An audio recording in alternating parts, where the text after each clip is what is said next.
This meeting of the State Board is being held virtually to protect residents' health during this public health emergency. The roll call will now be called to determine the presence of a quorum. Mr. Hayworth, please call the roll. Dr. Gasoi. Present. Mr. Jacobson. Present. Dr. O'Leary. Present. Mr. Parker. Present. Dr. Sutter. Present. Ms. Williams. Present. Mr. Batchelor. Mr. Batchelor. Ms. McClay. Present. Ms. Burton. Present. Mr. O'Sullivan. Present. Madam President, you have quorum. Thank you. A quorum has been determined and the State Board will proceed now with the business portion of the meeting. Members, we have a draft agenda before us. Are there any additional corrections or additions to the agenda? Seeing none, I would entertain a motion to approve it. So moved. A second? Second. All right. The motion being properly moved and seconded, I will ask for the yeas and nays. All in favor, say aye. Aye. Aye. The motion is approved. Members, we have the minutes from our June 10th working sessions before us. Are there any corrections or additions to these minutes? All right, seeing no changes, I will entertain a motion to approve the minutes. Second? Second. Okay, the motion being properly moved and seconded, I will ask for the yeas and nays. All in favor, say aye. Aye. Aye. No, okay. The motion is approved. Okay. Good evening, everyone. My name is Ruth Wattenberg. I'm the Ward 3 representative and president of the State Board of Education. On behalf of the members of the DC State Board of Education, I welcome our guests and our viewing public to our Wednesday, June 17th public meeting being held virtually due to the coronavirus pandemic and the importance of social distancing. Normally, the State Board holds its regularly scheduled meetings on the third Thursday of every month, usually at the Old Council Chambers at 441 4th Street Northwest. The State Board will continue to meet virtually as long as necessary to protect public health, but we will keep the public informed when we are able to meet again in person, which we hope will be soon. The video for this meeting will be posted on our YouTube page at DCSBOE and rebroadcast on the District Knowledge Network as soon as it is available. Our next official meeting of the State Board is our working session on July 1st, 2020. The working session will also be held virtually. Tonight, the State Board will consider a report from our Student Advisory Committee and 5 resolutions recognizing Juneteenth and Gay Pride Month, accepting a report from our Student Advisory Committee, and 2 focused on the district's teacher workforce.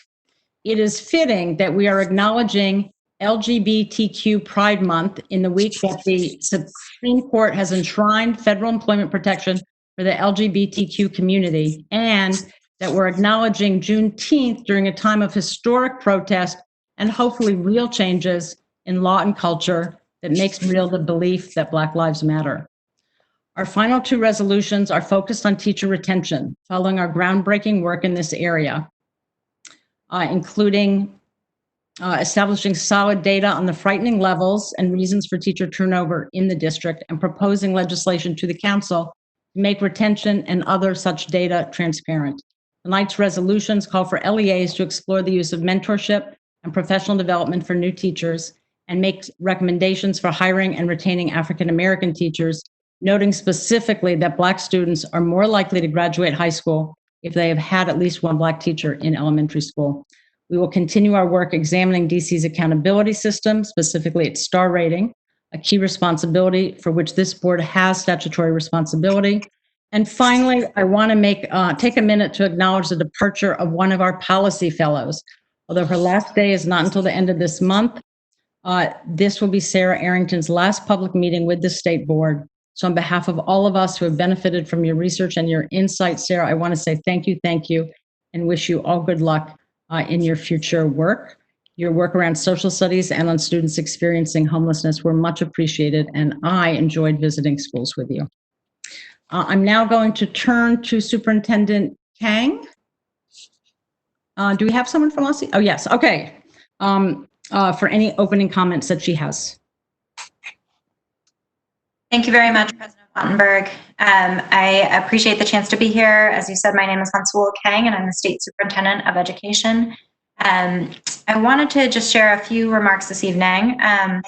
First, we know that it is likely that schools will need to provide both in-person and distance learning for the upcoming 2020-21 school year. And so I wanted to take a minute to just talk about some of the steps that OSSI is taking to support LEAs, schools, and educators as we prepare for the upcoming year. While much of our collective preparation will be rightfully driven by public health concerns, we must also sustain our focus on student learning and growth. Whether school takes place in physical classrooms or in remote settings, we must ensure that our students have access to a safe and supportive learning environment that continues to deliver rigorous and standards-aligned content so that our students can be prepared to succeed in school and in life. As you heard from my staff at the most recent working session, OSSI has published draft guiding principles for continuous education. These principles will help us set a clear and high bar for what constitutes quality continuous education for all students. These guiding principles are intended to provide LEAs, families, and caregivers with clear and consistent expectations for the continuous education that will take place in the upcoming school year. They are intended to help LEAs develop effective and equitable continuous education models that strive to meet the needs of all students. They should also support families' understanding of what they can expect to see for their students. I hope that you will review the draft principles on our website and use our survey to provide any ongoing feedback. We've also, as you know, published a significant number of policy updates and guidances over time, as well as resources for stakeholders on distance. In addition, OSSI presented to the board earlier this month our framework for attendance collection for the 2020-21 school year, which will also accommodate remote learning and attendance in remote learning. I was pleased to hear such thoughtful consideration and feedback from board members at the working session, and we look forward to continuing our work on this issue through the rulemaking process. We've published a draft of the attendance policy on our website for LEAs with our COVID-19 related guidance documents. And consistent with local law, we will collect daily attendance for both in-person and distance learning in the upcoming school year. We believe that attendance collection is important to protecting and monitoring the welfare of our students of compulsory age, as well as making sure that they continue to have access to education. So I encourage everyone to review that. I'm also pleased to share an update to the DC School report card that will go live later this month. All school and LEA pages report card will include per pupil spending data from the 18-19 school year. OSSI collected this financial expenditure data from every LEA earlier this year, and all states across the country are required to report data on all public schools under a new requirement that is just now taking effect from the Succeeds Act. Until this point, actual spending data for each public school in the district was not publicly available. There was budgeting information and spending information at the LEA level, but this is now actual spending data for each public school. Reporting school and LEA level spending is another step towards providing a more transparent and equitable DC education system. And we hope that these data will help center discussions about how LEAs and schools are currently allocating resources and provide insights for future planning. We will also provide resources to help explain this data and are adding a new school and finance data file along with our report card data. We will also publish on our website each LEA's centralized expenditure methodology that explains how any LEA with multiple sites has allocated their centralized expenditures to each school. This content that I've just described will go live on Friday, June 26th.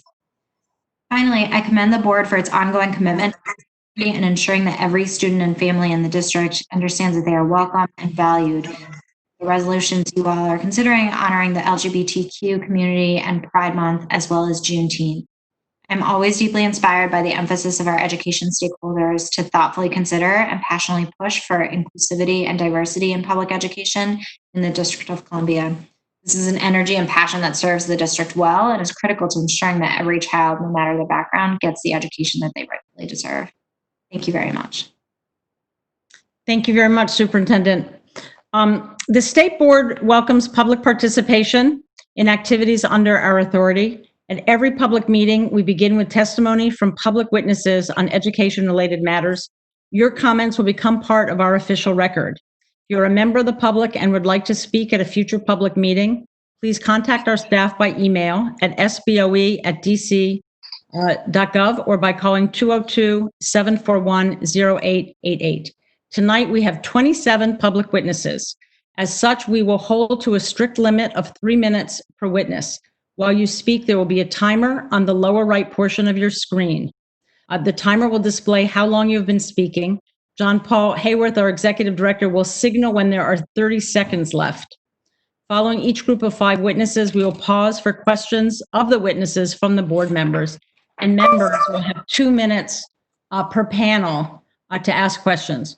You may also, so I want to encourage everybody to use their time well. You can pass. Also, if you don't use your question time at one panel, you can double up at a subsequent panel, but we're going to be very strict about that. And then Mr. Hayworth will call the witnesses for the next question period. He will mute witnesses or board members that exceed their allotted time, so we should all be careful. Mr. Hayworth, you may begin by calling down the first set of witnesses. Thank you, Madam President. The first panel will be Maya Baum, Andrea Flood, Jezelle Estrado, Armand Cuevas, Kimberly-Celeste Boyd. In order, Ms. Baum, you will be first if you could unmute and present your testimony. Hi, good evening. My name is Maya Baum. I'm a 4th grade white teacher here in DC in Ward 2.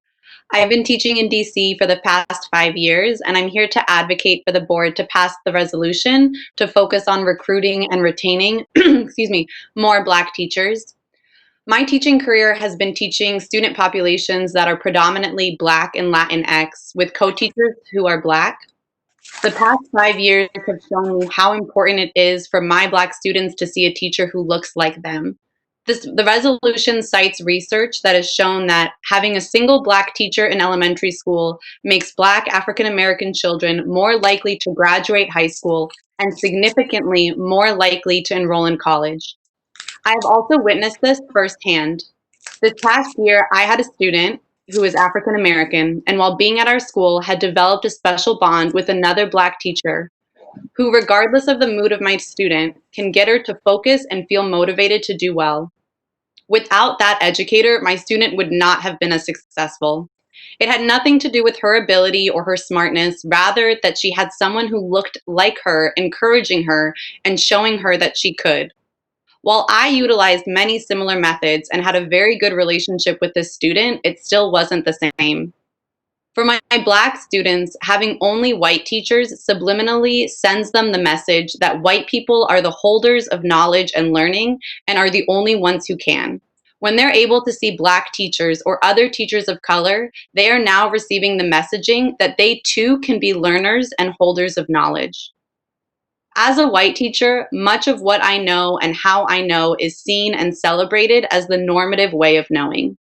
However, through working with Black colleagues, I have come to see that what I perceive as normal is in fact my perspective and a white perspective. There are in fact many other perspectives. There is in fact no standard way of thinking or learning. But when we have a school or a grade level team that is all white, we don't allow for the ways our non-white students might come to learn. We aren't able to see the brilliance they might possess because it may not look the way it would coming from a white student. Having the opportunity to collaborate with Black colleagues has been instrumental in my process of being a better teacher. This collaboration has helped me recognize other perspectives, be able to incorporate other perspectives and narratives into my curriculum and lessons. While it is clear having Black educators is important for Black students, it's also incredibly important for me as a white educator and all white educators to have the opportunity to collaborate and work with Black educators. Thank you so much for your time.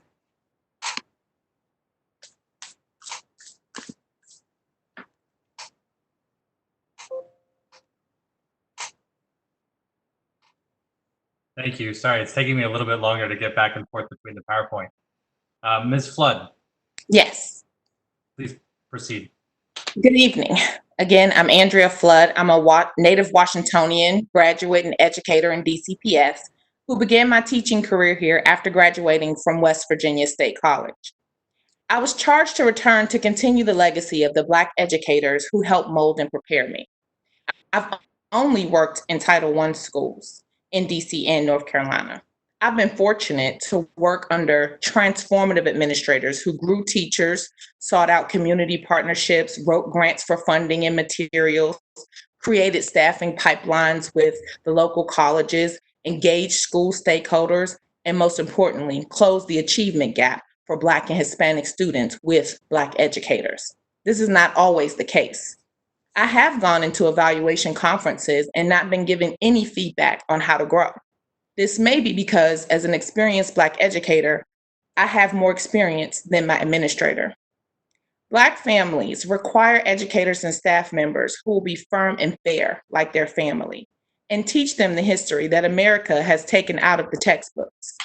Educators who will remind them of the debt that we owe to the likes of Nannie Helen Burroughs and Booker T. Washington. Retaining Black educators in the classrooms means having administrators who will see the value in the teacher-student relationship. It also means not expecting us to wear a cape with the most challenging students and then pushing us out of the classroom because we asked for extra resources.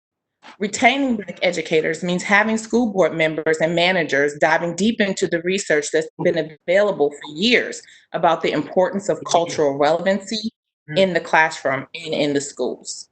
I'm asking you, utilize the research instead of fast tracking less experienced principal candidates for Black school populations and the most challenging school appointments.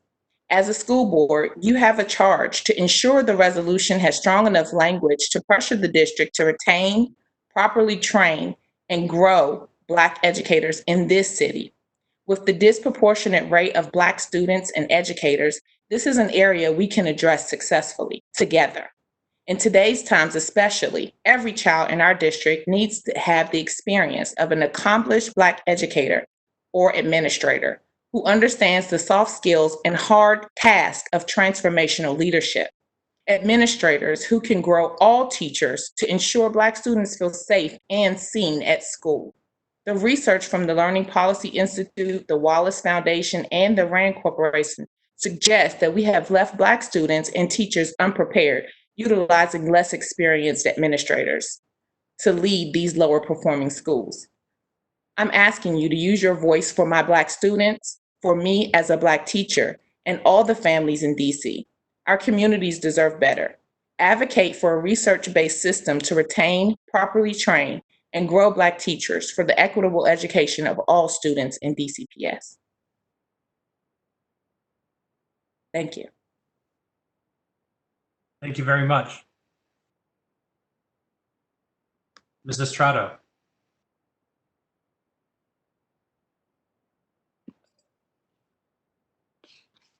Can you see me? Oh, okay. How are you? Good, thank you. Please begin when you're ready. Great, thank you. Good evening, board members and members of the public. Thank you for the opportunity to be here this evening to testify on behalf of your proposed resolution. My name is Jezelle Estrado, and I work in Mundo, Verde, PCS.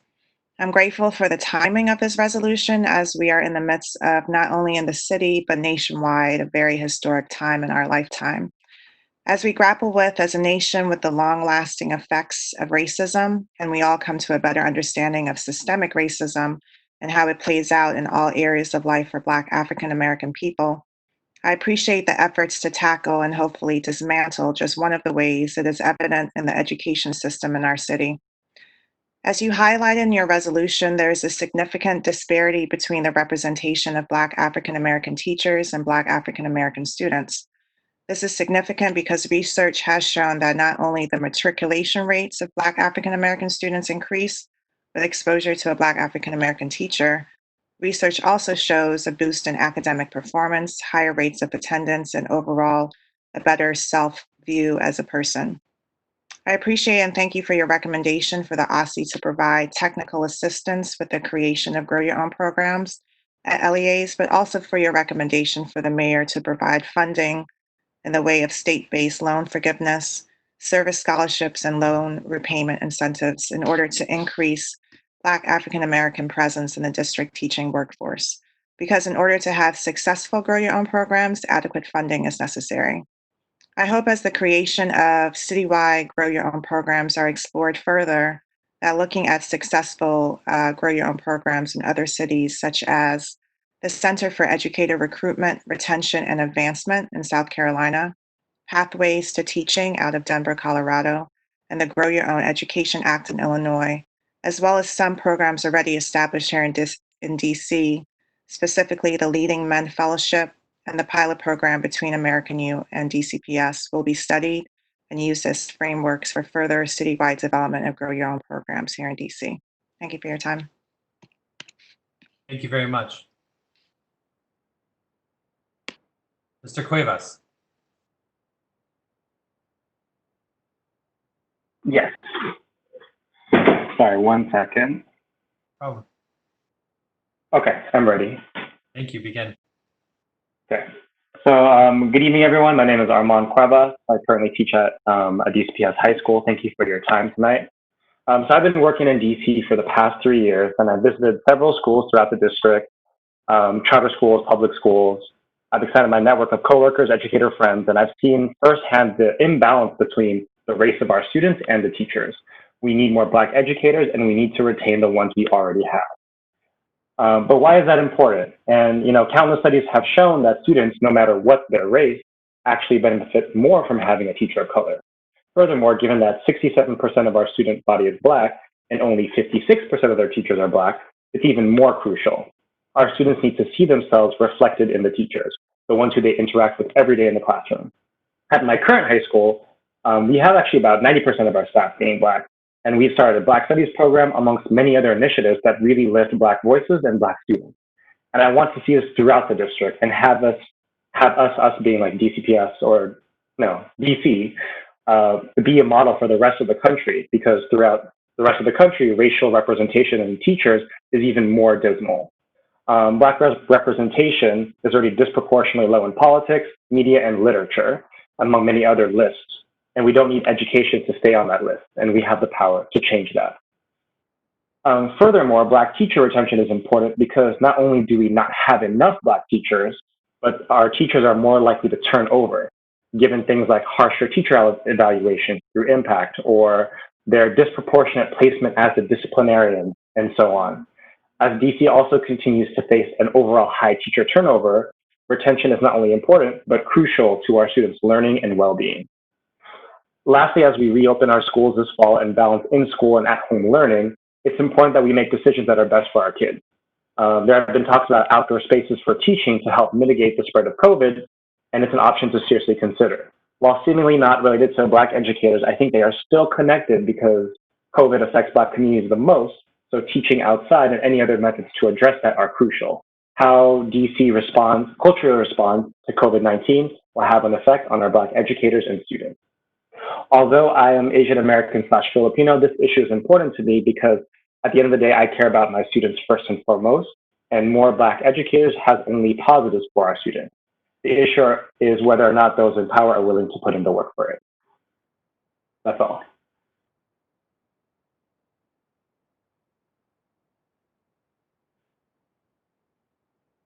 Thank you very much. Ms. Boyd. I believe you're still on mute, Ms. Boyd. There you go. Okay, I'm good. Okay. Please begin when you're ready. Thank you. On behalf of DCPS librarians, thank you for the opportunity to testify this evening about the current state of African American library media specialists, which I will call librarians in this testimony. I am a proud African American library media specialist, librarian, and I love my profession and the service that I provide to my students and community. This week, some of my colleagues who are African American are packing up their school libraries as their programs have been closed due to principal autonomy granted by DCPS. Now, I'm very concerned about their students, the ones who need the services the most, and how they will unfairly not receive the instruction and support by a certified library media specialist. Many of these students that I'm referring to reside in Ward 7 and 8. Principals replacing certified librarians with paraprofessionals is not the answer. Librarians of DCPS urge you to support the current closure against closing positions in programming, primarily in Ward 7 and 8. The retention of these librarians erodes the stigma about books that Black students who are taught about reading and the kinds of people that value words. Endorsing librarians now directly responds to the decades in which Black readers were denied equitable access to quality library collections in their own communities because of segregation. Now, we have an excuse now to build a better school for our Black students if we have the vision and have the courage. Let me describe why librarians are so important, especially in today's education landscape. During COVID-19, I personally have supported my students, teachers, and parents with high levels of literacy, technology, and social emotional support. I'm not alone in this effort.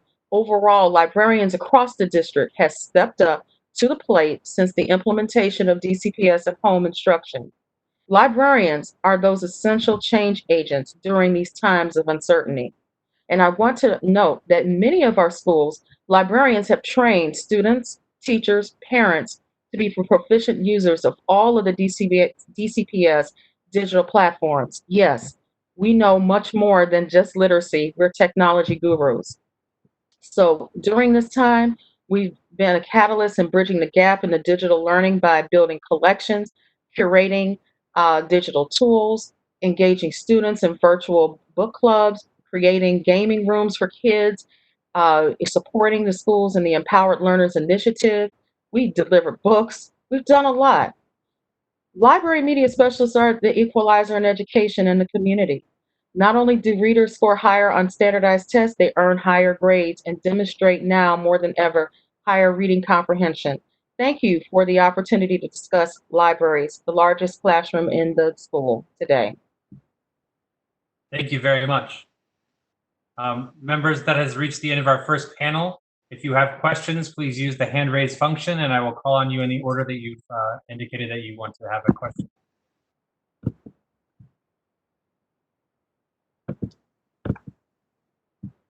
Where's the hand raise function? It's down at the bottom. Fraser, does that mean you have a question? Yes, I do. Go ahead. I'd like to start with Ms. Boyd. I just have a question. Do you have any idea how many schools will not have a librarian in the fall? We are going off of estimates that there are 20 schools. Of 20, 16 are across the river in Ward 7 and 8. Thank you. Yes. I also have a question for the rest of the panel. And the question is, what in your college education prepared you to teach in DCPS? And I'm asking that about preparation for being a teacher, because when I was a teacher, I really didn't get any preparation without student teaching. May I answer? Sure. It's Casey Boyd. Yes, please. I went through a program in Chicago, Illinois, through Chicago State University, and it was designed for urban school librarians. And so that's what has always prepared me to work with kids. At that time, I'm a 20-year veteran of education, working with the kids on the south side of Chicago. Thank you. Anybody else on the panel? Miss Flood here. I went to college in West Virginia State University where they breed teachers, and I was in the classroom from my sophomore year. Great. After we took our first practice, we were in the classroom with real teachers in a urban setting, and we performed duties such as small groups, helping with teacher planning, supervising kids on the playground. And we started with 30 hours. And the next year, your next semester, you did 35 hours. So by the time I got to student teaching, I had experiences in different grade levels, and it allowed me to select my concentration grades. Thank you so much. Mr. Parker. Thank you all for sharing. This is a general question for everyone. How can we develop an ecosystem that keeps teachers of color, namely Black teachers, in the classroom versus just attracting them in the first place? In other words, what supports do we need beyond just hiring more teachers of color to make sure that they stay in the classroom? Feel free to tackle it at any rate. I think one of the things that we have to look at is mentorship and like strategic, intentional mentorship, and making sure that teachers are matched and they have the support that they need along the way, especially for that first year of being in the classroom, because it's very difficult. That's just my addition. Just quick follow-up question there. Are you suggesting that that mentorship may be more important or especially important for teachers of color to get them to stay? Definitely. I think more so because of all the additional duties or tasks that comes along with being a teacher of color, depending on what school you're in. Oftentimes you're carrying the burden of your students and wearing multiple hats: social worker, community liaison, family advocate. So yeah, they definitely need that additional support. And I would suggest that the mentorship lasts longer than your first year. I think in your first year, a lot of times you're getting your footing, you're learning where it is that you're getting your strength from. And as you grow as a teacher, that takes more than 1 year. You need mentors to come in and help guide you along the way. I had mentors here when I started in DC. Miss Joyce Lane was my mentor, and she was a retired teacher. And she came to my classroom unannounced and announced and supported me and guided me because I didn't get a lot of face time with the administrator in my building. Thank you very much. Dr. Sutter. Thank you so much. Ms. Flood, this is a follow-up question for you. I'm seeing that you're a Ward 6 schools teacher there in your signature, so I'm very excited about that. You mentioned that we need to retain, properly train, and grow Black educators, but you also mentioned that you wanted our language to be strong enough. Are there places you think it's weak that you'd like to see us strengthen it in the resolution? I just want us to be specific so that they understand what it is exactly that we're asking for. So when we say that we want to retain the teachers and we want to have the pipeline partnerships, we should identify more than just one school. I worked in Charlotte, North Carolina. My principal was a graduate alumnus of Johnson C. Smith. Those students were in our school, and he was able to identify the students that he wanted, and he would hire straight from that program, which allowed those university principals, university professors to be in our school as well and still support those students when they graduated and were doing their first couple years of teaching. I just think we need to be very specific in our language. Great. Thank you very much. Thank you, Dr. Sutter. Mr. Jacobson. Thank you, Mr. Hayworth. First of all, Ms. Boyd, thank you for advocating for librarians and library services. This is a big issue that goes to equity and making sure that all students have access to the same resources. And we know that's not the case across the district, right? My schools in Ward 2 have a lot of assets, including around library services, that other students in Ward 7 and 8 and perhaps 5 don't have. So thank you from the bottom of my heart. You've got 30 seconds if you want to respond. I would like to also add, thank you for your comment, but I would also like to add is that the pool is very full in this area. There are several library information science schools that are preparing graduates to come into the school setting. So we currently have a movement right now where we want to replace librarians with paraprofessionals, and that's a disservice to the children. We are professionally university trained employees that can come in and really sustain learning. And I've seen the difference. Every school I've worked in, my reading scores have always gone up. So we don't want to take that away from these vulnerable populations. Agreed. I couldn't do my job at my law and lobbying firm without my librarian. She's a key part of my success. Maya, I think you said you're a teacher in Ward 2 and talking about retention of Black teachers. Can you just talk to how the administration drives that versus how maybe a central office would drive that? Yeah, I mean, I think looking from the administration standpoint, one of the things that I've done this year is joining the personnel committee, because as principals in schools, we do have a say of who comes to our school. And so looking at the applicants and thinking of who is present in our school currently, what teachers do we have, what faces do we currently have in our schools, and what's missing. And so at my school this year in our hiring process, we had to really examine our hiring practices when we were hiring for a new position and really thinking of what voice do we need in our school community. And I think that's a role that school leaders and staff members can do, kind of thinking of like the nexus of control and where can we control. But that also thinking of from a district level. I apologize. I do need to, Ms. Baum, I apologize. I do have to move on. Dr. Gasoi. Thank you. Thank you. This is a question for the whole panel, and thank you all for your testimony. And especially, I want to just say thank you to Ms. Ms. Boyd and Mr. I know your first name's Armand, sorry, for pointing out connections, first between librarians and the digital divide. I think that's an important advocacy point.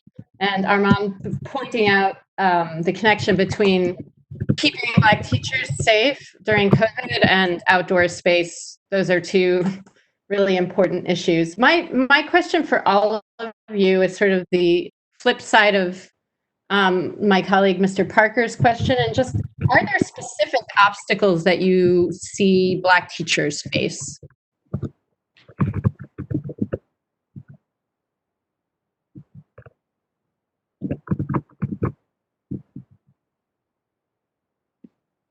I can go again.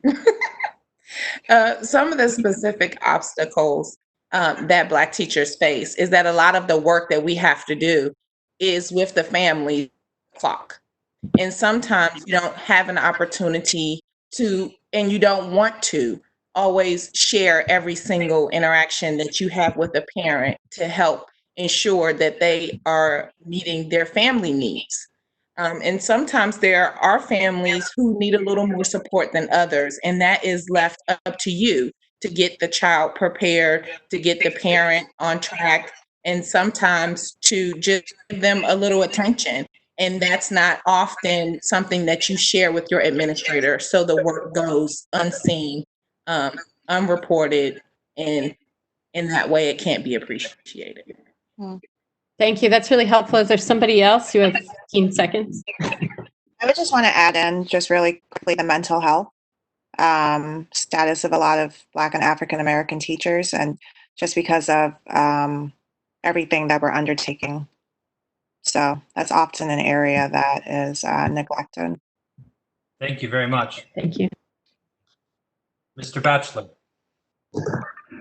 Thank you, and good evening, everybody. I want to thank you all for joining us tonight and for your really insightful testimonies and responses to the questions. Clearly, as somebody who went to Ward 8 schools, the Black educators I had and my librarian were transformative to my experience, and I couldn't imagine getting through school without that. And so I appreciate that. I do want to ask Ms. Boyd, and I appreciate you talking about the use of principal autonomy, which I think is, quite frankly, a principal ultimatum, given what you see in terms of the spread of principals who are using this option. Do you have any insight on, right, because what I perceive is that principals are choosing to surplus this staff member to fund another important priority inside the building. Do you have any anecdotal insight into what decisions principals are making in terms of using the resources instead of for the librarian? Well, I think it starts first of all with lack of education. I think many of our building leaders need to become more educated in terms of the skill base of what a librarian can bring to the table and to the learning community as a whole. Then second is to give them the opportunity not only to facilitate literacy-based instruction and supports, but also technology-based supports.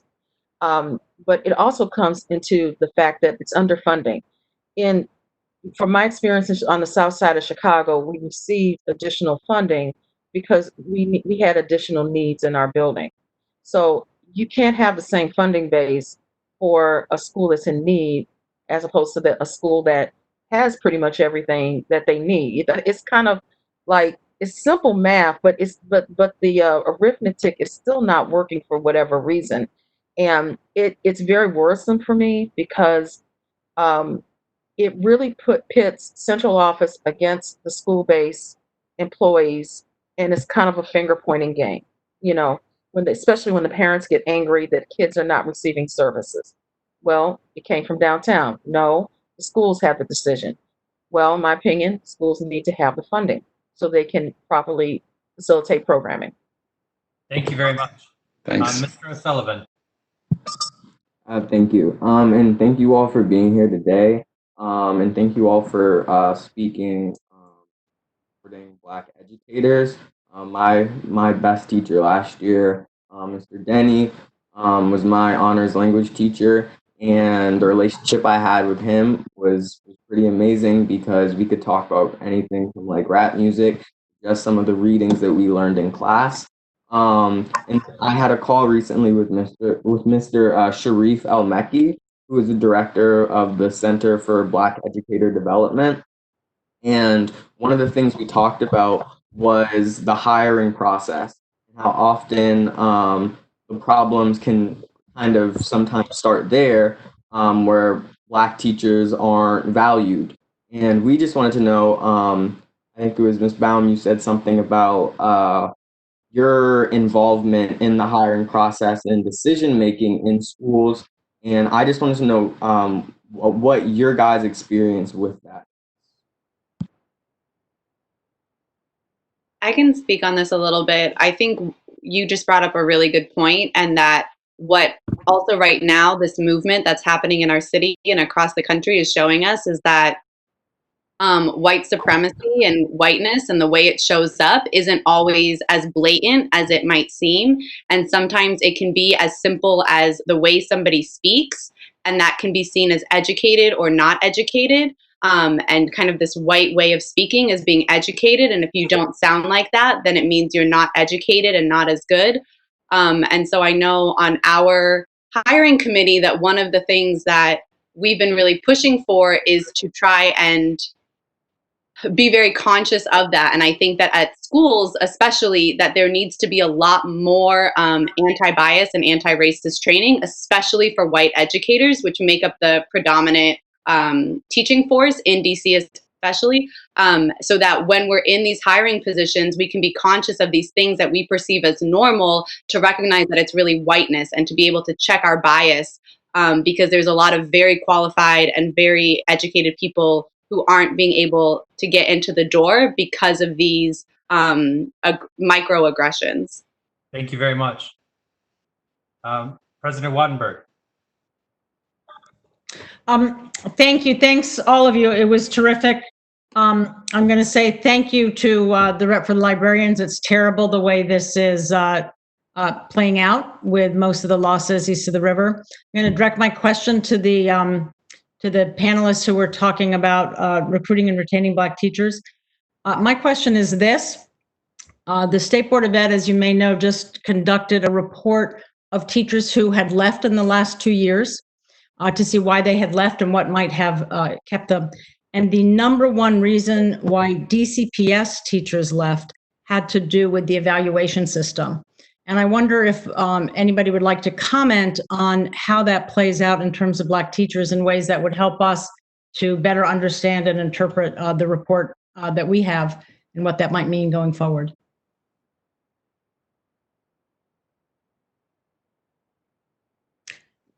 Looking at my notes, since nobody's jumping in, I have that, but I'm not sure my notes are right. I think Jezelle talked a lot about evaluation, And if so, I'm going to call on her. And if not, somebody will have to think about who talked about it a lot.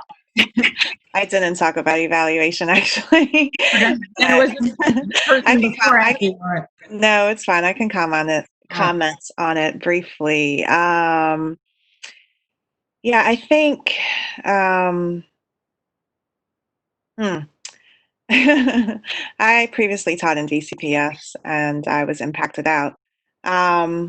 And I think one of the difficulties with impact is the way that it's structured, the way that I don't think it takes into full consideration the relationship that teachers have with their students. I think that is one area that's missing. I'm not sure if impact really covers teaching beyond what you see on the board or the attention you pay to Common Core. So that's just my bit. I'm not sure if I answered your question. Sorry. That's very helpful. Anybody else want to? Thank you. President Wattenberg, I'm afraid your time has elapsed. Okay. So thank you all for that panel very much. If you are able to leave the meeting now and follow the rest on YouTube to help protect our bandwidth a little bit, that would be very helpful. We're very appreciative for you being here. Our next panel will be Laura Fuchs, Sophia Clinton, Rhonda Ferguson, Crystal Seaborn, and Brittany Frownfelter.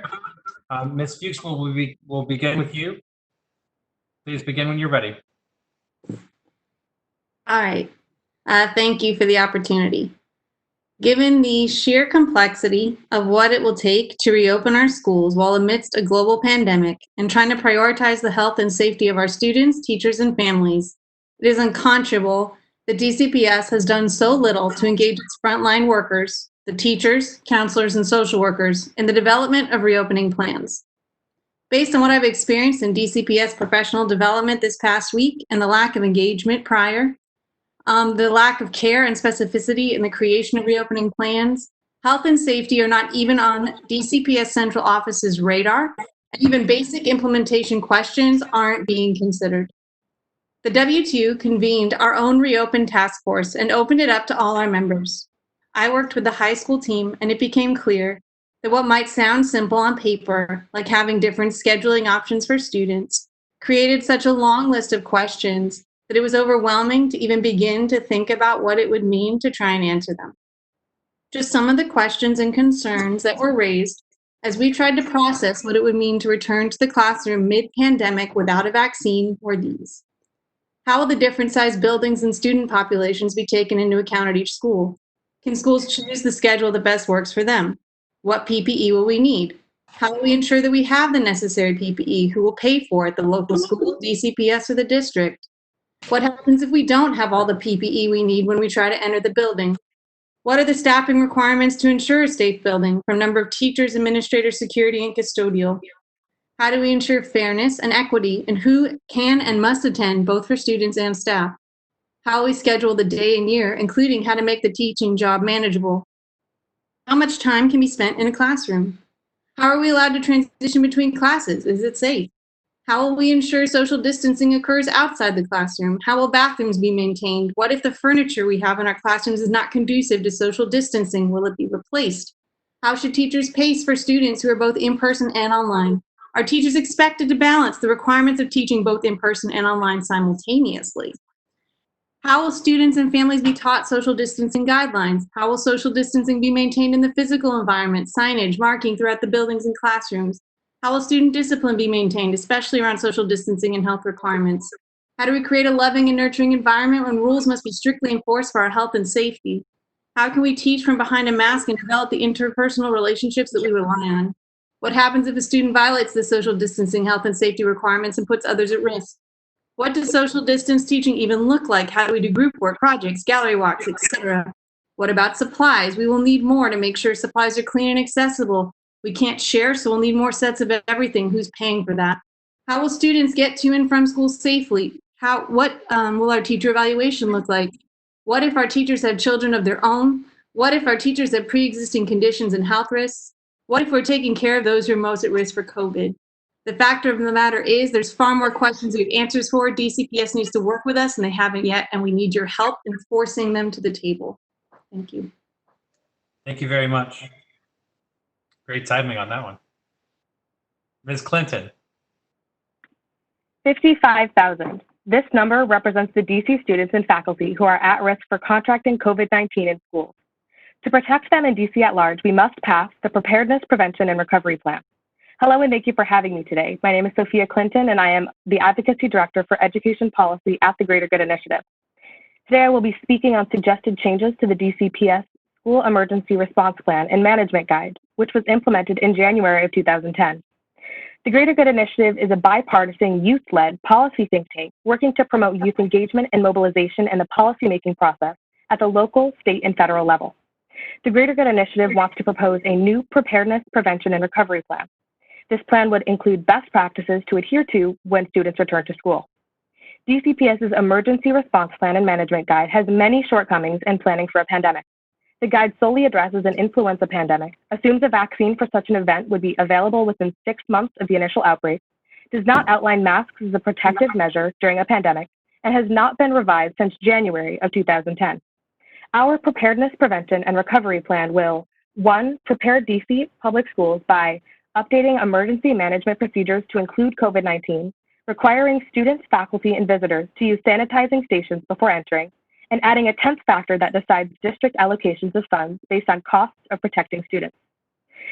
2, it would prevent the spread of COVID-19 and protect students by including masks in the DCPS dress code and providing them for free to those who qualify for free and reduced lunches, ensuring a supply of CDC-compliant tissues, hand sanitizing gels, soap, water, and cleaning supplies are available for employees and students, and providing PPE for all DCPS staff.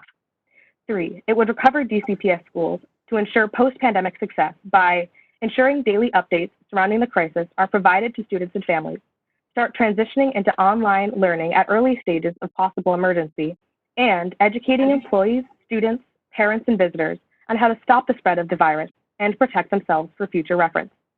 The inability to pass this plan would be dangerous for not only children and staff, but their families, their neighbors, coaches, and more. Leaving DC schools vulnerable could have a ripple effect into thousands of DC households and ultimately into every community.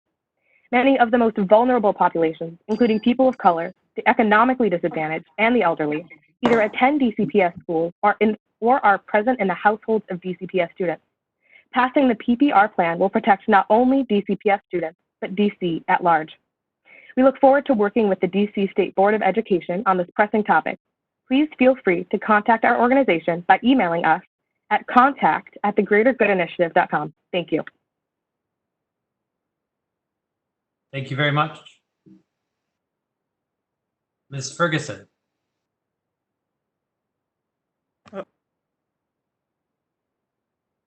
I think you're on mute, Ms. Ferguson. Can everyone hear me now? Yes, I can hear you now. Good evening, everyone. Good evening, State Board members and members of the public. I am Rhonda Ferguson, a teacher at Turner Elementary School in Southeast Washington, D.C., and member of Empower Ed. I've had the distinct honor to work with young men who are part of the Leading Men's program, a group that is part of the Literacy Lab that partners with DCPS to help put young men of color in front of students in classrooms while also learning with support from the mentor teacher and the complete support of the Leading Men's program itself. This is Grow Your Own at its best. I have seen in my very own classroom the benefit of supporting programs like this. Students develop positive self-image, self-worth, and grow academically through the intentional literacy-driven work that the young men engage students with each day in our classrooms. The program additionally represents what success looks like. Currently, 3 of the young men who I've had the pleasure of working with are in the field of education. 1 has even become a teacher. This evening, I would like to offer testimony that we have seen the benefits of having a Grow Your Own program in our school through students' academic and social gains. Additionally, we have also seen young men grow into their purpose and pursue careers in education, which we fully support. It is with this absolute belief in having the vantage point firsthand that I offer up support for expanding the Grow Your Own programs and stand in agreement with the resolution that is being voted on tonight. Esteemed board members, it is without doubt that I stand in support of this resolution. Thank you. Thank you very much. Ms. Seaborn. Hello, good evening. I am Crystal Seaborn, a first grade teacher at Garfield Elementary School and also a native of Washington, D.C. My K-12 education is a product of both DC Public and DC Public Charter Schools, and I'm here to urge the support of the measures to increase the recruitment and retention of Black teachers. This school year as a district, there was a much bigger emphasis put on science and social studies than in years past. After one of our many science lessons, one of my students, a 7-year-old, Black boy who's living and going to school in Ward 8, asked me if scientists were real, as if scientists were superheroes or characters on TV. After thinking for a moment, I started to understand what this question really meant. Most of his exposure to science was most likely limited to making slime or in probably something that he saw on TV, in a book, or on YouTube, and often the people who are featured in those contexts don't look like him or myself or the people in his community. Black students need to see Black teachers, Black scientists, Black judges, Black entrepreneurs to know that these things are real and attainable for them. It's not enough to see something on TV and just know that it exists. The resolution to recruit and retain Black teachers by preparing students in DC to one day become educators is in the best interest of all parties involved. Teaching requires a professional degree, specific education courses, and state exams as a minimum qualification. And then you do all these wonderful things and realize that your educator preparation program has not quite prepared you to educate at all.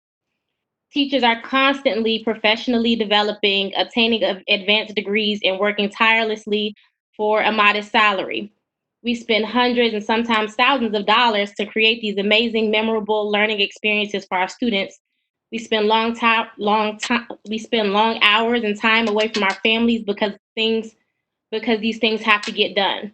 This is just the culture of being a teacher and being saddled with heavy student loan debt in this already high stress occupation forces many teachers to leave the profession completely. So I urge all stakeholders to invest in our students and invest in our teachers for a better tomorrow. Thank you very much. Ms. Frownfelter.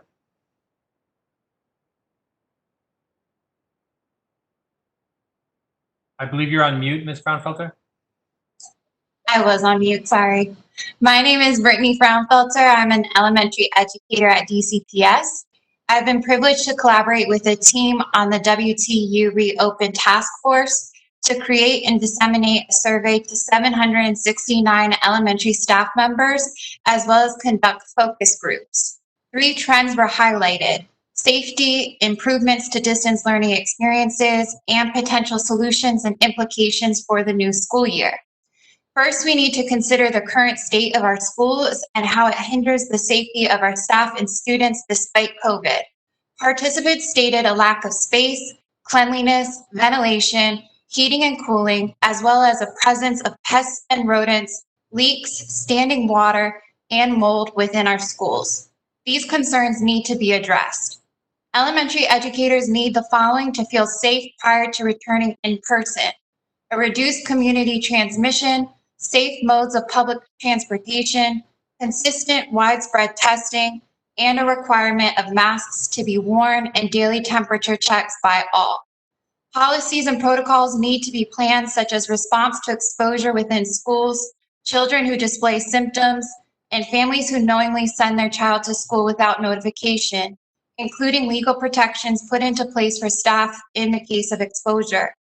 Staff who are at high risk or care for someone at high risk should not be required to participate in in-person learning. If these safety items are not addressed prior to returning to in-person learning, about 70% of surveyed elementary staff stated they will not return or will need to consider other options for next school year. To enhance the distance learning experience, DCPS and school leaders need to provide clear and consistent communication in regards to expectations and accountability with equal distribution of workload. Also, each student and staff needs working technology with considered reimbursement for internet and mobile usage for staff. Participants expressed developmentally elementary students will not be able to abide by CDC guidelines for an entire school day. Half day of in-person learning for elementary students may be best. In the case of hybrid learning, some educators should instruct in person while others instruct remotely, allowing high-risk staff to remain out of the building.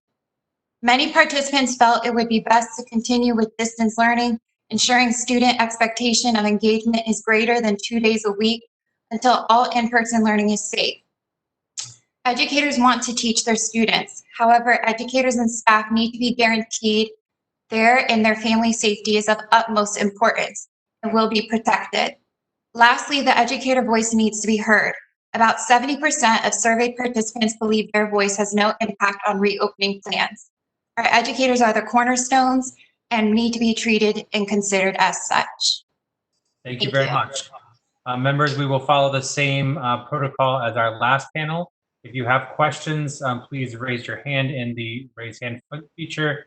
Fraser, I see your hand as well being raised on your camera. If you'd like to go ahead and kick us off, Fraser, go ahead. Yes, I'd like to just ask the 5 teachers, how many of you would feel safe going back to school with what's going on right now? I mean, based on the current level of planning the DCPS has put forward and how much they seem to be putting on our local schools, not at all. Yes, I would second that as well. We really have no clarification. And a school like mine, we know that our families are at great risk, and we don't have a clear plan on what and how it will look. And specifically, as an early childhood teacher, has come up repeatedly because our babies are not used to just wearing masks and these safety precautions. So it is very concerning. I mean, we're ready to go back to work, but we are very concerned about safety. I am also concerned about safety, especially with the statistics as far as the deaths in the Black community. And I teach, work, and live in a Black community. And I know that this virus is affecting my community at a much higher rate. I would agree. I work at a dual language school. And we've also had families who have tested positive and not let us know until after and have come for services, as well as go inside the building to retrieve laptops and such. So it's concerning in terms of safety. I'd like to just thank you all very much for that. I think that everyone needs to understand that this is a crisis situation, and that the voices of teachers, just as the voices of the State Board of Education, since we weren't even on the Reopen DC committee, we weren't even asked to be on it, that the educators are the ones that need to be asked and need to be consulted in what's going to happen in the schools. Thank you. Thank you very much. Mr. Sullivan. Thank you.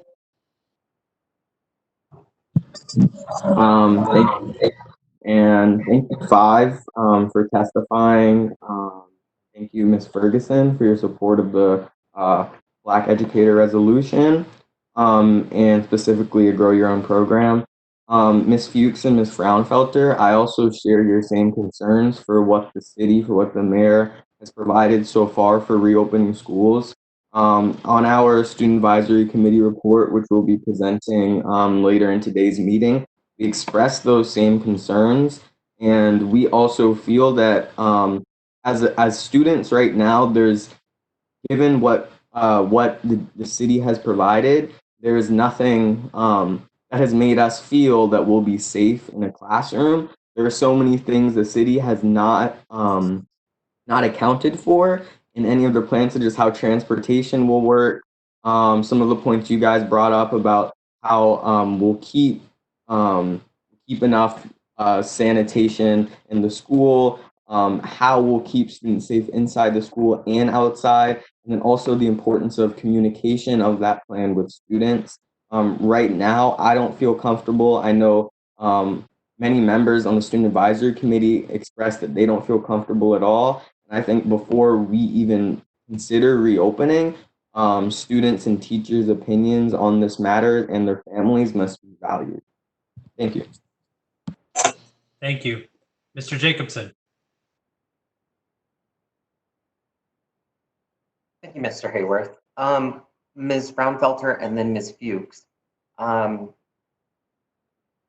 what degree would you be able to teach students if they're living in the state of fear, right? Afraid of the virus, uncertain, and then how would your classrooms work if some students and families decide to send their child to school and some don't, given the DCPS rules? If you could speak to that, that would be very helpful for me. Yeah, I definitely agree in terms of the state of fear. And I've done a lot of research in terms of neuroscience and our youth development. And something that got addressed as well is the state in which they are expecting our students to be within the classroom. The environment is also very militant. And so that's also not beneficial for our students as well. We can't hug them. We can't, for ECE, it's very important in terms of proximity and being there and sharing. So it kind of impedes that development. And I'm sorry, repeat your second question. I forgot. Some students are staying home and some aren't. Yeah, that's something that I feel they haven't addressed yet. And it's something that I'm still very confused about. Are we doing it simultaneously? Then they're saying that students could log in to Canvas by 11:59. So are they expecting us to create videos? It's not certain yet. So I'm unsure. Thanks, Ms. Fuchs. Yep, very similar. At the high school level, part of our concern is that our teachers or our students may not show extreme fear about COVID. Sometimes they're a little cavalier about the wearing of masks and their interest in social distancing.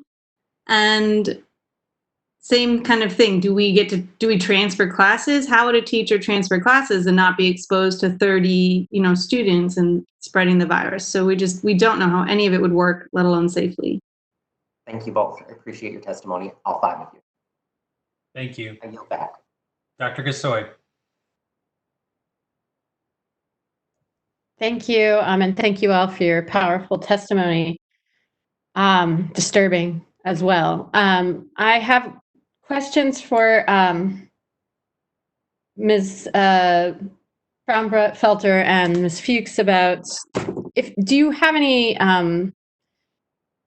preferences about how teacher input should be collected at this point? Like, what should we be advocating for?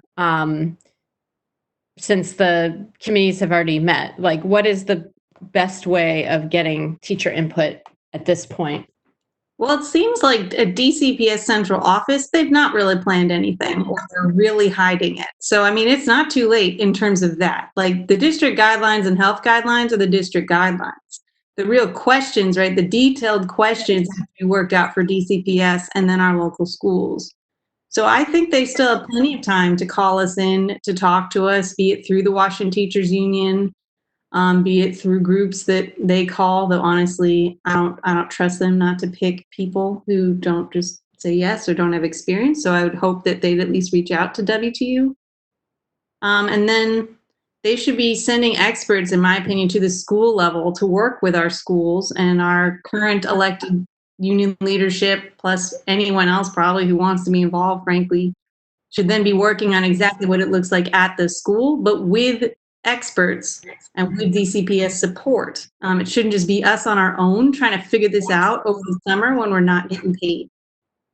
So you mean send teachers in with experts to sort of scope out the space and talk about these issues you've raised? Is that what you're saying? Well, and like give us health experts to work with us to figure out how to actually implement this in our building. Sorry, I took the time up. Sorry, do you have something really quick? No, I just second what Ms. Fuchs said. We still have time, so I believe teacher input can be taken into account. They stated July, I believe, was final decision. Great, thank you.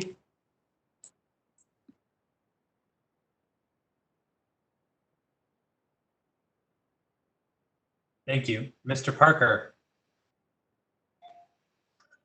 Thanks. I have a quick ask for Ms. Fuchs. Can you share that list of questions that you rattled off? That would be really helpful to receive. Also, I have two questions. One is, what guidance has there been around what's mandatory versus what's not in terms of showing up to teach in person versus virtual? Can you just speak to that, as well as what insight, recommendations, support, resources have been provided to enhance the quality of instruction? I know a lot is focused on like the technical, how are we going to teach? But how are we developing teachers during this phase? And the last thing I would say, and I'll let you all go with that, is just I appreciate this conversation so much. And a through line of what I'm hearing is around representation, from what Fraser said on the reopen groups to what I'm hearing you all say in terms of Black teachers in our schools, to being the WTU being represented. And I just want to remind everybody that in all walks of life, this should be our mantra, not just in this moment, not that it is, but that we should be pushing for greater representation, greater equity, greater equality. I will remind you, we only have 3 Black people on the State Board of Education. I will remind you that our Senate, our country in many respects doesn't look like the country that we live in. And so I'm heartened by this conversation and I hope that it goes well beyond just Black teachers in classrooms. So with that, again, Laura, if you can share those questions and also what guidance or requirements have there been, as well as support. So there's been no guidance or support. There's been nothing about how we teach. Really what they've done is they've focused on eating, sleeping, and like kind of our own personal health. And while that's interesting, it kind of makes us feel like they're going to put COVID on us as individuals to take care of ourselves and then to enter that building and serve. So really there has been little to no explanation of like, do I have to go in? Do I have to teach hybrid? And, do I have to teach in person and online? If I teach social studies, do I also have to teach math because I can't go from one room to the other? I mean, there's just really no answers to even the most basic questions right now. And that's very disturbing. Thank you very much. Sorry, I'm trying to go through my list. Dr. Sutter. Thank you, John Paul.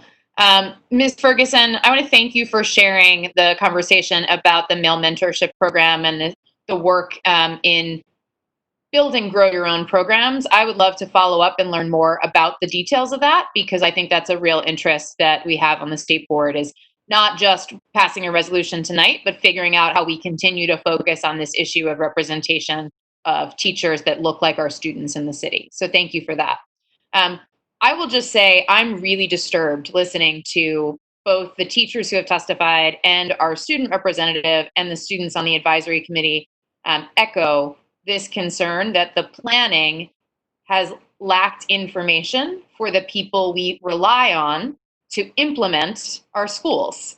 That the fact that teachers don't feel like they've been heard, they don't feel like they've been asked meaningful questions, and they don't feel like the information they're getting makes them feel safe and willing to return to school buildings is really distressing. So I appreciate Ms. Fuchs, Ms. Frownfelter, everyone for sharing their perspectives tonight on that. And I do hope that we can help get better guidance, because our children miss you, you miss your students, and I know that you all want to go back to buildings so long as it is safe and appropriate to do so, both for yourselves, your families, and your students and their families. So thank you very much. Thank you. Mr. Batchelor. Thank you. I want to thank everybody for joining me. I think to all of the educators who talked about your anxieties around returning to the classroom, and again to our student member who really demonstrated that anxiety is most acutely impacting our students. I think that's very important. All of those questions that you asked, we want to ask and continue to press for honest answers. And so I appreciate that. And you have my commitment to continuing to do that.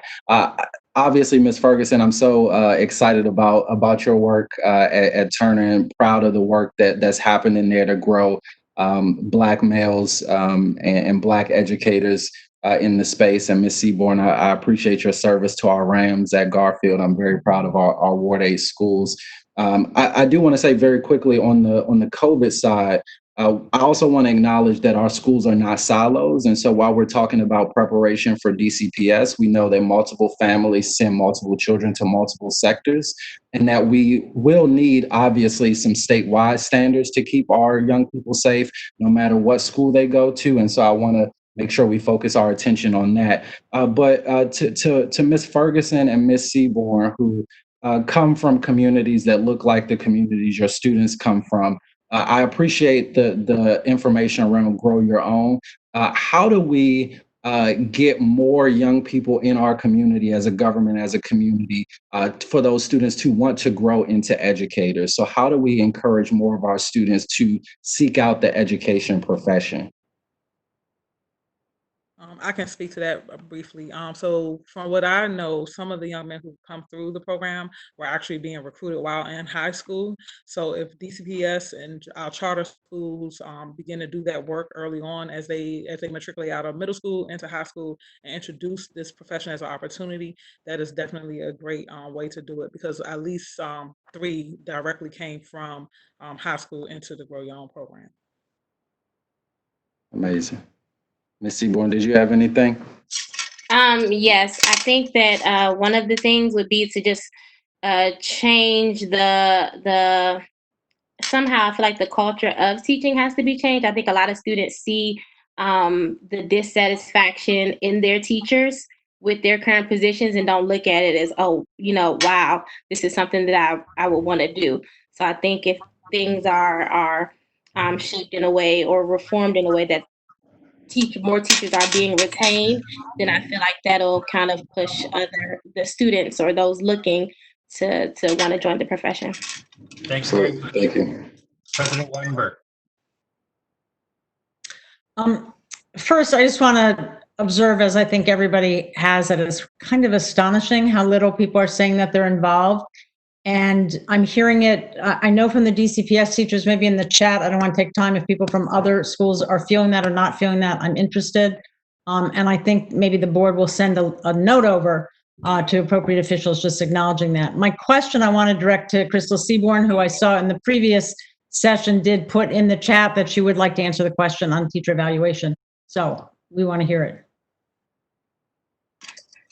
I just want to say that the current system is very subjective, and I don't think that when it was planned, it was created in a way that it could look at the effectiveness of all teachers in classrooms that look different. So I feel like there's a lot of things that a lot of great things that a lot of teachers are doing at their jobs that doesn't fit the current criteria. Yeah, that's all. I think I did prefer the master educators when they came, because I liked, having that outside view. I feel like now the already kind of, subjective rubric is in the hands of just those administrators. And if there's no objective person there to also look at it, then I just feel like it can create a culture where it's just not used in a fair way. You're muted. In my 14 seconds, I'm just curious the difference. Do you see a big distinction between when you have the master educators and not? And you have 6 seconds, or you can go to the chat. Yes, I did see a big difference. It was nice to have an objective view. All right. Thank you very much. All very much. I very much appreciate all your testimony. As with the previous panel, if you don't mind exiting from the WebEx and continuing to follow the meeting on YouTube, that would be very helpful for us. Our next panel will be Shanika Garba, Christian Hare, Carolyn Sue, Ben Lookner, and David Heckler. Ms. Garba, if you can prepare, I'm going to get the timers and things ready. If you can unmute, you are ready to go anytime you want. Good evening. My name is Shawnika Garba, and I teach middle school ELA and reading interventions in Ward 5. I will preface by saying that I love Brown Education Campus, and this is in no way intended to be an attack on our school nor our administration. My intent is to advocate for some of the most vulnerable and marginalized students in Washington, D.C. I want to bring to your attention what I believe is a shameful event that took place during distance learning the school year of 2019-2020. The week of April 6, 2020, teachers at my school were informed that we would have 90 laptop computers to distribute among our school.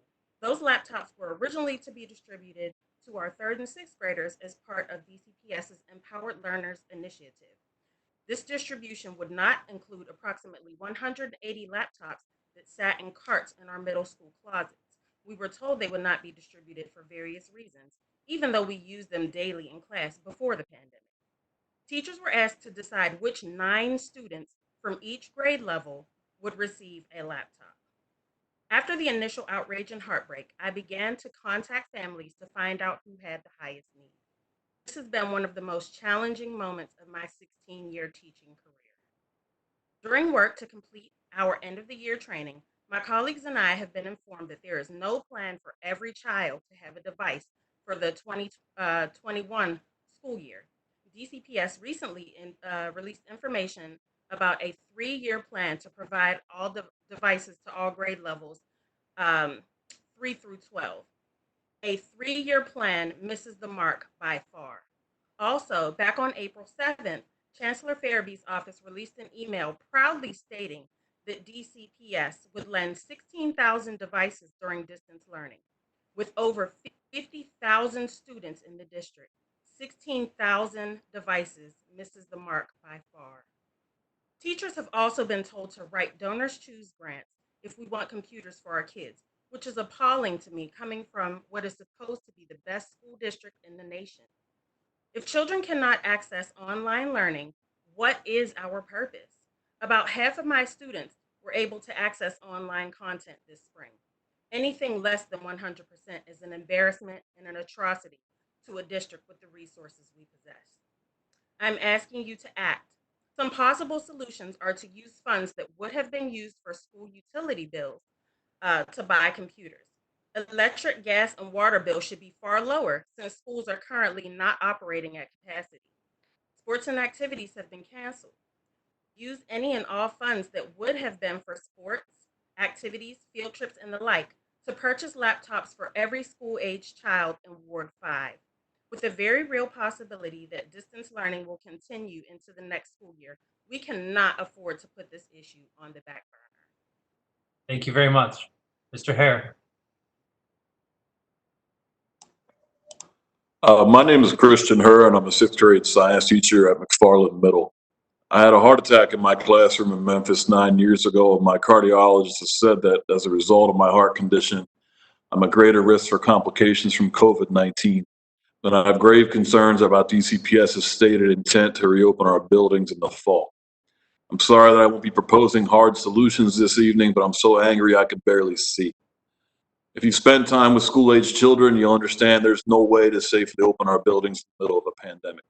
We'll have sick kids coming to school. We'll have asymptomatic staff. Rules will not always be followed. As a result, students, staff, and families will get sick and potentially die. It's that simple. And for what? Even if students are in our buildings, they won't be able to do science labs or paint or play an instrument or learn a pick and roll. They can't socialize during lunch or hug a social worker. Very few of the things that we need actual physical school for in the first place will be on the table for them, and there are safer alternatives for everything else. I'd ask why risk it, but it's not a risk. It's a guaranteed certainty that we will have people get sick in our school buildings if we open them. Some of those people may die for a glorified study hall. And what's the acceptable collateral damage here? One of my 6th graders' grandparents, an office manager, a building engineer, a student, me? If in my science class we did a project that I could say with near certainty would cause at least one of my students to get sick with a potentially fatal disease, I'd be on the front page of the paper. If our buildings have asbestos or black mold or lead paint, we close them until we can prove that they're safe. I fail to see how this is any different. I hated distance learning this year. I always say that it removes all the best parts of being a teacher and then backfills it with the worst parts. I'm desperate to get back into my classroom with my students. However, nothing is more important than the physical safety of our students and staff and their families. I'm asking for this board's public support as a body and as individuals to ensure that DCPS does not open our school buildings until this pandemic is under control, and instead engages WTU in collaboratively establishing student supports for full-time distance learning in the fall. Thank you. Thank you very much. Ms. Sue. Hi, my name is Caroline Sue. I've been teaching in DC for the past 4 years. I'm very concerned about DC's reopening plans for education and would like to bring the following issues to the Board of Education. First, there are currently no concrete safety measures that are in place and are reinforceable to protect the DCPS staff that interacts with students on a daily basis. We have students who are medically vulnerable and staff who are or have relatives who are at risk to the virus. We only received some vague outline with details that will come out in the summer. We are scared to go back to work and we don't feel that our concerns are heard. Yet, the central office is pushing to send teachers and students back to the classroom in August. Summer Leadership Institute starts virtually on August 3rd, yet Summer Bridge starts on August 10th in person. It is hard to justify the inconsistency when it looks like DCPS is happy to put others at risk as long as those in the central office are not affected. Second, DCPS has been praising our effort and emphasizing the importance of reducing stress in the PD sessions for the past 2 weeks. Yet they refuse to answer questions that will actually help tackle the root causes of our stress. For example, the language in the webinars last week made it sound like staff will take on both teaching responsibilities for virtual and in-person lessons. The additional workload, in addition to the standardized testings, evaluation process, and contract negotiations, should be considered to fit the climate that we're in. And these are my concerns to make an equitable working environment for educators. Lastly, DCPS teachers often feel that we're talked to, not talked with. We're constantly left out of important decision-making process. Mayor Bowser continued to mention that she discussed plans with stakeholders, yet we have to fight our way to get union representations in the meeting in the first place. Even then, we're still left in the dark most of the time. We learned about school closure the morning of March 13th, that it was happening with the mayor telling the press that the teachers have materials ready for students to take home. We learned about school year ending early during the press conference with the general public.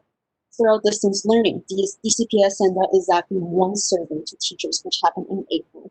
And the survey link was buried under paragraphs of text and 6 other embedded links under the email titled Reminder and Resources. DCPS received less than 300 feedback from thousands of educators across the district. For me, it doesn't sound like there is an effective way of active communication between the central office and the school staff. I urge the board to support us in making our voices heard. Thank you. Thank you very much. Mr. Luckner. Greetings and thank you for the opportunity to speak this evening.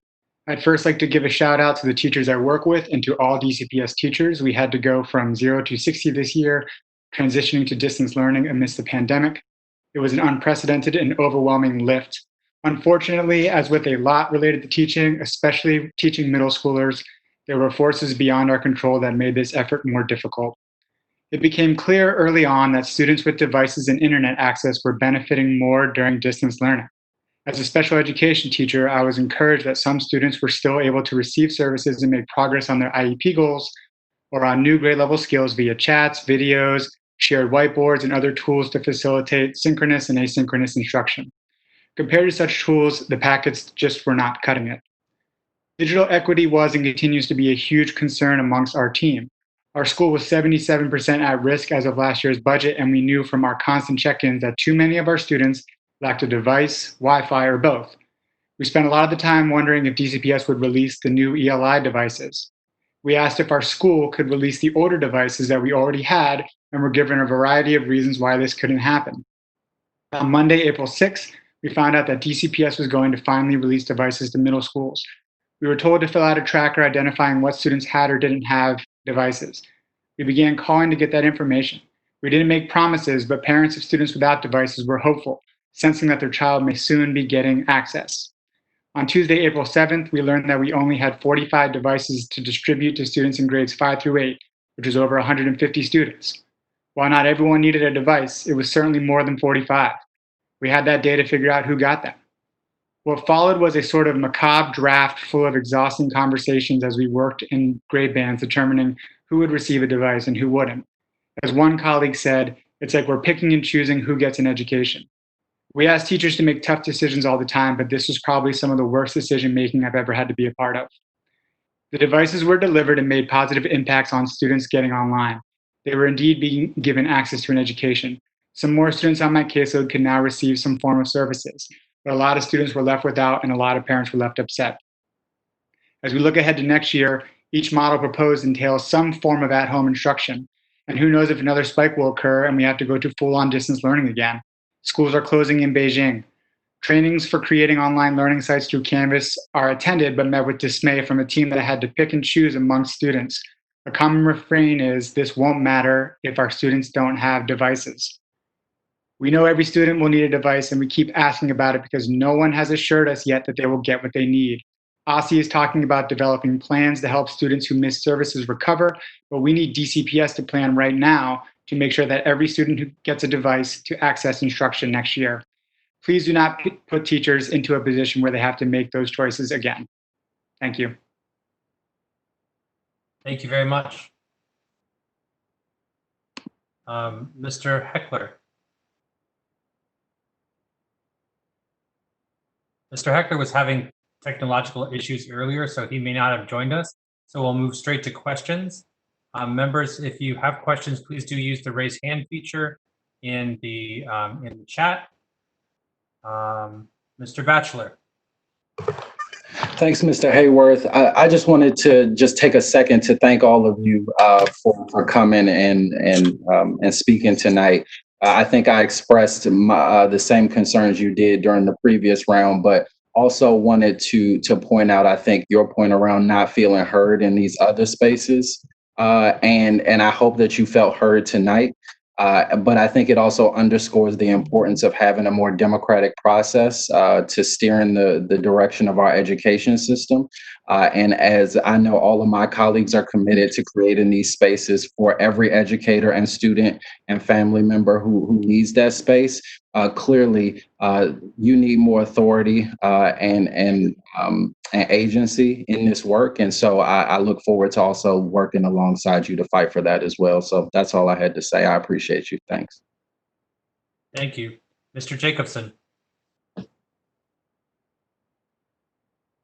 Thank you, Mr. Hayworth. Questions particularly to Ms. Garba and Mr. Lookner about the digital divide and connectivity. How well are we doing, and what sort of support are you getting from the district government to make sure your students are able to access just basic learning tools? From my perspective at our school in Ward 5, we're doing terribly. The fact that we had to pick and choose the way we did was a terrible experience for teachers and students, and we keep bringing it up and we keep being told why we can't use old devices, and we keep being told, I mean, the most recent thing has been start writing grants. And when we think about how much money DC has, and I know we're going through a pandemic, but I just don't understand why this isn't front and center right now. Ms. Garba? Similar to what Mr. Lookner said, we're met with every reason why it can't be done, why we can't get the devices, and what we as teachers should be doing, along with everything else that we have to take care of, during a global pandemic.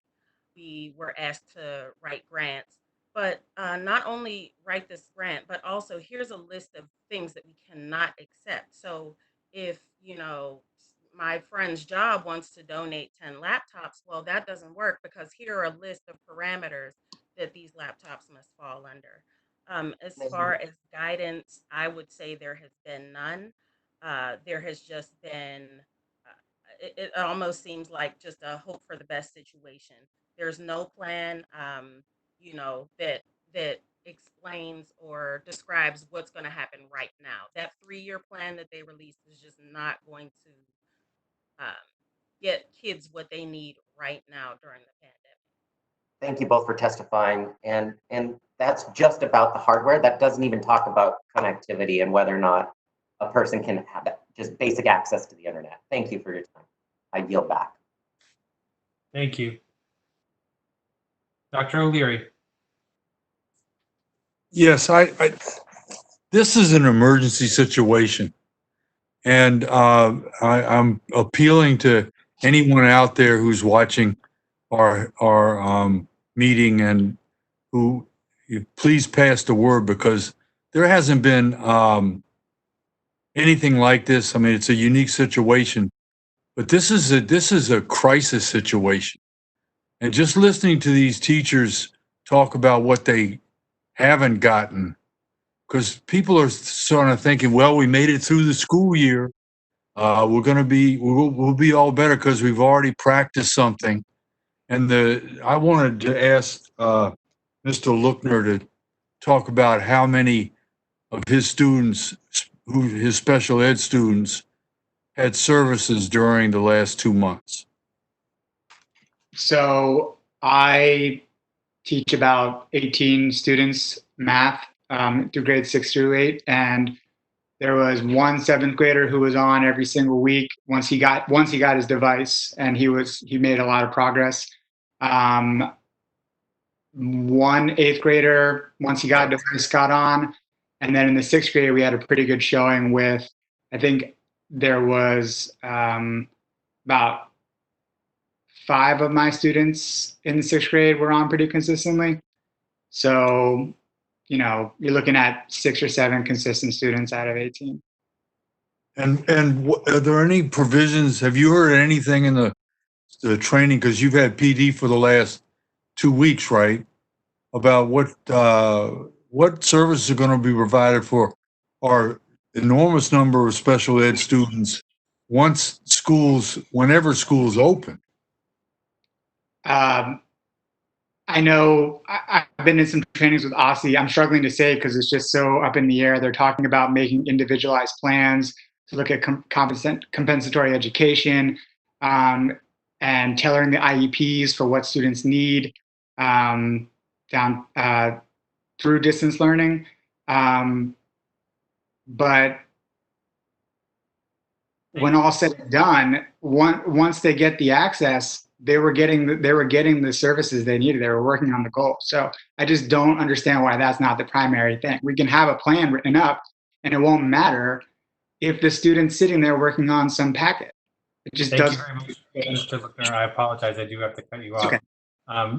Dr. Gasoi. Excuse me. Sorry. It's actually Mr. O'Sullivan first, and then Dr. Gasoi. Thank you, and thank you for testifying. And I just wanted to say, Mr. Hur, I feel your pain, and I definitely, I totally agree with what you're saying. I didn't like distance learning. Most students didn't like distance learning. But at the end of the day, if somebody dies because we open schools in a situation where I think we shouldn't be because it's not safe to, if that happens, then we failed as a city. And there's nothing that we could do and say, oh, but the amount of time lost, if we lose a life, that's the worst thing we could lose. And the physical safety of all our students, physical and mental safety is very important. And I just wanted to ask Ms. Garba and Mr. Lookner, especially on the access to technology part, one thing in our student advisory committee report, we talked about the importance of every student having access to Wi-Fi and a computer. But what beyond that? Even if they, in an ideal world, they get a computer, they get Wi-Fi, high-speed Wi-Fi connection, what else would you like to see in terms of support systems for like computer literacy or something? One thing that I've also been really concerned about is the push to Canvas as a platform, as well as Teams, which, I'm, probably, have intermediate knowledge of. But in order to be, the type of teacher that I want to be. I want to be excellent when it comes to these programs. In considering the amount of time that it took me to learn some of the skills that I learned when I was in college, it's not going to happen by August 31st. I am not going to be an advanced user of Canvas the way that I would like to be by August. And so that's me, and I'm a teacher. What about students and families? So the training that would be necessary for Canvas and Teams and other online platforms would not just need to be for teachers, but for parents and children as well. Thanks very much. Yeah, I'll put I know time's up, but I would say that one thing that worries me is that we should have the time to teach those skills.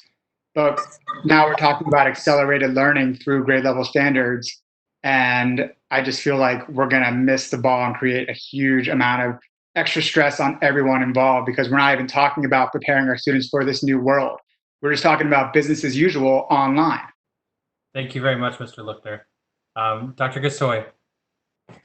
I am just going to say that I appreciate all of you, and I am so appreciative that you're sticking with with us right now as teachers. I hear your frustration and your pain, and I think a through line right now that I'm hearing in all of these conversations is the lack of engagement of direct stakeholders and those who have the most at stake. And it's been a common thread through so many conversations, and I think that we need to really rethink what we mean when we say we are, the fastest improving school system. That stakeholder engagement is a really important part of that, and I think we're feeling it now in a very real way. So I wanted to thank you all for everything that you do. And I am hoping that we can think differently, as Mr. Luckner just mentioned, that this is the moment when we really have to start thinking more creatively and outside of the box about going forward. So we will be doing that with you. So thank you. Thank you. Mr. Parker. Yeah, I just want to acknowledge the tension that exists and the complexity of the situation. I know I don't need to say that because I'm sure we all appreciate it. What I've heard repeatedly from parents is that this is a really difficult time for many of them. I've also heard from many constituents that I need to get back to work in order to put food on the table for my families. And I can't go back to work if my children are in the home and I need to teach them all day. What I'm also hearing repeatedly from teachers is it's not safe for me to go back into the classroom, and we're not prepared to do so. And so I just want to acknowledge that this is a very complex situation. That said, I would never condone or encourage teachers, Mr. Hurt, to put themselves at risk or endanger the lives of students or families.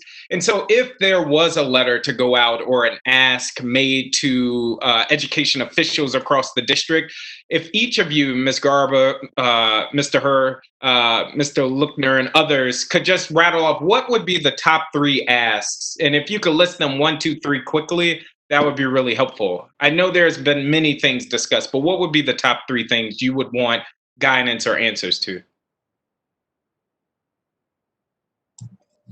You're saying an ask from the board? Or education officials, from the chancellor to the DME, just generally speaking, what are the things that you as an educator need, the top 3 things you would say? I think specifically with regards to reopening, engaging teachers and engaging families. That hasn't been done sufficiently. And you're right, it's extremely complex with families needing to go back to work, and those families haven't been brought into the conversation the same way the teachers haven't been brought into the conversation. Luckner, Garber, would you add anything? So one thing I know is that parents were given a survey about how they would like students to return to the classroom. But I don't think as staff we have that luxury to choose the options to work. Equitable check, equitable voice, and teacher flexibility. Super helpful. I would encourage others to just drop it in the chat box. Thank you. Thank you very much. President Wattenberg. I just want to ask each of you, and actually I'm going to start with Ms. Sue and go in the opposite direction. Just everybody is talking about how they're being left out. Teachers and families are being left out of the discussions between DCPS in particular, I think, and teachers and families. So my question is, are your principals involved with DCPS? Is DCPS engaging with the principals and the principals aren't engaging with you, or they're not involved either? I'm trying to understand from where DCPS sits, how do they think this is going? Based on my experience, my principal told us that she also didn't know the information beforehand. She mentioned something along the line of like the mayor wants to make sure the information is shared publicly at the same time for certain reasons. I don't know why, but that's my experience. Like none of us were involved. Others? Oh, you don't know what order you're in. Okay. The way I look at it, then comes Mr. Herr, and then Mr. Lookner, and then Ms. Garba. Yeah, I trust that my principal is communicating to us everything that he can, and doing the best he can with what he's been given. I'll say he's been extremely supportive of me and of our staff. But I mean, I don't want to put words in his mouth or anything, but I get the impression that that he's doing the best he can with what he's been given, and he's not being given very much. Mr. Lookner? Yeah, I would second what Mr. Herr said. I think that unfortunately it feels like everyone's in the dark and they're doing the best of what they can be given right now.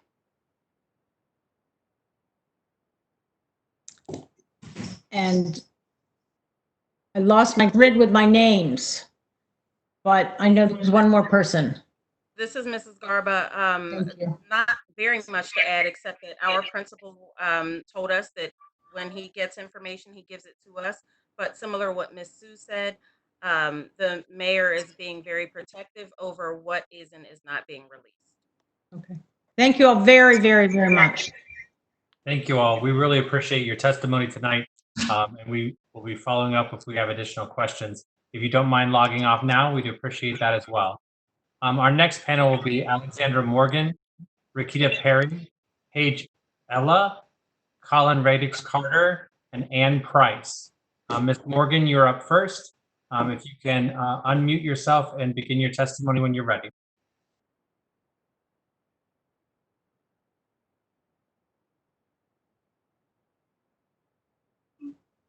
Not seeing Ms. Morgan, so going to Ms. Perry.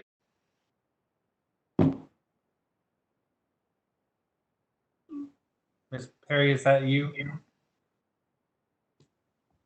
Yes. Yes. Can you all hear me? Yes, please go ahead. Okay, sorry. Yes. Okay. Hold on just a second. Go ahead and begin when you're ready. Okay, just a second. Sure. I'm trying to start the video, but I guess that's not a priority. Okay. Hi, my name is Rakita Perry, and I am a DCPS special education teacher. I work with K through second grade medically fragile students. On March 13th, 2020, one of the students in my school's medically fragile program died after dealing with respiratory complications from a common cold. We lost this bubbly and sweet 4-year-old because the student was forced to attend school despite the mom's apprehension. Despite my school's best efforts, we seldomly had the proper cleaning supplies or enough custodial staff to adequately sanitize or maintain our rooms. The pre-K MES teachers spent hours each week mopping our floors. We never had school provided sanitizer despite repeated requests to get batteries and sanitizing solution. This student attended school 3 times, engaged with peers in a limited capacity within a classroom that we had to spend our planning or instructional time sanitizing. This student still caught a cold and subsequently died. Now, I'd like to offer you an interesting fact. DCPS has spent 0 hours speaking with teachers in medically fragile programs outside of a scheduled Teams meeting with River Terrace teachers this Monday. We just spent 2.5 months distance teaching students with complex medical, physical, and cognitive needs. No one from DCPS's Department of Specialized Instruction reached out to receive suggestions or concerns. No one has offered a plan on how we will ensure our medically fragile students remain safe. This is incredibly concerning as it does not appear that DCPS is offering any 100% virtual learning options based on the feedback survey we just had the opportunity to complete yesterday. So when I am forced to return to a small classroom crowded with specialized equipment and additional staff members, how will DCPS ensure that we will not have to send additional condolences to a parent? Now, I timed this testimony at home, and I should have about 30 more seconds. I'm going to use that time to have you all sit and think who on this board will take the charge. Will pick up the phone, email, and ask Deputy Chief Carrie Larkin or Chancellor Fairby their plan to keep our MES students safe and, more importantly, alive. Thank you.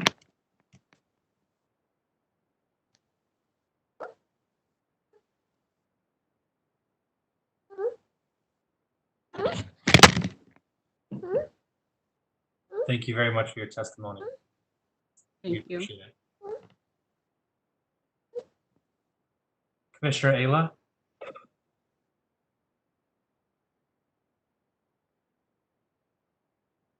Commissioner, I think you're still on mute.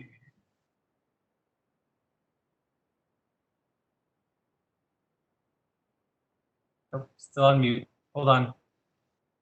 Give me 1 second. I'll unmute you. I'm still on mute. You are, we can hear you Can now. you hear me? Yes. All right, thank you. It is hard for me to speak after this. First of all, I want to just thank all the teachers on the phone for their commitment to our students. I'm a mother of 2 elementary age children. I'm also an ANC commissioner, and I work full-time as a senior vice president at a company that focuses on the healthcare industry. The comments below reflect feedback received over the course of the past 6 weeks from ANC commissioners across the city, as well as parents, physicians, caregivers, teachers, educators, and business owners. I'm here to propose providing our elementary and middle school education experts with more resources to allow for safe and in-person learning this fall. This is not original thinking. It is something that many school systems are working to implement. The Reopen DC Advisory Committee's education solution relies on reducing the amount of time our children spend in the classroom and increasing the amount of time our children spend learning virtually. We all know that every child should have a quality in-person education.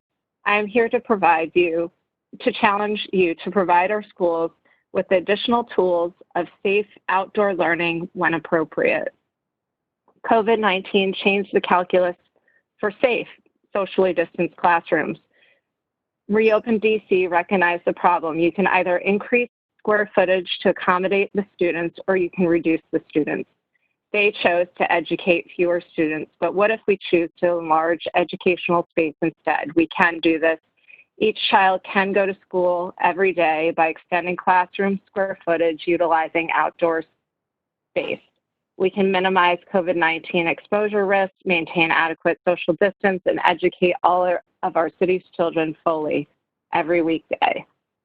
This section is one, the next stat is one that I find compelling, but also very sad. Studies show that this spring's distance learning efforts exacerbated educational disparities across income classes. The Lawrence Hall of Science at the University of California, Berkeley collected data across multiple cities in California and found that over 60% of the children living in low-income neighborhoods never turned on their school-issued device. I ask for your support for a community-based partnership between the district schools, its teachers, parks and recreation, business owners, and NGOs to ensure that children across the city have a fair shot for in-person education.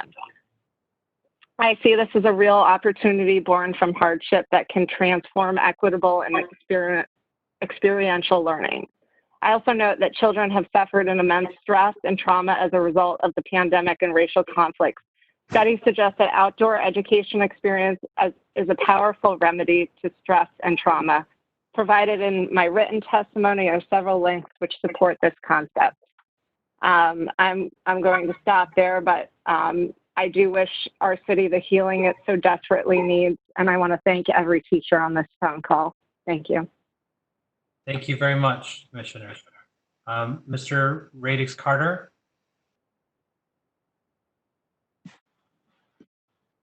Yes, I'm here. Please begin when you're ready. Okay. Good evening, State Board of Education Ward representatives. Please accept my testimony regarding supporting Black educators in the District of Columbia Public Schools. I speak to you as an early childhood educator who has been in the field professionally for 17 years. While I enjoy being a pre-K teacher, I will not lie to you to say that it is an isolating, stressful, and thankless job, especially as a male educator of color. Although the country is collectively dealing with the COVID-19 pandemic and the murders of George Floyd, Breonna Taylor, Ahmaud Arbery, and others, I have the added stress of knowing that the reality of living in a country where my life, at any given moment, can be taken away because of the color of my skin. In the article, The Experiences of Teachers of Color, Leah Schaefer notes that Black and Latino teachers continually feel that they have to prove their worth as educators. We are overlooked for advancement, undervalued as experts in our subject areas, and have to prove our qualifications to parents. I have to struggle with all of these issues constantly as a Black educator.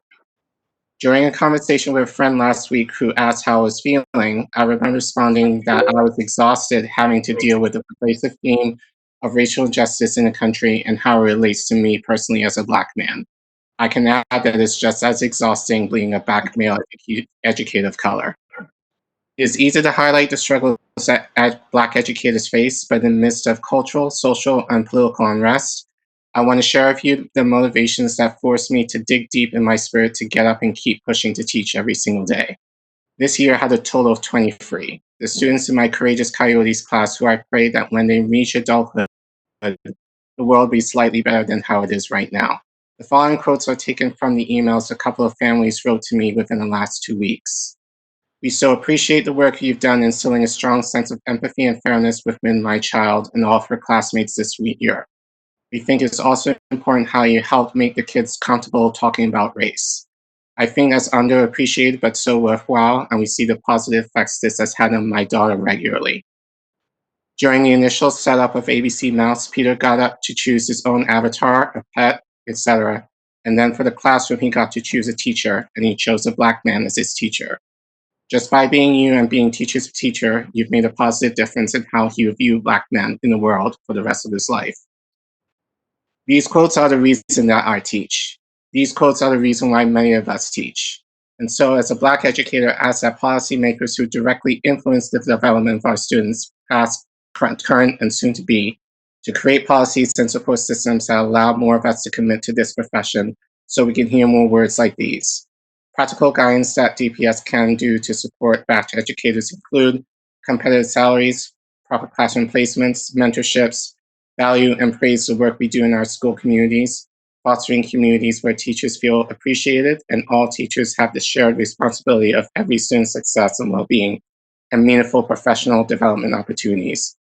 We're not asking for much at all, but if we start these guidance points, it will help Black educators feel like our work has purpose and be more willing to continue to press into the profession and our students, even when the world around us is unpredictable. Thank you very much. Thank you very much for your testimony. Ms. Price.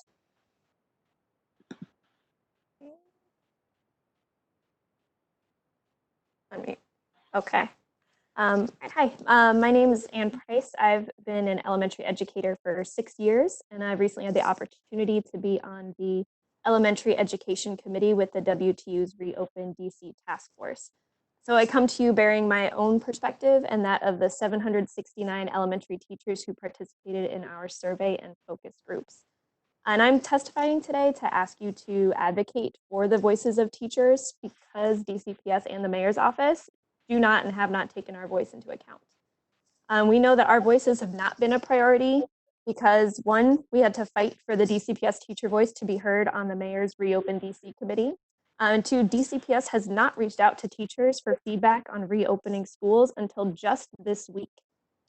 So when it was first announced on April 27th, the DCPS teacher voice was originally excluded from the mayor's committee Instead, it included multiple representatives from the public charter sector and CEOs and executive directors of education-related organizations. It wasn't until teachers reached out to the mayor's office that the WTU president, one principal, and one high school teacher were added to that committee. So why did it not occur to the mayor and her office to include teachers in the first place? Why was the committee not chosen in a balanced manner to begin with? This is a systemic problem of devaluing the teacher voice. We know our students and our families, and we need you to push the mayor's office to value the district's teachers by seeking us out for input in the first place. Then there's DCPS. Since April 30th, though, the WTU task force has been working to develop a teacher-centered survey, distribute it to our colleagues, conduct focus groups for further feedback, and analyze the data. Your own teacher retention survey report found that the lack of support for teacher safety and mental health was a major finding in why teachers leave. This was mostly in reference to student behavior. However, our survey showed that teachers have major concerns about our safety in returning to school regarding many factors, including student behavior as well as the school's structural facility. So how will these kind of issues be addressed if a student's not complying with CDC guidelines? How will teachers be supported and be kept safe? How will other students be kept safe? Additionally, 62.3% of elementary school respondents said their school structural facility was not currently safe and well maintained, either cleanliness, presence of pests, lack of soap, toilet paper, paper towels, and nurses. If these issues have not been taken care of already, how can we trust that we will have the necessary materials funded and provided for in the fall? But this was our work and our findings. So where was DCPS? DCPS never asked for our feedback before they decided to add 5 additional instructional days to the calendar. DCPS never asked for our feedback when they decided to have the Summer Bridge program be conducted in person starting August 10th. And these are only the decisions we know about. The first time I got a staff survey asking for my voice on how to reopen schools was this past Monday, June 15th. And when it was asked about potential schedules, it was framed as student schedules, not what a teacher-facing schedule would look like. So again, I don't want my voice to be an afterthought. I don't want my colleagues' voices and experience to be an afterthought. And we need you to help push DCPS and DC government to value their teachers by seeking us out. Thank you very much, Ms. Price. Members, we will follow the same format as before. If you have a question, please do raise your hand, and I will call in order of the hand raising. Dr. O'Leary.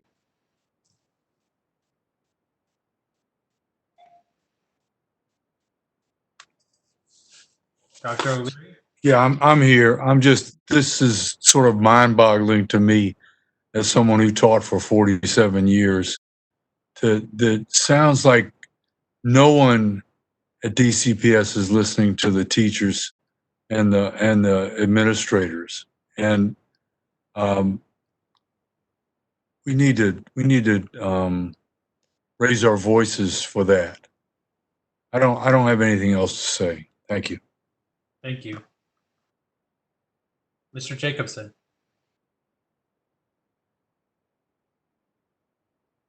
Thank you, Mr. Hayworth. I hope I'm coming through. Thank you all for your testimony this evening. I really appreciate it. Ms. Price, I actually want to commend you and the WTU for earning a spot on the Mayor's Reopen Committee.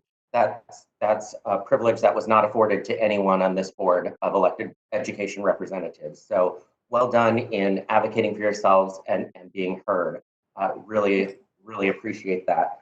On Ms. Perry, how many students are in the medically fragile program? And pardon me, I do have a toddler. That's okay. We love that extra participation. So in my class, based on the model that DCPS has, you can max out at 8 students in a medically fragile program. There are currently 2 separate programs within the district, and then there's River Terrace. My classroom, there are 5 students. The issue with having 5 students They all typically are in wheelchairs, and they also have specialized equipment that could be walkers, standers, activity chairs. So even though you only have 5 students, it takes up a lot more space. And then also what comes with those programs are more staff. So there are going to be potentially 4 staff members in my classroom, along with those 5. Well, I'll have 6 students next year in the classroom, making it making it impossible for us to safely social distance. Right. And I think that's my main concern is we can't open these classrooms and keep 6 feet apart and keep social distancing. Certainly not in your classroom and not in most of the ones that I've been in Ward 2 and around the city. And well, it's a nice idea to have outdoor classes. We just had a rainstorm tonight. That's not always feasible. We need to continue to advocate, and we need to continue to hear these stories about the issues that we're going to have when we try and reopen our schools. And I just, my heart breaks and goes out to you and the family of your student that was lost. So thank you for coming here tonight. Yes, thank you. I'll be sure to share condolences. Thank you. Very much.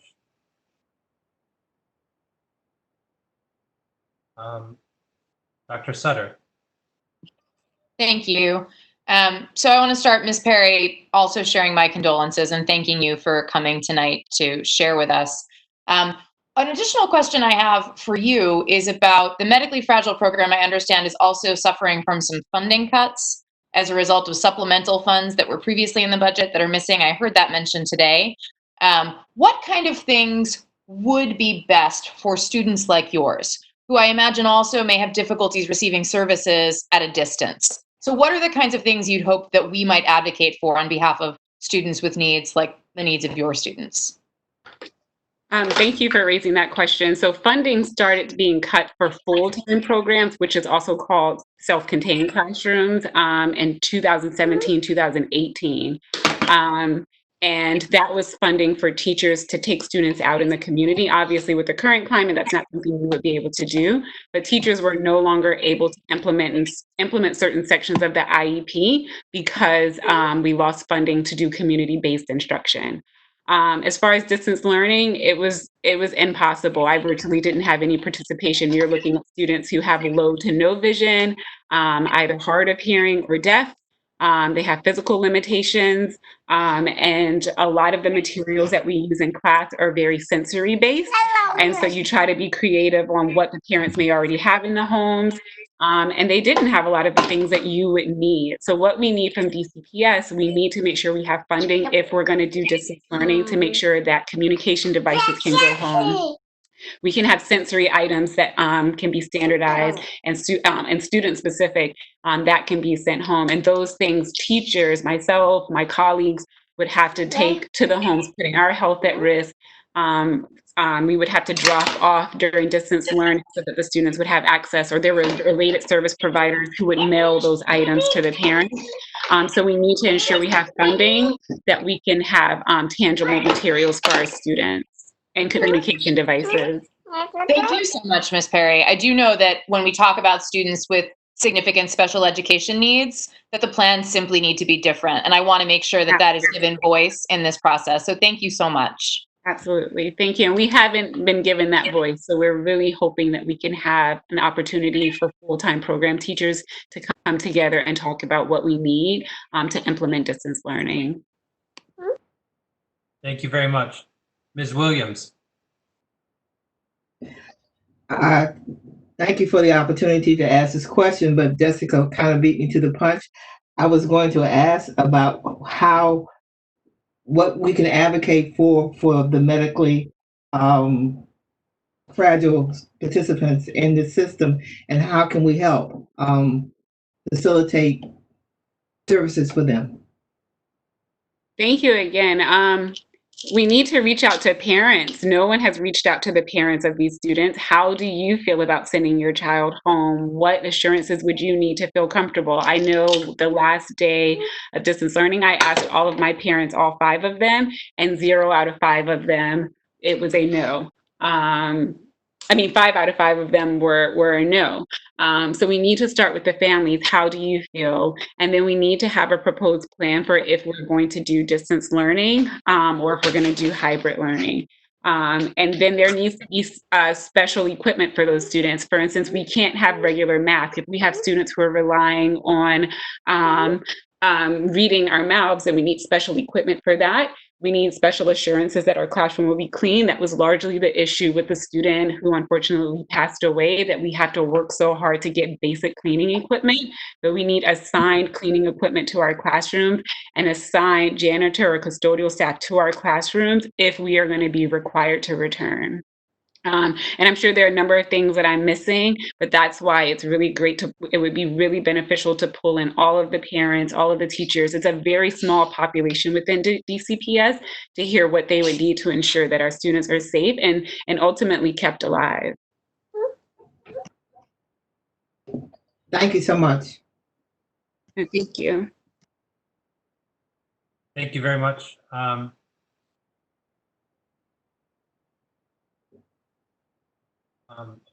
Sorry, thank you. President Wattenberg. President Wattenberg, you're on mute. Thanks so much to all of you, Ms. Perry. We will send some form of question over on your behalf, perhaps along with a fuller memo about a lot of the things that we've heard here tonight. I want to pose my question to Mr. Radix Carter, and I want to start by thanking him for spending one of his evenings last week on a Zoom call just like this with the Ward 3 Wilson Feeder Network, conveying to Chairman Mendelson his views about the needs of early childhood. So I can imagine you're working very, very hard. So my question to you really is to sort of go further in your testimony about the kinds of things that you think should be happening at the district level, school level, to better retain Black male educators. I think you're on mute. I think the biggest thing within the district that can do much better is mentoring. Within the last, and I think just overall, I think within the education system, that's been a lack. I just know within this is my 17th year of teaching, I've only had formal or informal mentoring experiences for maybe about only 2 of them. So, and I think especially being a first year teacher, as someone said before, that year in particular is very key to making sure teachers are getting their foot in the door, but feeling comfortable with the craft. And they're going to need more mentoring after that to make sure they're solidified in those practices. So I think at minimum, if the district's able to start there, that would help. That would have surely helped me with my teaching, but I'm sure that will help others as well. Thank you very much. Thank you. Mr. Parker. Thank you all for sharing. And Ms. Perry, thank you for your testimony tonight, as well as your advocacy over the years and reaching out last week. I've learned a lot, and I trust that my colleagues have learned a lot. My heart goes out to that student's family that you spoke about. And if it is okay and appropriate, I would ask if you could just privately share that child's family's information. I'm sure my colleagues would like to reach out to the family just to share our condolences as well. I guess the sentiment I want to share on top of that is just frustration. This has been a very eye-opening call, but I would love to say it's been surprising, and it's not. It's a reoccurring narrative in the city of folk feeling disenfranchised as well as not listened to. And the concern that comes to mind is oversight, and how we need to do a better job at oversight in this city. And so while I'm happy to write a letter, I'm happy to reach out to DCPS, I'm happy to reach out to other elected officials. And yes, the mayor should have had us on her council and her committee. The truth of the matter is the folk that are reliable or should be reliable for doing oversight are not doing a good enough job, and that's clear by your testimony. So in the remaining minutes that I have, I would just ask, what recommendations might you have for how we would improve oversight in this city in the short term, but also long term? When I first entered DCPS, I mean, this has been a long struggle, especially with full-time programs, self-contained students. These are students who are getting a certificate of IEP completion. So when it comes to data points, our students don't really matter. They're not getting, they're not going off to college. They're not getting employed typically. They're usually just a pass fail. And so because of that, we have to fight extra hard to get the resources we need. In the past, it used to be that we would elevate it to the principal, then we would go to the program director, then we would go to the chancellor. In my short years in being in DCPS, the 7, I've had 5 chancellors. So we've lost the ability to advocate. There's nowhere for me to go. And so I spoke with you last week and I was on Twitter ranting because there's nowhere to go. And so I think it's exciting to have a school board, but I think there needs to be more oversight in the sense of you all being involved and being real true players and holding our mayor responsible and our chancellor accountable. Because once I reach the chancellor, I don't know where to go. I don't have the voices of council members anymore. There's just nowhere else to go. So it would be nice to have a clean line of, if you don't hear from the chancellor, your voices aren't being heard, where do you go? Thank you very much, Ms. Perry. We really appreciate your testimony. That does conclude the questions for this round of witnesses. So I want to extend my thanks again to everyone who was there for testifying. Our final panel of public witnesses tonight will be start with Ayana Balguda, then Sasha Gottlieb, Samantha Paige Davis, Raven Carter, Prithika Santhandam, and then Stephanie Moore. So Ms. Balguda, if you could begin. Yeah, hello. Hello. Hi. So this is Ayana Balguda and Candace Davis, and we are former vice principals from Ingenuity Prep Public Charter School. We would like to share our experience with seeking help from the state board with hopes that you will clarify your role in supporting DC charter school students when Public Charter School Board and IC fails to do so. Since our time is limited, I will quickly summarize our experience and allow you to refer to our detailed timeline that was submitted for the written testimony section. In short, we began reaching out to this board on November 1st. We emailed the Office of Ombudsman twice to file a complaint against Ingenuity Prep for egregious educational neglect, and specifically stated that our concerns required immediate attention. The Office of Ombudsman did not respond to us. In fact, this office did not hear our concerns until 7 months later when PCSB made a recommendation for mediation. Nevertheless, we had a productive conversation on June 5th, and now we are waiting for a follow-up. We began reaching out to Ward 8 Representative Marcus Batchelor on January 7th with help from you, Mr. Hayworth. While Mr. Hayworth stated that SBOE takes issues like this very seriously, he passed the responsibility to Mr. Batchelor. Unfortunately, however, Mr. Batchelor did not meet with us until March 2nd, 55 days after our initial email. Although he agreed to contact Councilman David Grasso and Superintendent Kang, visit the school himself and follow up with us on March 6th, we never heard from him again. We submitted 3 testimonies to this board. Each testimony was regarding our experience with OSCE, and we made clear that the lack of attention given to the safety concerns and malpractice at this school is causing students to suffer severely. No one followed up with us after receiving our testimonies. We began reaching out to Superintendent Kang and her staff on March 5th. We explained that an OSCE staff member told us to call the police when we reported that students' lives were at risk due to Ingenuity's prep negligence. We also described the lack of respect shown to an Ingenuity Prep parent during OSCE's mediation with the school. Furthermore, we made clear to Superintendent Kang that students were still not receiving special education services even after OSCE's investigation was complete. Superintendent Kang's office never responded to our complaints. Basically, after several months of advocating, we've learned that no education entity in DC is mandated to take responsibility for education malpractice in charter schools, which allows individual schools to neglect the needs of our students. Ingenuity Prep was not only found guilty of several violations, but they continue immoral, unethical, and illegal practice to this day, and no one has provided sufficient documentation to prove that CEO Will Stetzer and his executive team are capable of adequately serving our students. Here's what we want to know. If Ingenuity's prep board will not hold the school CEO, Will Stetzer, accountable, PCSB will not hold the school's board chair, Pina Whittick, accountable, and no one holds PCSB or OSSI accountable, then who's responsible for protecting our students? In other words, how do you uphold your mission to, quote, provide support, advocacy, and oversight of public education to ensure every student is valued? And what are you doing to achieve your mission of, quote, sharing these responsibilities with all stakeholders? We hope to receive a follow-up regarding these serious concerns. Thank you. Thank you very much. You're welcome. Ms. Gottlieb. Hi, can you hear me okay? Yes, we can.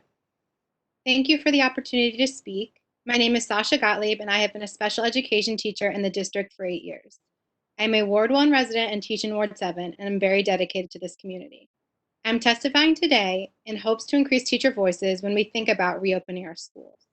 While I would love nothing more than to see my students and resume regular instruction, I'm deeply concerned by the plans I hear being rolled out for the 2020-2021 school year. It is very alarming that a reopening plan was created without the input of educators. As we are the ones in the building with students, day in and day out, our input should have been integral to the reopening process. To ask for teacher feedback on June 15th, after a tentative reopening schedule has already been announced, is unacceptable. The plans I've heard postulated so far pose many challenges for teachers in the areas of health, childcare, and equity. The plans I hear being proposed, which include alternating days, teachers moving to different classrooms, etc., still put teachers in contact with a significant number of students throughout the week. If you're a special educator, you'll also be in contact with service providers and paraprofessionals as well. Without adequate test and trace programs, the risk of exposure is huge. I've asked on numerous occasions in multiple DCPS forums what will be done to accommodate students and teachers with underlying health conditions who cannot or feel uncomfortable entering the building. On every occasion, I've been told that there is not yet a plan. As a special education teacher, many of my students have health issues that would make them particularly vulnerable if schools reopened. Additionally, as a teacher with an underlying health condition, I would not feel comfortable re-entering the building given the high amount of community spread in the area. Additionally, all public health officials are predicting a peak in the fall and have said that indoor enclosed spaces are the highest risk areas. I do not think it will be possible to socially distance in a way to effectively prevent spread, particularly those most vulnerable to the severe impacts of COVID-19. Additionally, for teachers who are parents, the proposed schedule will create significant burdens. How are teachers supposed to balance their own childcare demands and an alternating schedule with their work schedule? In both of these situations where teachers have to be out of the building due to childcare or underlying health conditions, what will be done in terms of class coverage? Having teachers out of the building will increase the difficulty of keeping class sizes small.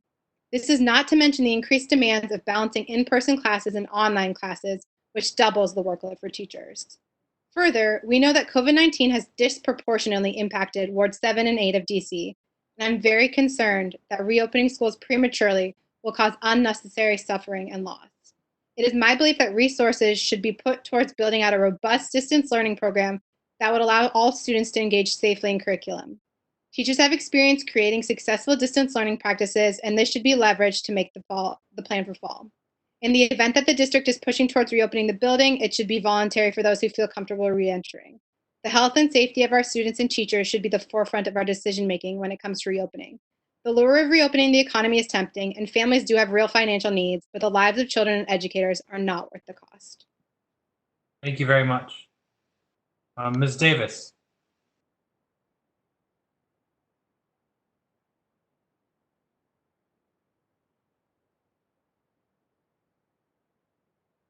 Can't hear you. You have your microphone turned on?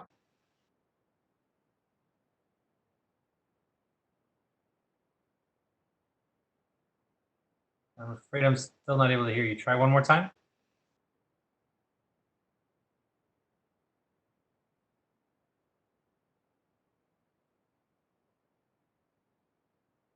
Unfortunately, it's not working.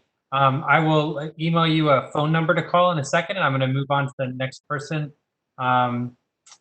Ms. Santana.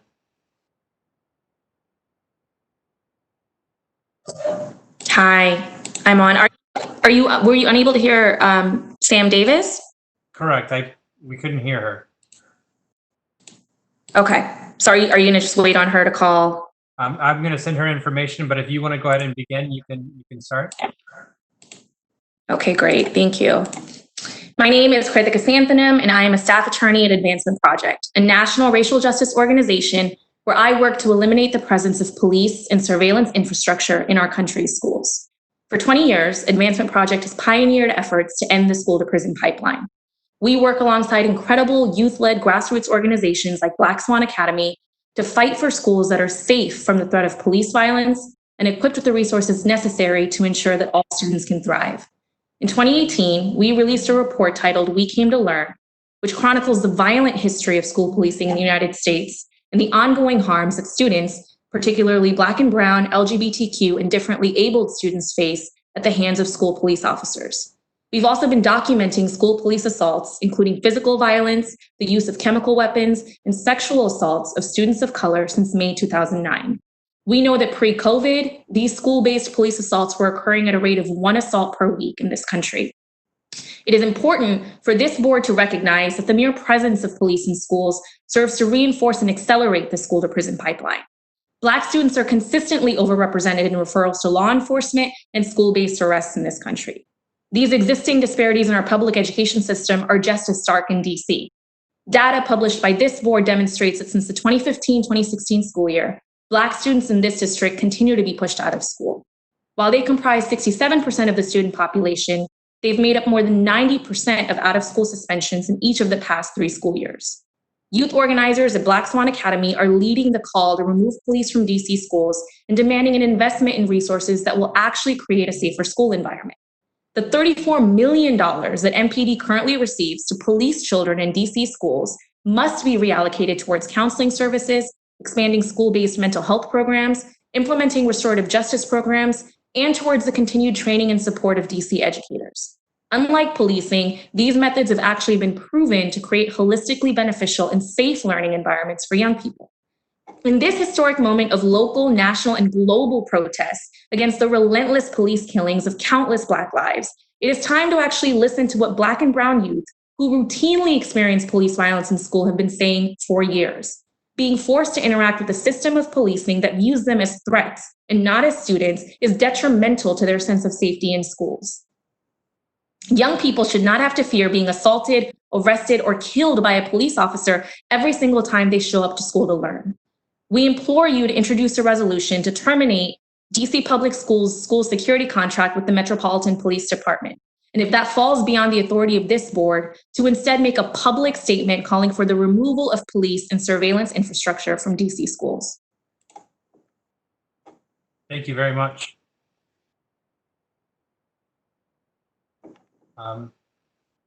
Ms. Davis, did you call in? Can you hear us?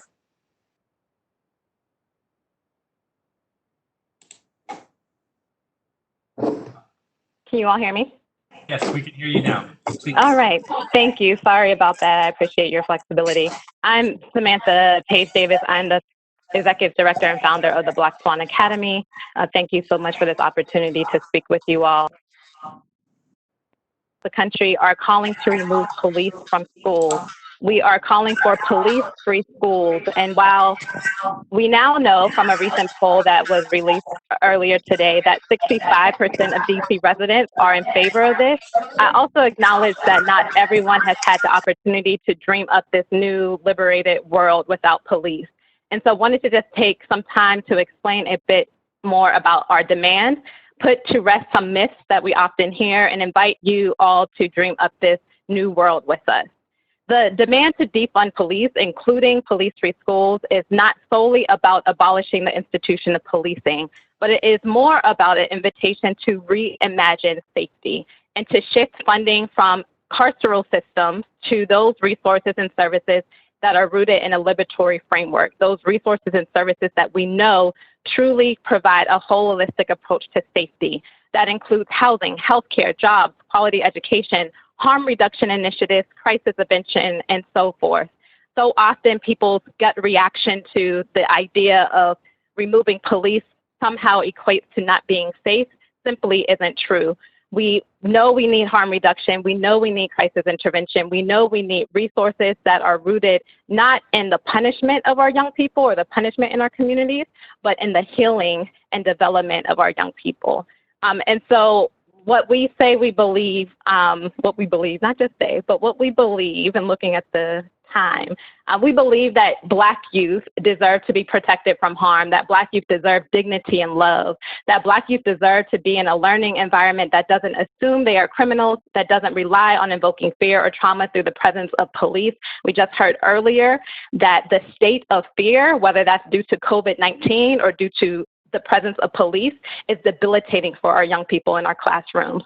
And so we believe that young people deserve to have the freedom and to have the investments to be their full selves, to be invested in their development and their health and well-being.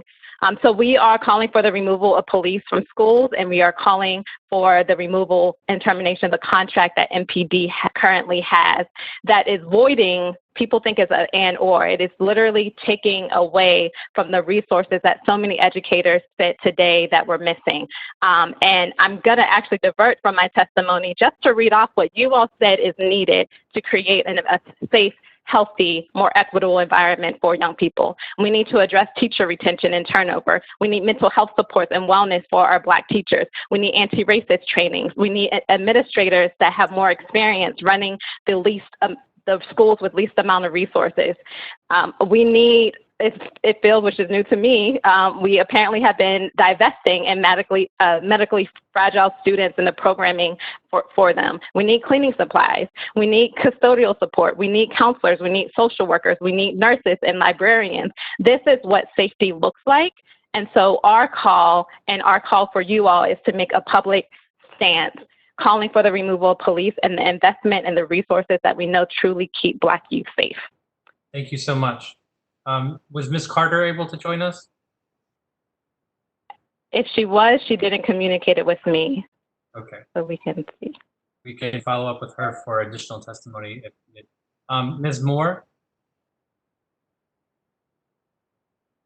Stephanie Moore? Great. So seeing no additional witnesses on this list, we will now open it up for questions.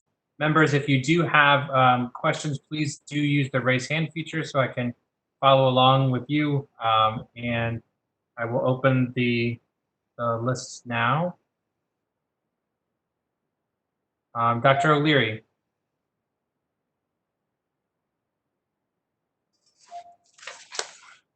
Yes, I don't have any questions. I just would like for the teachers to talk about what they would do to reopen the school.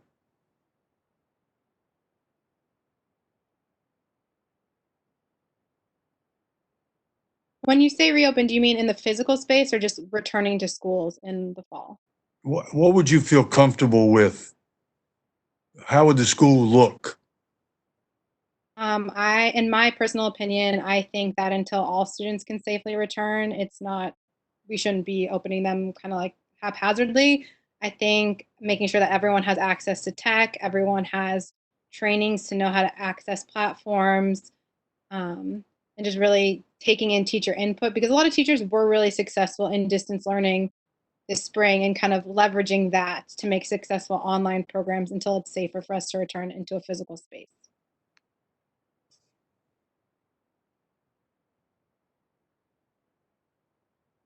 That's all I have. Thank you. Dr. Sutter. Thank you. So I really appreciate the testimony from Ms. Davis, and forgive me, from the Advancement Project. I do not want to butcher the last name. Is it Santhanum? It's Santhanum. Santhanum, thank you. Thank you both for your testimony. I will say, I feel like I am on a journey of reimagining this new world of safety as you describe it, and I think that's a really beautiful way to describe it. I shared some testimony with the DC Council today and got a question from the chairman specifically about this, about what it would look like. And I shared a personal story of my own about a negative experience I had with police in a situation where I think a different form of safety personnel would have been better suited for this. So I'd love to hear, as you think about the asks that students are making from Black Swan, which are beautifully clear, the 5 asks that you're making. How do you recommend we socialize these ideas more broadly? I agree with the idea of a statement. I hear that loud and clear. I know that's something some of our members feel strongly about. But I'd love to know how we can also help socialize this idea more broadly about this idea of reimagining community. So I can start. I think what is beautiful and hopeful about the current moment is that it's pushing to the mainstream a conversation that, you know, Black and brown communities and Black and brown students have been having for decades around just the racism and violence that is endemic to the system of policing in this country.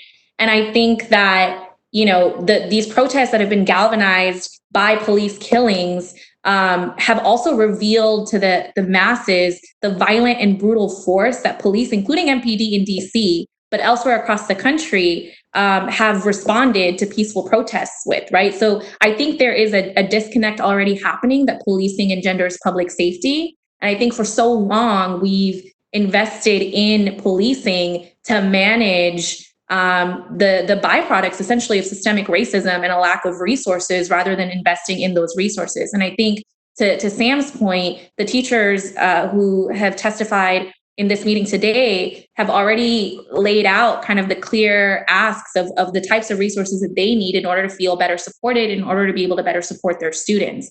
So I think that one of the things that we really need to interrupt is this nexus between police presence equals safety, whether that's in schools or in communities. And I think one of the other things that is important to get out there, especially in the research that we've done, and looking into the history and origins of school policing, is this is not a response to mass school shootings, or this isn't something that is new and has happened in the wake of Columbine and other school shootings. Historically, police presence in school has been a response to the decades of organizing by Black and brown students for more equitable schools, for culturally responsive curriculum, for better resourced schools. And I apologize for interrupting, but we do need to move on. We do have additional people. Members, I do want to note that I inadvertently muted Ms. Moore, who's on the telephone. So we're going to go back to her right now and have her present her testimony, and then I'll start with questions. Ms. Moore? Hi, can you hear me now? Yes, we can. Thank you. Okay, great. Good evening, everyone. My name is Stephanie Moore. I'm a special education teacher finishing my 14th year in the classroom. I earned my master's degree in instructional technology, and with my expertise, I can still say distance learning has been a life-changing experience for teaching and learning. I would have never have imagined to have to teach in such unprecedented times, but I persevered. While I am amazed and proud of all teachers and what they have done distantly over the past few months, I also know that distance learning has given many of us more stress and pressure. Over these past few months, we have taken on new challenges, resources, and done our very best. Many of us have created home offices and boosted our Wi-Fi capabilities in order to handle our new workload. I also know that we have not had time. We had a spring break, but I know myself and many other teachers used that time to learn new teaching platforms. We have been worked nonstop, as it seems that since we are home, we are available. We hear the new buzzwords of self-care being stressed. However, that self-care involves time. Time is needed to breathe, to take in all that we have done, to unplug, to be with our families, and to just think. Our students were given an early start to their break, but teachers were mandated to attend countless trainings and meetings during 2 pandemics that included COVID-19 and the senseless and televised killings of Black Americans. Telling us to make sure we take time for ourselves, but not giving us any, is simply not fair. We have learned about trauma and best practices to meet the needs of our students, but we have not had time to deal with our own trauma. We have been inundated with how to reopen schools without being given the chance to close out this current school year and readjust as needed. I can speak for myself and say that while home, it has been a challenge to find the balance. I have children of my own in different school districts. Distance learning and teaching with my students full-time made it hard for me to do the same with my own children. While my children have their own teachers that are too committed, it is still my responsibility as a mother to ensure that my own kids have what they need to be successful. I feel that DCPS has made this hard during distance learning. My simple request as we consider reopening the school strong is that we consider teachers and their families. We too have children that may be on different schedules, and consideration from all local districts is pertinent. Although I work for DCPS, I live in Prince George's County. The metropolitan area is very small and we are all intertwined. I would think collaboration amongst various district leaders should happen because choices of DCPS impacts other communities and districts. I'm worried that the start schedule will conflict with my own children's schedule. I don't want to be reprimanded or silently marginalized or accused of not being engaged because I must manage home as well. I chose education because I love teaching and learning. I know as teachers are superheroes, but I ask that we have time to remove our capes for a while as well. Give teachers feelings, circumstances, physical and mental health, as well as their families consideration as we push to open schools strong during an active pandemic. The goal for us all will be to return to work. However, I don't know how well social distancing can be practiced in an elementary school setting.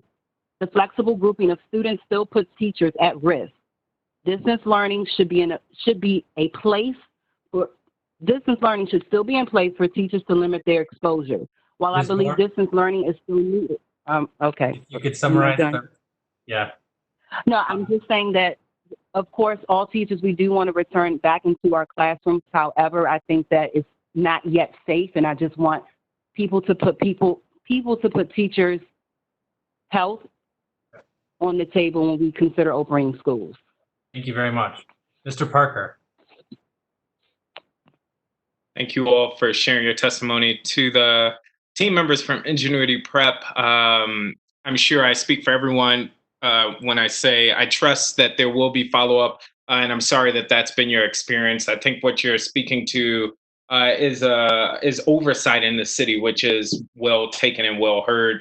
To the various members that are testifying or reimagining the role of police in our schools, I do have a question there around, like, what is the function of officers in uniforms and with weapons versus them playing various other roles in a school? I ask that because someone proposed that it's less about removing individual officers who may have strong relationships in some school communities with students, but how do we represent them differently and give them different tasks? For instance, versus policing, maybe they're strengthening and building relationships amongst team members. If you could shed insight there. And I don't want to get ahead of the board or my colleagues, but I do think there is an appetite to put forth a resolution calling for at least us to rethink how police are operating in our schools. So if you could just speak to how we might reimagine representing officers in our school, that would be helpful.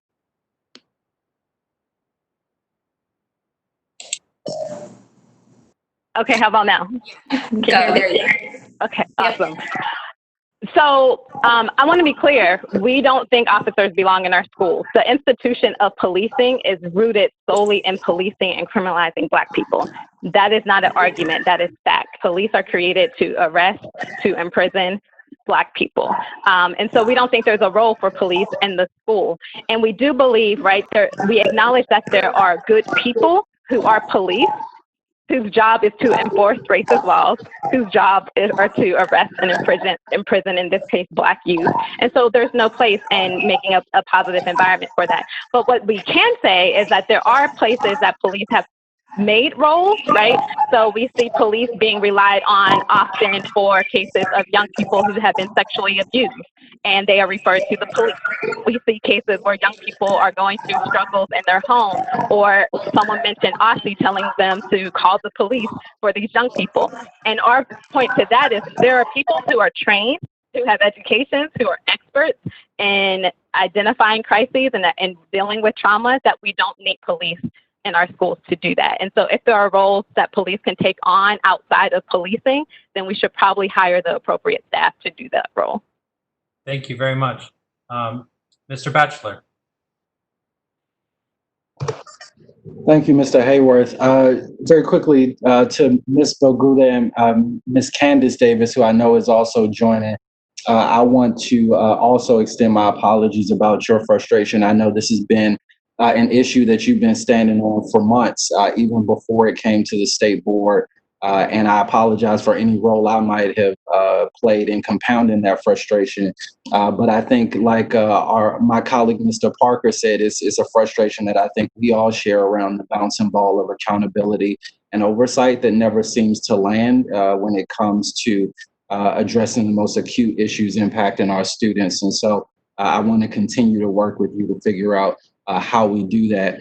To Ms. Davis and Ms. Santhanam, thank you so much for joining us and supplementing a conversation that we've already started as a board around taking a stand around policing in schools. I too just want to put on the record that I'm in full support of getting police out of our schools and that we can reinvest those dollars, 22 million or more, in really fixing the root causes that some believe require police in the first place. So I look forward to engaging in further conversation with my colleagues as we approach both the July working session and the July public meeting to address that in a more direct way as a board. And then I apologize, Ms. Moore, thank you so much for speaking very candidly about your experience as a teacher and how we need to support our teachers through this very difficult period as well. And one thing that stood out to me was your worry about how our educators and, quite frankly, all of our essential employees around the city take care of a family while also taking care of other young people's children throughout the day, and how we balance that as we begin to reopen in a phased way and make sure that the interpersonal and family needs of our educators are addressed as well. And I look forward to working with my colleagues to advocate on your behalf as we transition back. I didn't have any questions, but if there's the few seconds that I have left, if there's anybody who wants to say anything additional, I'll give that time.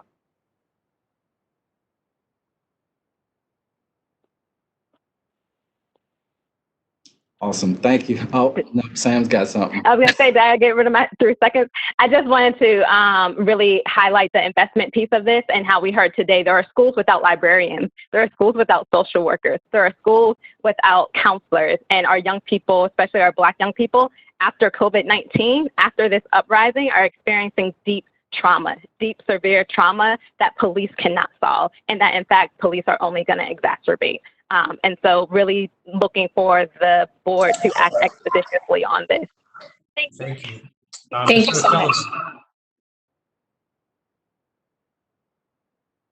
Mr. O'Sullivan? Thank you. And thank you all for giving comment. And thank you, Ms. Davis and Ms. Santhanam, for what you all said about defunding the police and limiting police interaction with our Black youth and getting them out of schools. I too, just like Marcus, am in support of removing police officers from our schools because I think students can't learn if they're in constant fear. And like the point that you just brought up, Ms. Davis, we should be investing more in our librarians, in our social workers, and other aspects of life, of school life. We should really be investing in making sure every student gets an equitable education. And I think police presence has nothing to do with that. So thank you all for giving your comment, and I wish you the best of luck. Thank you very much. President Wattenberg. Hi, thanks to everybody who spoke. Thanks to everything you said. It's very informative. I want to focus my question really on Ms. Davis, which is like this, you gave a long list of needed investments. You heard well, it is a long and it is a needed list. My question to you is really about, and I hear you saying you want the police out, period. My question to you is really about transition. When I have spoken to some people about this in schools, there was a concern about can you do this on day one? Is this something that you think about over 6 months? And you have a plan for the second half of the year or next year, or how do you do that? Yeah, so I think, so my response to that is if the divestment matches the investment, then yes. So if we are actually investing, and for the record, police are way more expensive than our counselors, than our violence interrupters. And so we could literally double the amount of people who are on our schools day one that will de-escalate conflict, that will prevent violence, that will be a greater harm reduction than police have ever been. And so if the investment is there, if DCPS supports and has that oversight, and we're investing in those violence interrupters, we're investing in those mental health professionals and people who can come in and do what they are trained and have years of schooling to do, then yes, I do think we can do it day one. And we have seen other people do it. Have you been in any conversations with folks at schools to get a sense of whether they see it that way, or have they raised any obstacles to that? Yeah, so I will say that there are a number of educators who we've been in contact with that agree and believe that it can happen day one. The concerns that we have had are similar to the concerns that we have heard on this call, is like the lack of confidence in DCPS's ability to like come through. And so if the dollars are there, if the oversight is there, we have the violence interrupters. We're making a call for increased violence interrupters. We have people in our community, I do believe, and educators have said, yeah, we can do this as long as DCPS is backing us. Thank you very, very much. And again, thanks to everybody on the panel, this panel and all the previous panels. It's been terrific. Oh, sorry, I thought I was closing out, but I see Jack's there. Thank you, President Wattenberg. And thank you in particular to Ms. Davis and Ms. Mantham. Pardon me on your pronunciation. I'm working on it. I grew up in white rural America with a mother who's a teacher and a father who's a police officer and a detective and a chief of police. I'm so glad to be learning more, and I'm so appreciative of your advocacy because I really need to change my mindset about what the appropriate role of policing is and what a school is meant for. And you speaking out, you being tireless advocates is incredibly helpful. With that, I turn over the last minute to either one of you for additional closing remarks. You know, the only thing that I want to echo that Sam already so elegantly and brilliantly laid out is that policing, the removal of police from schools extends beyond just the physical removal of cops or security personnel or security officers from school grounds, right? It encompasses this broader surveillance infrastructure where students are showing up to school every day and are learning in an incredibly hostile, fear-riddled environment and are seeing markers, whether they're metal detectors or the cop with the gun in the hallway, that signal to them that they're viewed as threats and not as human beings and young people who deserve to be invested in and nurtured and developed. And I really want to caution against the urge to repurpose the role of police in schools, because this is something we're also seeing in our communities. Why do we need to train cops to be counselors and mentors and school psychologists when we have trained, credentialed people who've studied these fields and are in the best position to really guide and nurture students? So it's beyond just, well, if this cop doesn't show up to in a uniform and with a gun, is that less harmful and is that more palatable? And the answer is always unequivocally going to be no. And I think what may have seemed scary to a lot of school districts prior to this moment is now becoming just the logical thing to do. We've seen school districts in Minneapolis, Denver, Portland, Charlottesville. I mean, districts around the country taking the stand to end police presence in schools. And DC really needs to be a leader here and get out in front of this wave. So I just really want to implore the board to do whatever you can to urge that. Thank you so much. I yield my time. Thank you very much. Members, I believe that ends the round of questions. Witnesses, thank you so much for being here and sticking with us through the first 3 hours of our meeting. Hopefully the next few hours will be as productive in conversation as the first three. So thank you so much for joining us. If you could go ahead and leave the meeting now, we appreciate that. Madam President, I'll turn it back to you. All right, thanks again to all of you. All right, the State Board is committed to elevating and amplifying student voice, and each year, the State Board selects 2 high school students to sit on the dais as our student representatives with full rights, except that their votes do not count in our votes. They also chair a larger group of students from across the city in our Student Advisory Committee.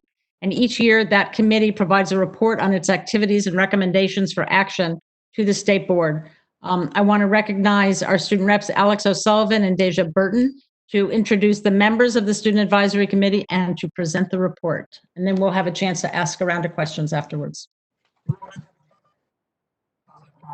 Thank you, guys. Today we'll be presenting our Student Advisory Committee report, and alongside Deja and myself, we also have Alyssa Richardson, who is now a rising junior at Duke Ellington School of the Arts, and Shayla Dell is also a rising junior at Duke Ellington School of the Arts. Hi, my name is Deja Burton. I'm a senior. Well, I was a senior at McKinley Technology High School. My part of the Student Advisory Committee report focused on post-secondary preparation and just our overall suggestions as to how schools can improve students' readiness for life after high school. Yeah, so this year, basically, we initially had 2 subcommittees. We had hers on post-secondary preparation and mine on maximizing productivity in the classroom.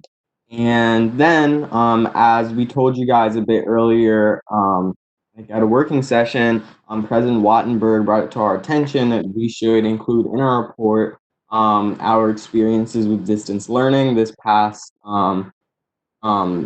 school year and some recommendations on how we think should go forward next school year.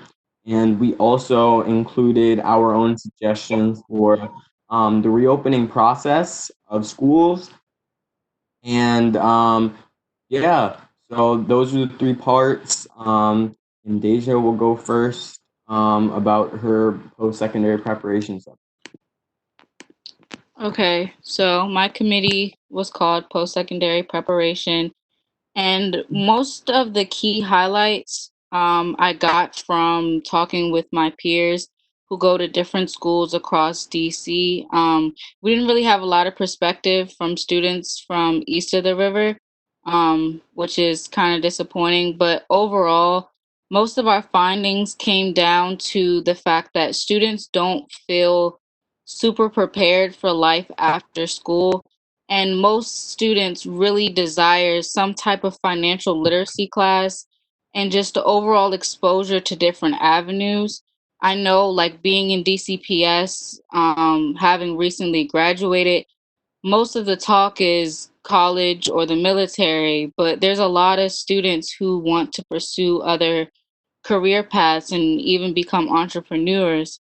We put out a survey, and some of the data we got back was that 73% of students reported not being offered any financial literacy classes or anything pertaining to professional readiness. In the same way, 48.6% of the responses hinted at students not feeling informed about other options other than college. Given most students desire, like students don't want to not come to school, but most of the time it feels like what we're learning serves no tangible purpose. Like, yes, I get that the education is designed to introduce us to various topics, but we're not really given any tangible skills that we can actually apply to life after high school.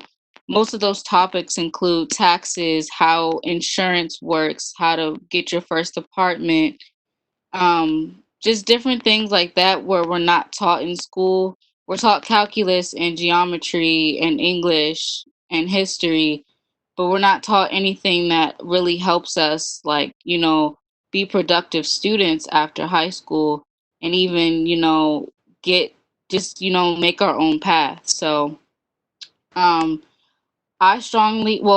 strongly urge the board to consider talking with schools and the mayor to develop a financial class that covers how taxes work, how to file for taxes, how to take out loans, how to create budgets, and how to pay bills.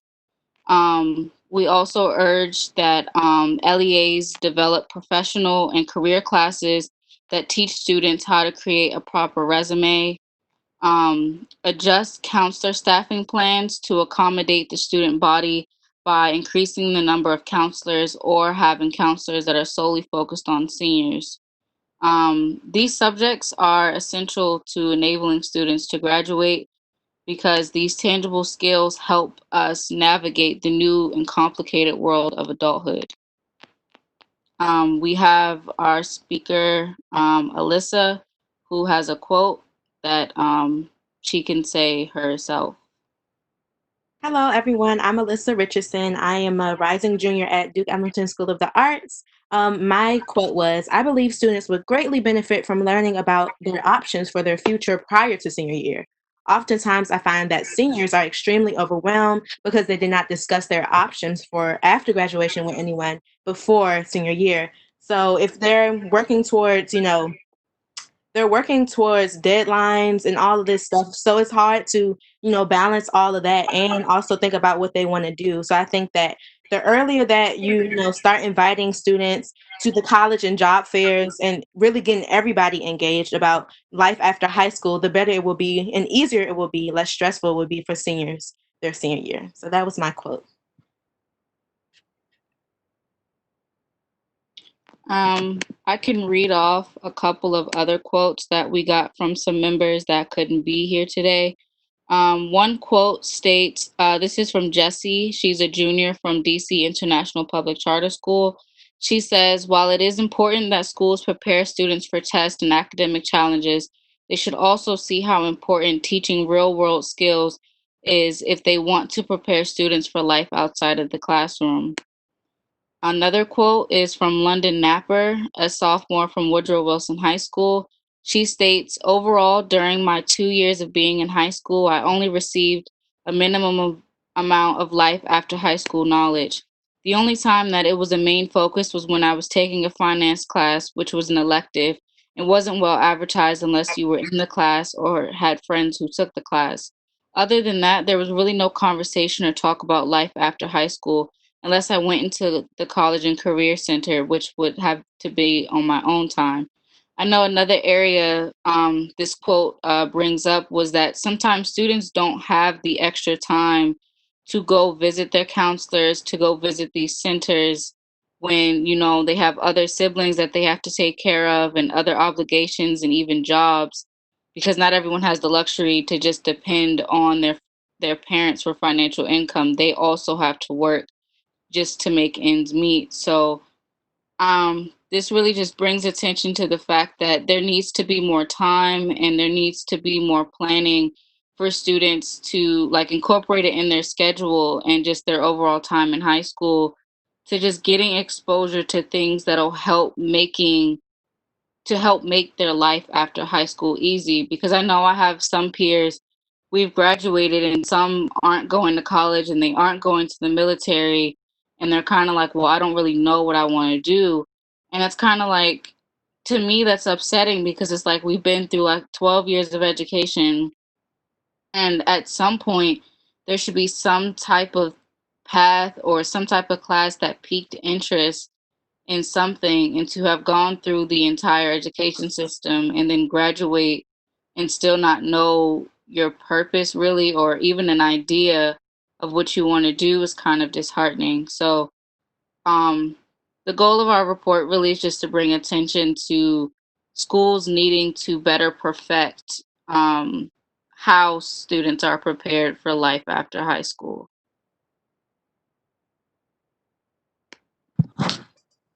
Thanks, Deja. And now we're going to move on to maximizing productivity in the classroom. This was a subcommittee that I led, and basically our goal was to explore the different obstacles that are really that students are facing when it comes to their success in the classroom. And there were 4 main subunits that we broke down to, and it was access to learning, teaching/learning styles, the relationship with the teacher, the mental well-being of students and teachers. Based off these 4 subunits, we designed a survey to send out to district high school students, fill out, so we could get a better grasp of how they felt they were being treated in these particular areas in their classroom. And after we got some of our results back, we picked up on trends. They're in access to learning, for example, that students prefer smaller classes, which isn't that hard to imagine why. It's easier to get your voice heard. One student, a sophomore at Duke Ellington, said it was harder whenever there were more than 20 students in a class. And they also talked about how having fewer students means there's more ingenuity and creativity and your ability really to learn at your own pace. Large class sizes can be a deterrent for productivity. And we recommend that the state board examine overcrowding in certain schools, figure out which schools they are, where this is happening, and identify why this is happening, and what the state board and OSSI and the city council can do to better prepare these schools and help out the students when it comes to class sizes. Another thing that we tried to address was the fact that a lot of students expressed that it was very important that they got to have time before or after school with the teacher to sit down with them, ask them questions, get any help that they may need. Some schools did it effectively, but some schools didn't. I know from my experience, basis DC, every school is required to have, every teacher is required to have at least one optional 1 hour optional student hours a week. And that's something that I found has been very helpful for me in my learning, because it's just very comforting knowing that there's a teacher there in any class that you're struggling in that you can go to before or after school to get help. And basically, we recommend, based off some of our results, that the state board look to see where this is happening, where it's being used effectively, these teacher-student hours, and where it's not been used effectively. And we recommend the state board uses some of this information to try to see how it can improve, how student-teacher hours can improve in the city structurally, and how we can try to promote this very important access to learning. We also want to emphasize the importance of every student having access to technology. And that's just a given. If a student doesn't have access to a computer at home and they have to write an essay, even like in a world where COVID-19 didn't happen, this is like before the recent outbreak, if students can't, they don't have 24/7 access to a computer and they have an essay they have to write, it's much more difficult for them to get the work they need to get done if they really want to do well in the class. And these are things that are affecting students. And we also want to look at where, in which particular schools students don't have an equitable, they have inequitable access to creative arts, performance arts, athletics, because that too is very important to someone's learning. The amount of stress that they're under is affected directly by how much time they get to express themselves outside of the typical learning environment, where they can pursue a passion they have in arts or athletics. We need to examine where this inequity is happening, and we as a state board should try to identify where this inequity is highest and do what we can to limit it. And then on the topic of teaching/learning styles, something we found is that a bunch of students thought that a flexibility in teaching styles, whether it's typical like lecturing or group projects or experiential learning, where you're going out and maybe looking at, for example, DC history, you're looking at the history of a monument and you're saying, okay, now who built this? What's the history? What has happened? What events have taken place while this monument was still intact? Some students said that they wish they had more interactive learning. And really, what as a state board, or the SAC recommends that the state board and other institutions look into what are some of the barriers in place that are basically prohibiting teachers from having flexibility in curriculum to take a day to maybe go and visit someplace or do a form of learning that's not the typical, but it still is beneficial to students, because each student learns at different rates. Each student has a learning ability that may be conducive to a different learning style. And that's something that's very important. And I think the state board should definitely encourage different LEAs to promote. We also recommend the state board identify some of these intra-school factors that are limiting teacher ingenuity and autonomy, because really these non-traditional forms of teaching are usually the ones that are actually are helpful to our students the most.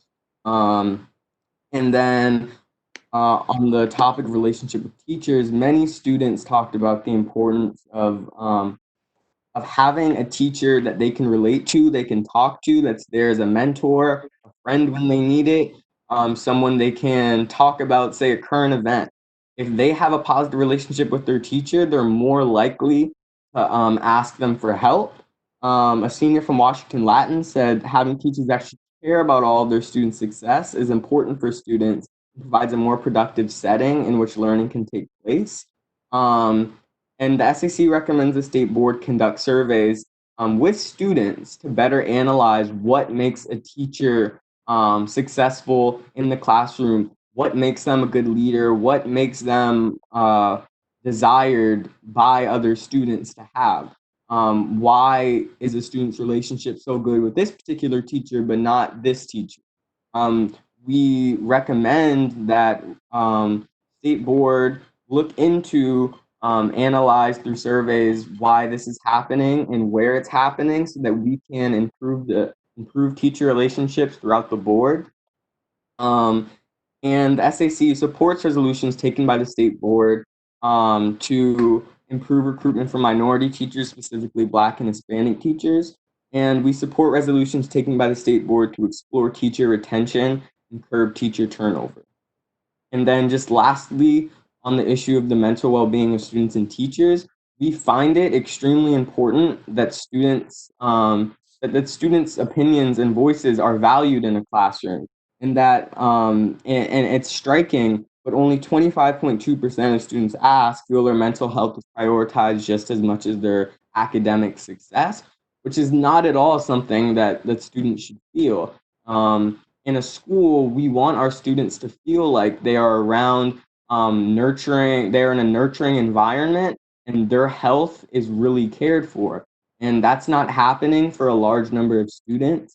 And we recommend that the state board look to implement mental health programs and use their platform to bring more awareness to mental health issues.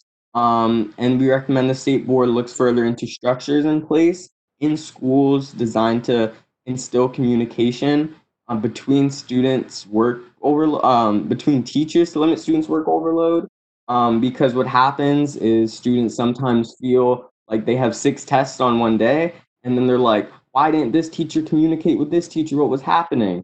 And you don't want overload to happen, so we recommend SAC, we recommend the state board really examines where what schools are doing this the best and what schools aren't to really improve the mental health of our students and limit stress.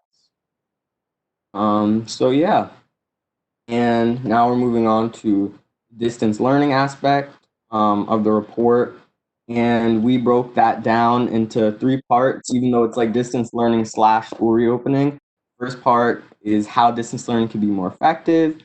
And then Deja is going to talk about what must take place before and during modified school reopenings. And then lastly, what needs to be done in the event of a second COVID-19 outbreak. Structurally, a lot of students express that distance learning only worked for them when there was one platform being used. An example of such platform is Microsoft Teams or Google Classroom. The platform must allow for transparency for students to easily access their teachers and their grades. They should be able to join a call with their teachers. They should be able to have easy to use chat rooms. They really there shouldn't be any sort of confusion caused by having too many platforms they need to access.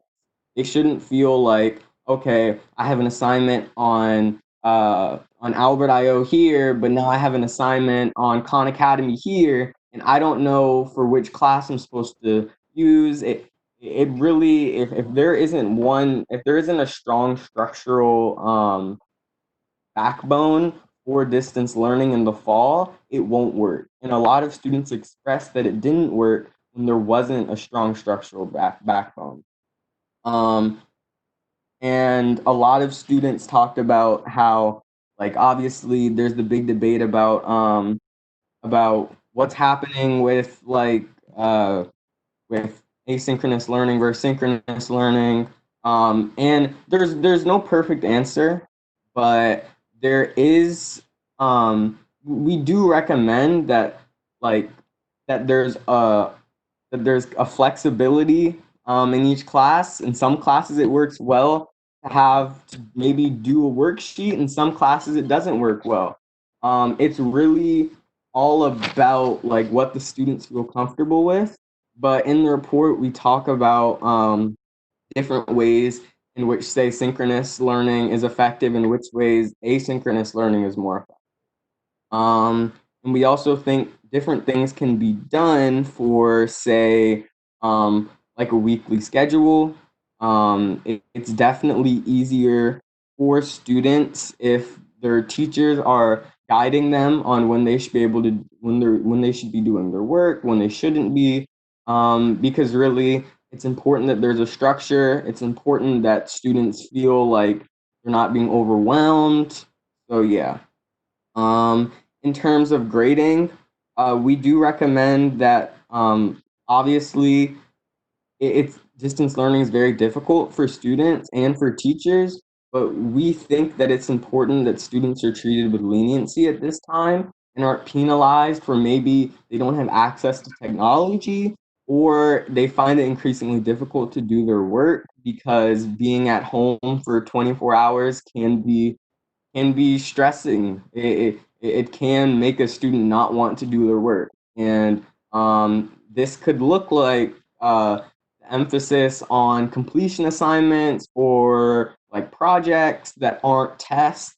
Obviously, tests can sometimes feel like oftentimes students can say they're too much because there's an emphasis placed on them, and we recommend that there's an emphasis placed on these more completion assignments.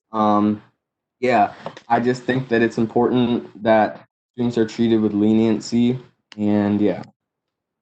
And then on the last couple parts about every student having access to technology, it's important every student has 24/7 working access to the computer and internet connection. And in terms of the social emotional well-being, this is a very difficult time. We've heard it in our testimony today. It's extremely difficult for our students, extremely difficult for our teachers. And we need to remember that our students and our teachers' lives matter right now. and our schools, LEAs, we should look to put in place support systems that are there for students to talk about what they're going through.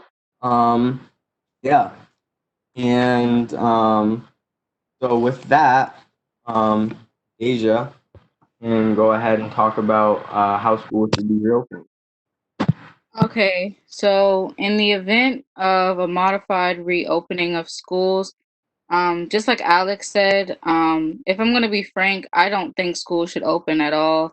Just based off the testimony we've heard from teachers and the just the stress and the anxiety that students are having, I just don't think there's one sole way to fully like reopen and not risk anybody getting sick and possibly dying. Because I mean, you're talking about students coming from all across the city, getting on the bus, getting on the trains, going to school, and then going home. Like, there's no one way to fully like keep transmission down. And then if we're talking about schools barely maintaining sanitation on a normal day, who's to say they're going to keep up this high standard that's needed for COVID? But if the mayor does decide to open schools, the student advisory committee recommends the state board directly gauges students' feelings as well as teachers before opening. Um, the committee recommends the state board make students and parents' concerns upon reopening schools in any capacity visible to OSSI and the mayor. Walker Price from Wilson High School said, I think it's critical for the mayor to hear from students and teachers before they make any decisions. Um, I mean, it's evident even in students saying that DCPS, the mayor, all of these people at the top are not listening to the people who will actually be going back to school. It's not like Aussie is going to be sitting in the classroom. It's not like the mayor is going to be sitting in the classroom. No, it's teachers and students who are putting their lives at risk for an education that's not going to even really be balanced because people are going to be so paranoid about any cough or any sneeze that happens near them. And I just don't think it's realistic to force people back to school, especially with all the talk about there being a second wave coming this fall. Um, Another student, Reagan Alvin from Wilson High School, says communication with the student body and staff upon reopening schools is critical to getting everyone on the same page. Without communicating, and end quote, but without communicating to teachers or students about how they're expected to go back to school, it's just setting up for a disaster. And like Alex said previously, there's no explanation for saying, oh, we lost one kid and we're going to do these measures to hope that we don't lose any other, when no one really knows how this pandemic operates. I mean, how this virus operates, and there is no vaccine. I know overall the education system is going to have to readjust for not an entire generation, but you're talking about a couple of years of students being behind, because this is a really stressful time. Students don't necessarily not want to do the work, but when you're in certain home situations, it makes it difficult for you to do the work. And even if you do it, it's the lack of devices, it's the lack of motivation, the lack of not seeing your friends. It's June. We're going on 4 months of people basically being in isolation, not really getting any type of affection from even family members. So, I mean, this is really taking a mental toll on not just students, but parents too. There's so many things that need to be reconsidered before opening. And I don't think none of these conversations are being had.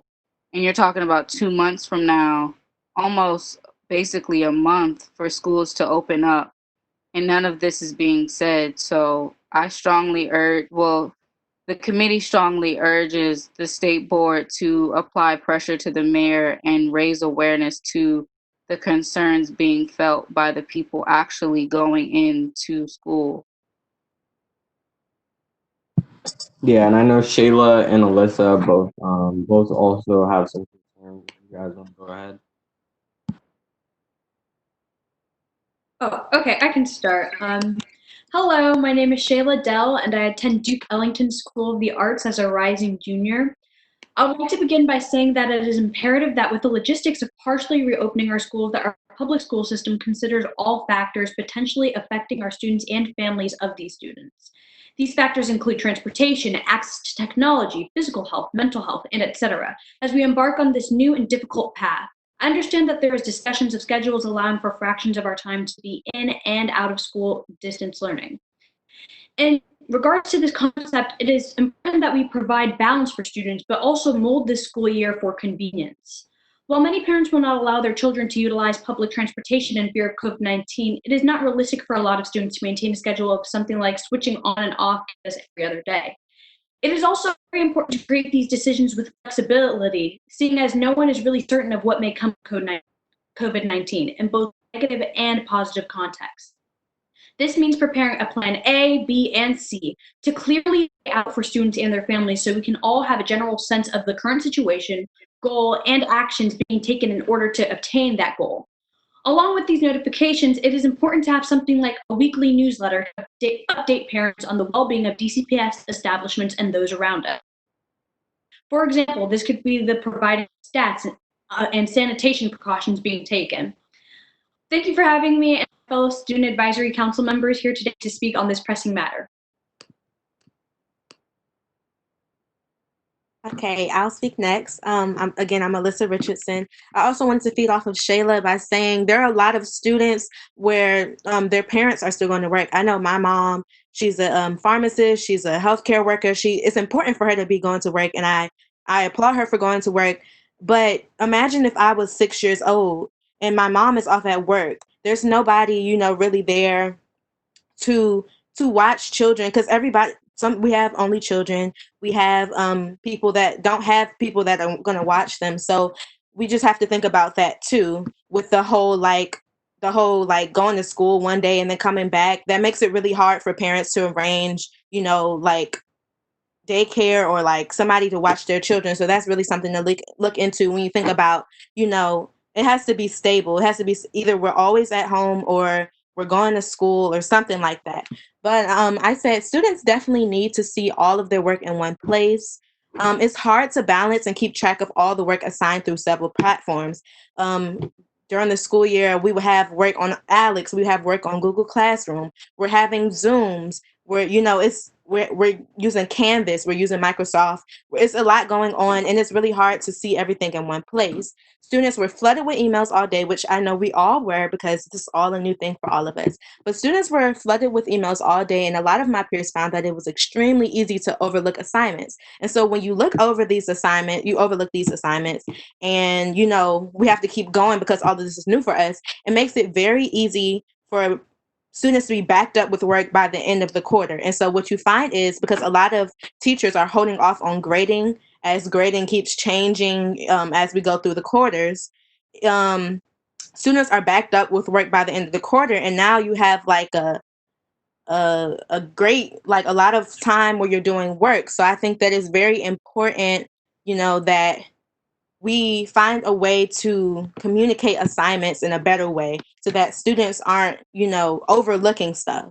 I said that students need guidance as far as scheduling goes as well. It is not reasonable to expect an 8th grader to be 100% responsible for creating their own schedule. We need structure.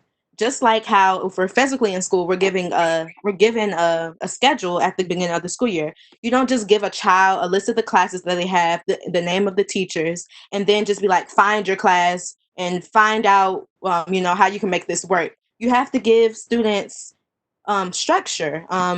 It's almost irresponsible to expect a minor to structure the same schedule an experienced counselor would. I mean, we're talking about counselors that are trained to do their job, and they're even struggling with, figuring out how this student can go to this class and be in this class. I know that I have to sometimes work with my counselors with the list of classes that I want to take and figuring out the schedule. So how can you expect a middle schooler to do the same thing. I noticed that there was no uniform arrangement for the times teachers would distribute the assignments, where one teacher would assign their assignments on Sunday, another might assign their assignments on Tuesday. And that makes it very hard for students to organize because we're expected to organize our own schedules. But now, if I want to do that on Sunday and I'm then given more work as we go through the week, you're making it hard for me to organize my own schedule because I'm not given all the material that I have to work with by the beginning of the week. So that's just something to think about. Also, as far as office hours, because I know a lot of teachers will say, my office hours are 2 to 4. You can ask questions from 2 to 4, and then that's it. The thing about that is when I have 10 classes. So when you have multiple teachers saying what their office hours are, but you're also not giving students a schedule, are you saying that I only have to do your work during that time? Because what if I have a question, but I no longer can ask you? You can't not give students a schedule and then have office hours because, I mean, if you're basically like just leaving everybody for their own, and you're like saying that certain times you can ask me questions, but I'm also not giving you a schedule. So it's like, it's really hard to think about because what if I want to get this done? Because if I wait another day, then I'm going to be working 12 hours. I know for me, there were times where I was working 12 hours at a time. And I feel like if we were better guided, which I know all of this is new for us and I understand that, if we were better guided, then everything would be running smoother. So I think that those are things that we should really consider when we're thinking about, if we're doing this system the next year.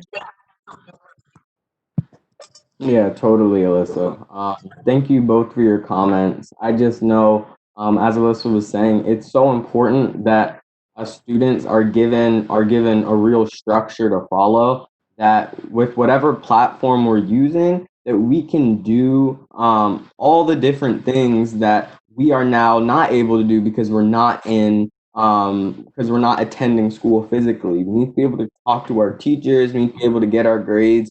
We need to be able to have all our assignments on one platform.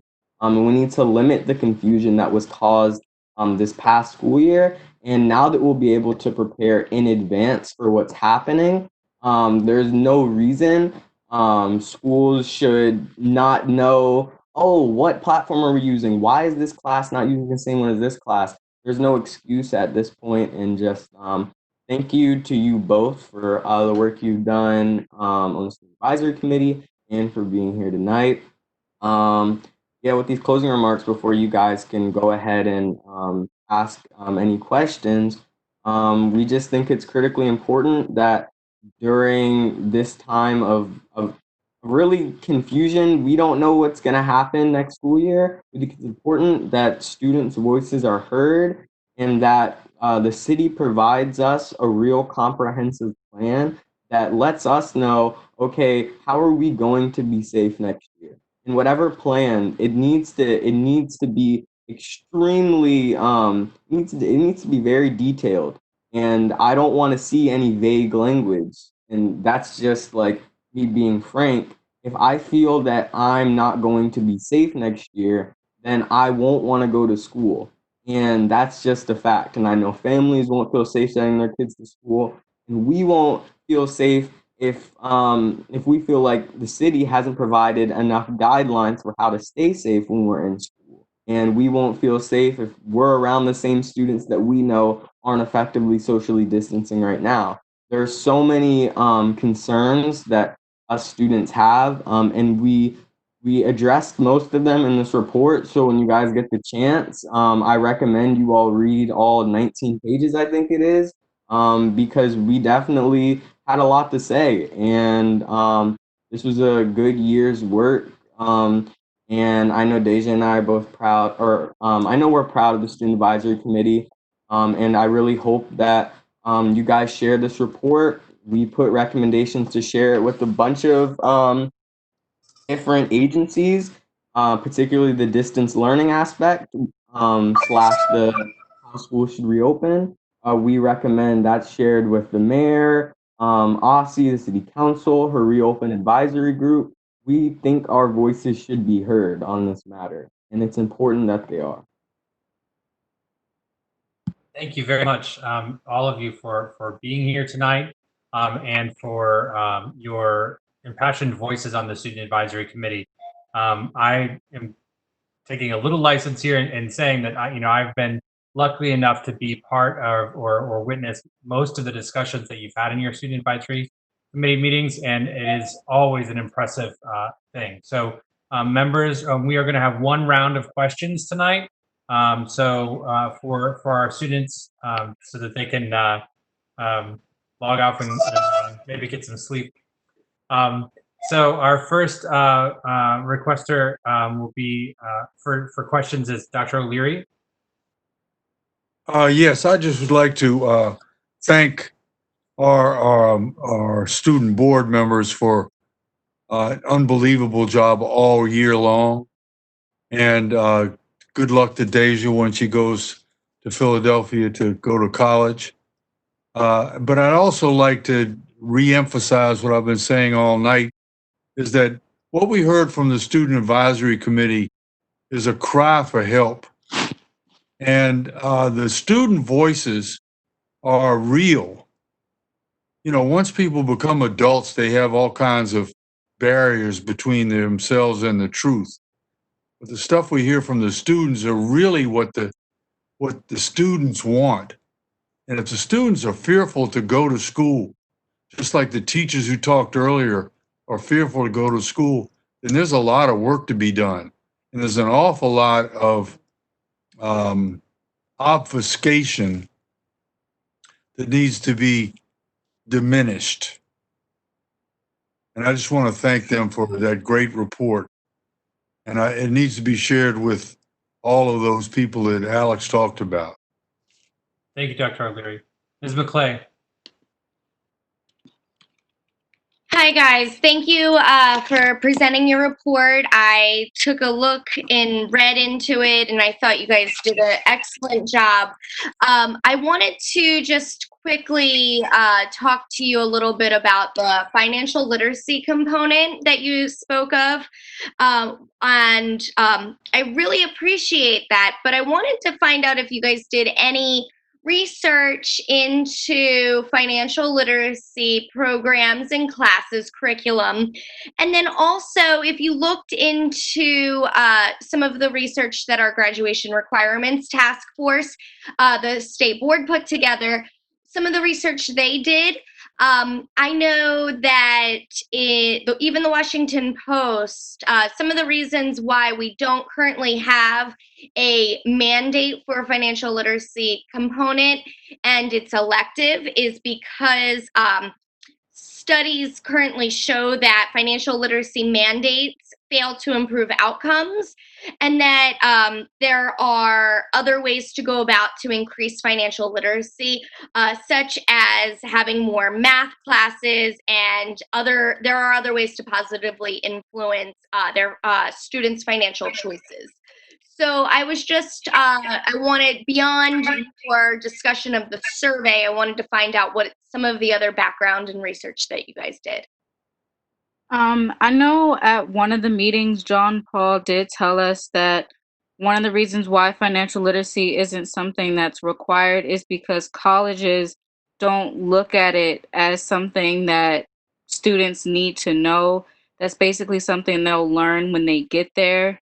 But in my perspective, and just when you look at it in a realistic method, not every student is built to go to college. Not every student wants to go to college.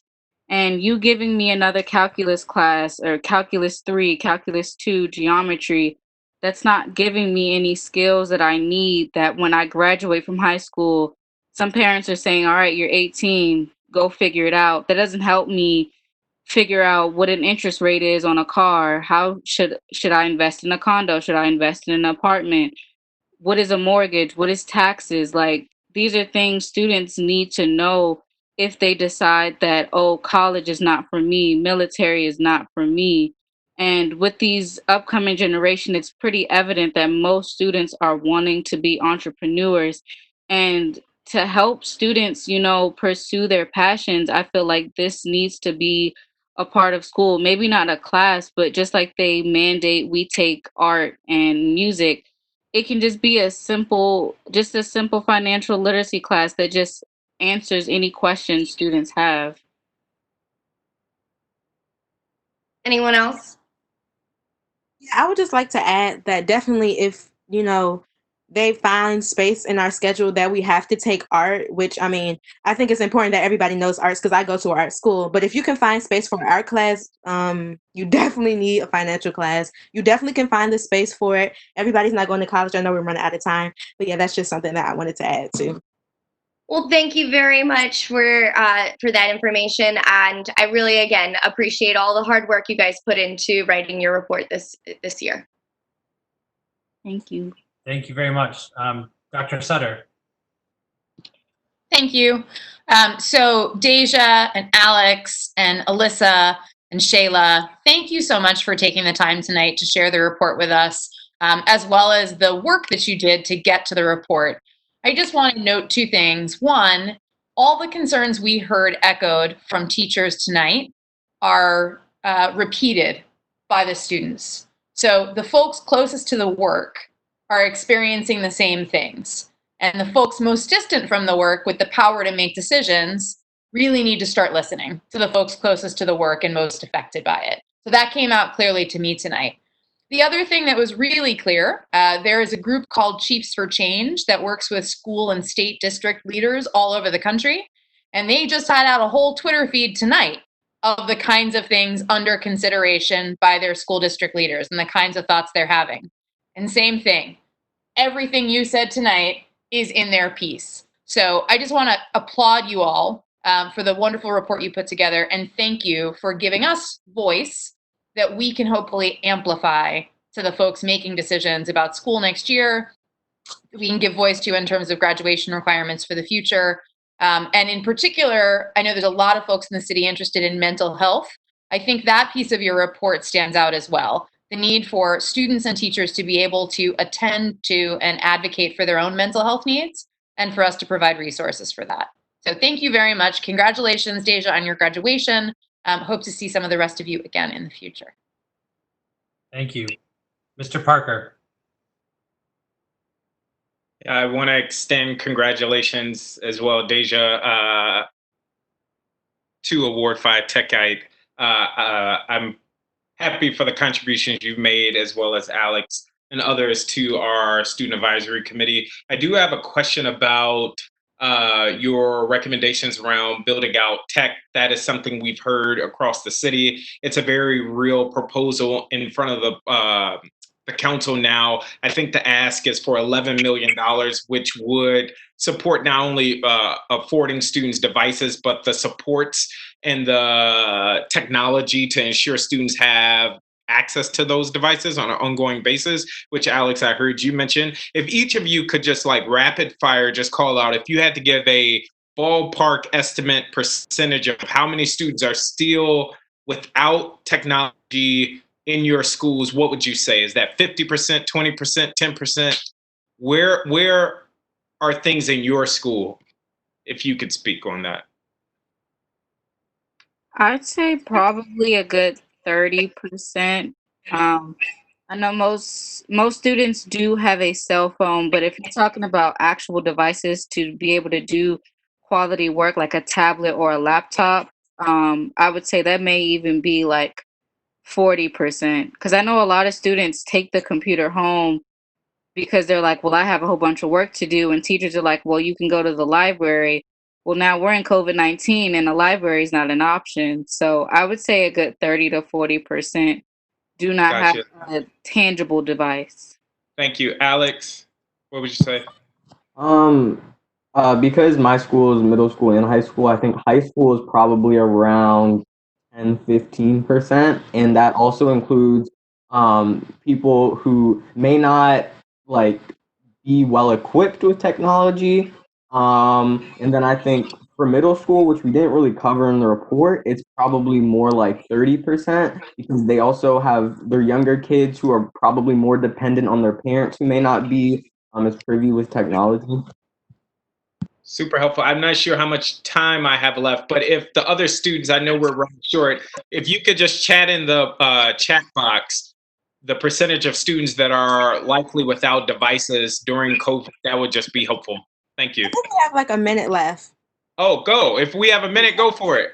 I would say maybe 30 to 20%. Also, you have to think about, so there might a majority of students might have one computer at their home, but you also have to think about like their siblings as well. And also, I wanted to point out that most of us go to schools. Like I go to Duke. Like a lot of us go to selective schools. So we're not really representing a lot of the schools like Dunbar or like Roosevelt or schools like that, because we have to look at, the representation in the actual student advisory. So it's not a lot of us that will actually not be underprivileged, if that makes sense. Okay, so in my last 25 seconds of follow-up question, is it not accurate that schools loaned out computers for students? And so it is a bit shocking to hear that even after the promise of loaning out devices, we're still upwards of 20, 30, 40% of students without devices. I'd like to comment on this one. I just want to say that a lot of schools, they loan out devices for you to use within school, but you cannot like take it. So when you're in a situation like we are now with COVID-19, not really useful. Super helpful. Very much. Mr. Batchelor. Sorry, that was my hand up from the last time, but I did intend to put it up now. I just want to thank all of you for your tremendously hard work over the last year, and quite frankly, your deep insight that I think has made this body a better board, and I think have made all of us better representatives of students and your families and your schools. I think your recommendations are outstanding, and the fact that it's a very thick report about your experiences and what we need to do and for even those who are graduating, what we need to do to make the road better for those who come behind you. I just think that type of insight and introspection is tremendous. I don't really have any questions. I mean, I think you all were really thorough in your recommendations, and clearly all of us have marching orders to advocate on all of these issues. So I just wanted to thank you for your hard work and for your insight and for always pushing us to do better. And I think tonight is no exception to that. So thank you all. Thank you very much. Dr. Gasoi. Thank you. Thank you, all of you, for a great presentation and for all the work. And Deja and Alex, thank you so much for your service this year. You have been outstanding, as everyone has said. Alex, you actually had mentioned that, or you tasked us with doing research on why teachers don't have flexibility, the time to have ingenuity, autonomy. Those are some of the great words that you used. And I was just wondering if you have insights, and actually this is for all of the students, if you all have insights into why that might be. Yeah, I think one of the biggest factors is definitely feeling like you have to follow either a strict curriculum that the school is emphasizing. Okay, you're teaching to this curriculum. You're being evaluated based off, say, a test that you do at the end of the year. That's really that sometimes isn't actually representative of what we should be learning in the classroom. So if a teacher feels they have to teach in a specific way in order to cover all the information that the curriculum says they have to, that's one thing. Another thing is sometimes just teachers don't feel comfortable straying from like the typical version of teaching because it's sometimes not promoted within a school itself. I know that like my school is definitely heavy on lectures and sometimes it's heavy on labs, but I honestly think that a lot of this just comes down to sometimes schools within school leadership, if they're not promoting non-conventional types of learning that are teaching, then teachers may not feel like they have that like they have the discretion to implement some sort of creative way of teaching. Can I add? I also wanted to add that when you look at some of our teachers, some of them have been teaching for 20 years, 30 years. So when you think about it, they went to school that long ago. So I see with like younger teachers, they do try to implement like technology and try to be more versatile. But like, what are we doing to make sure that teachers are refreshing, their knowledge? So that's another thing that might, contribute to how teachers are teaching students. And also, like especially like in honors and like AP classes, we're in those classes for the end of the year of the test. And, sometimes you find that you're learning how to take the test and not learning what you actually need to know. And when you come out of those classes, you don't actually remember a lot of the knowledge because the fast pace that you were learning it. So that's just something I wanted to add. I think we're out of time, but thank you. And if either of the other two of you have thoughts, you can put it in the chat box. Thank you so much. Ms. Williams.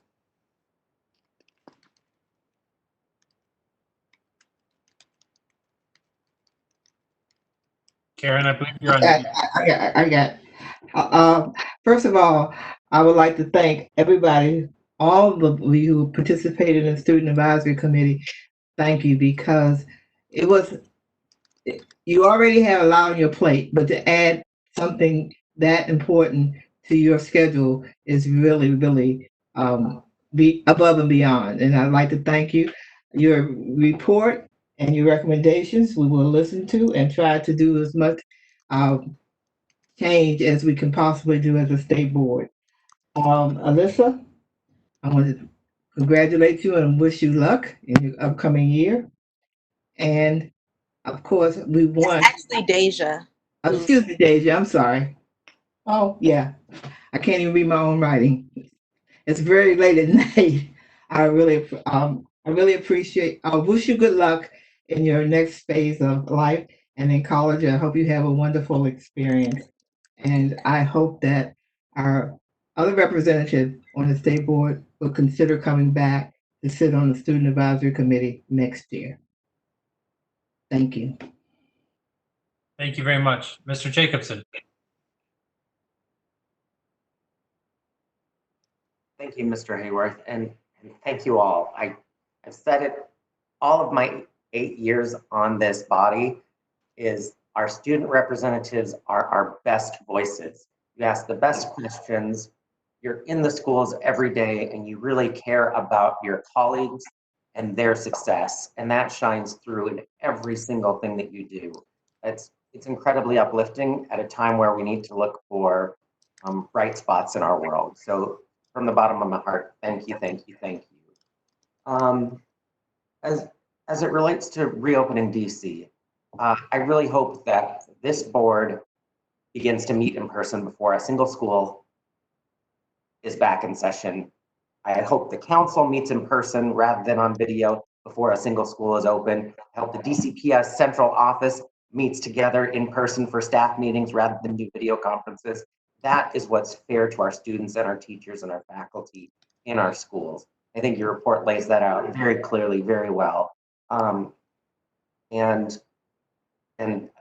just really appreciate you spending some time on this and focus on distance learning at a time where we all need to be focused on distance learning. There are a lot of other things that are going on in the education world, but we've got a triage, and the biggest problem right now is making sure that students are getting fed, students are learning, and students are healthy. So with that, I don't know Constance or Alyssa very well, so would love to open the floor for you guys to make any final comments.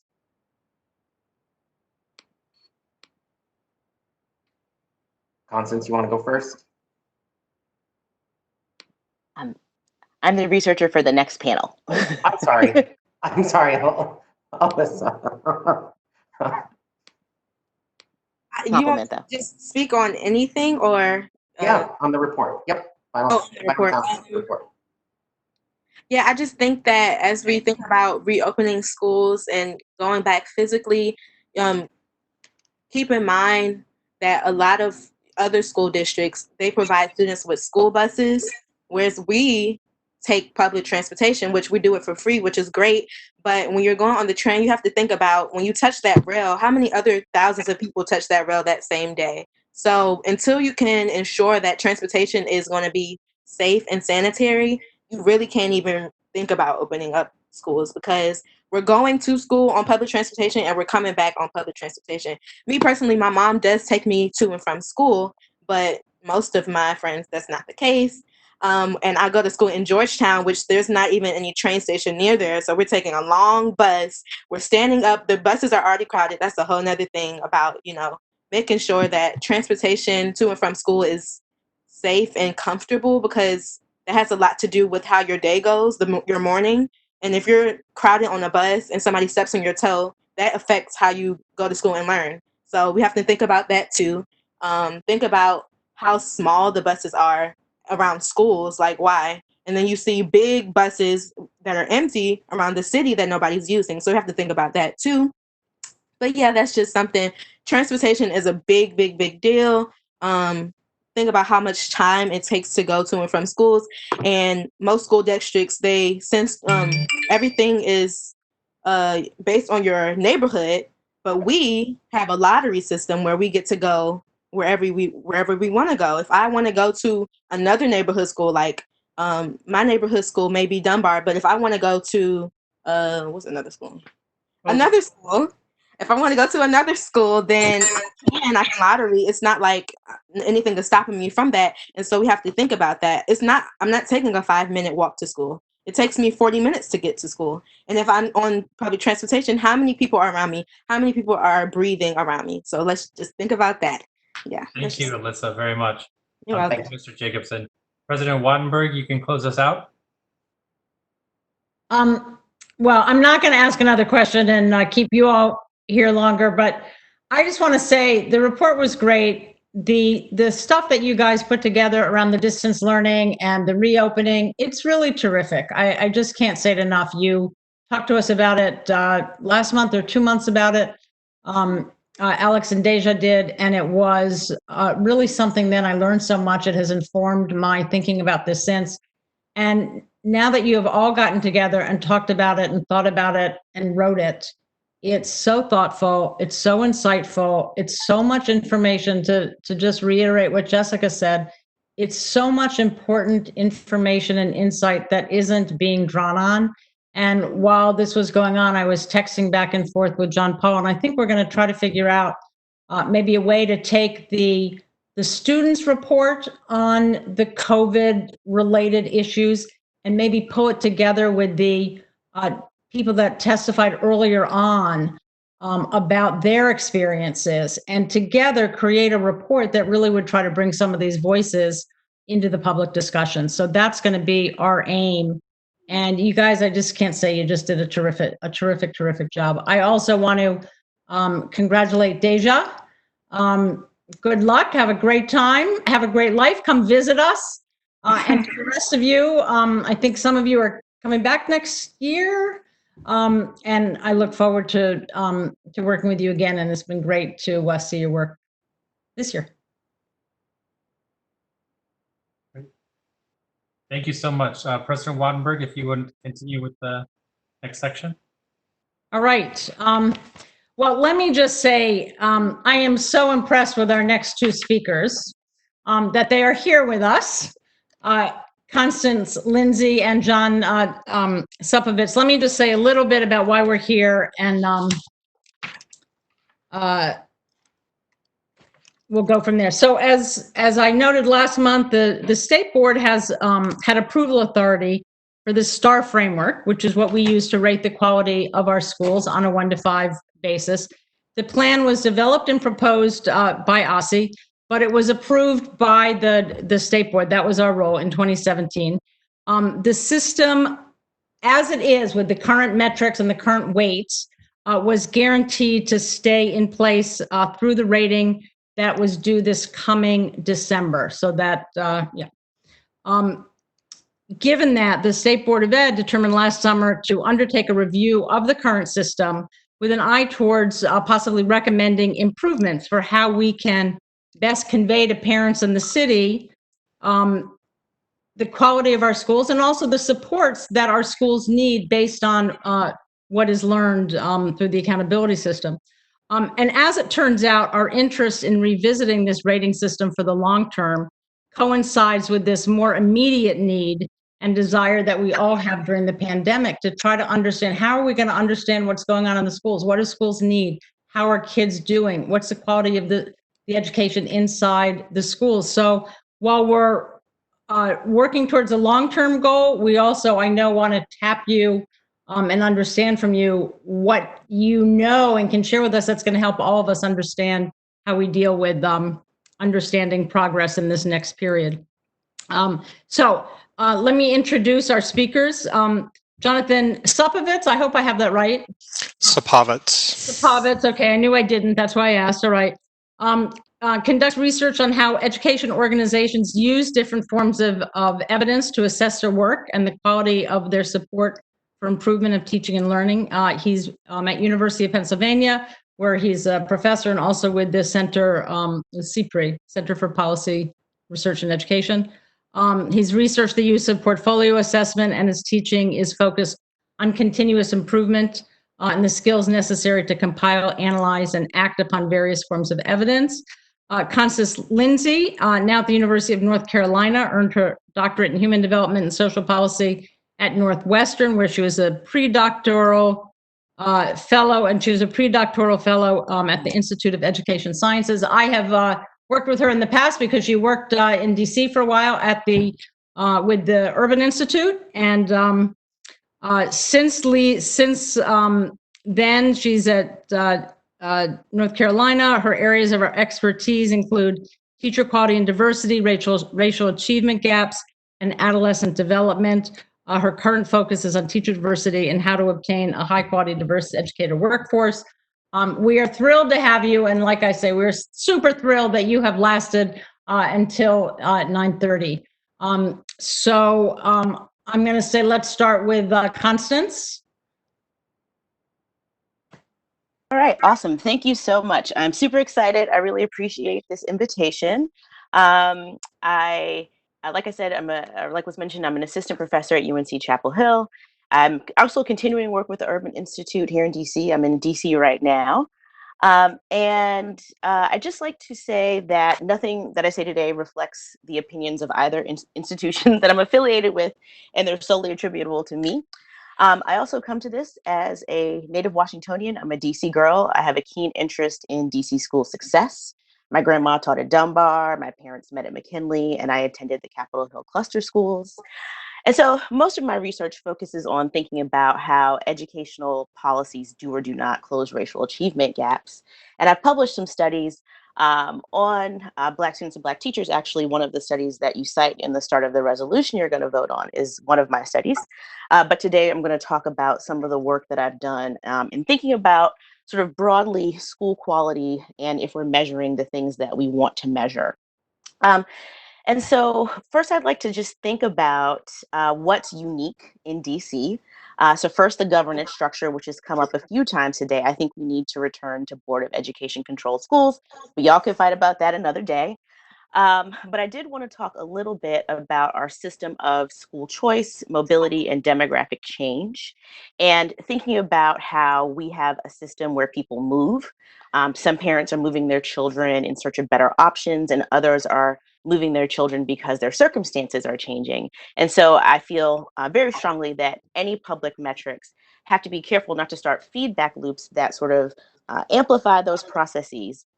And I'll talk a little bit about a couple of research projects that I think offer some interesting things that might be useful as you think about accountability and school quality. The first is work that I contributed to when I was at the Urban Institute, where we were asked to help the auditor develop ways in which, or better ways to think about predicting enrollment in DCPS. And so through that project, we actually had the opportunity to look at DC schools over time. And we found a couple of things that were really striking to me. So the first is that there's just a lot of mobility in the city. It's very rare that we have stable feeder patterns, and so it's extremely hard to anticipate enrollment. And the only stable feeder feeder pattern are the patterns that lead into Wilson Senior High School. And sort of a corollary of that is that the poorer and blacker a school is, the less stable it is, right? And so that is more people are likely to leave. And as people leave, that's sort of a snowball effect. And I believe this is a direct result of kind of what we've decided as a community in terms of how we approach things like choice. And so therefore, I do believe that we should have achievement measures in a framework like STAR. But if we are measuring growth, we need stable cohorts of kids. And that's going to be exceptionally challenging with the current sort of way that things work in DC schools. The second project that I've contributed to that offers some insight is a project called Remix, which is the robust and equitable measures of quality schools, where we were basically trying to find non-test school measures to think about student outcomes. And we found a few things. One is that most states don't have good non-test score outcomes housed in their longitudinal systems, and DC is no different than that. Thinking about things like socio-emotional outcomes, other things that we might be interested in, right? We don't pursue test scores for the sake of test scores. And while most states develop these student growth models that use student, school, and district outputs, for high schools in particular, we find that schools that add value based on traditional test score measures aren't necessarily good at enrolling students in college. And so I think there's a few things I'd recommend very quickly. I'm rushing. So one is I think the board in particular should try to do some work around independently understanding the stability of school quality over time, right? We know in DC there are schools that have done well, they're going to do well. They were camping out for Lafayette in the 80s. The people still want to go to Lafayette now. And so we really need to understand that both from a historical perspective and also just in terms of academic achievement and how we model things. And then this is a more challenging piece, focusing on longer term outcomes, college enrollment, things like employment and earnings, potentially health outcomes and civic engagement. And I think this could be possible given the data systems and data sources that we have. And if we're able to link to other sources like DOES. And so I'll sort of end there. You can ask me questions. I think we should think very hard about controlling for schools' inputs and what's under a school and school leaders' control. And finally, really focus on what works for our most disadvantaged students and then work from there. Thank you very much, Dr. Lindsay. Now we'll go to Dr. Sapovitz, and then we'll come back for questions to both of you from board members. Thanks so much for having me tonight, Constance. Appreciate your comments, and it's great to see you. She was in Philadelphia before everything shut down in the fall, I guess, and it's great to see you again.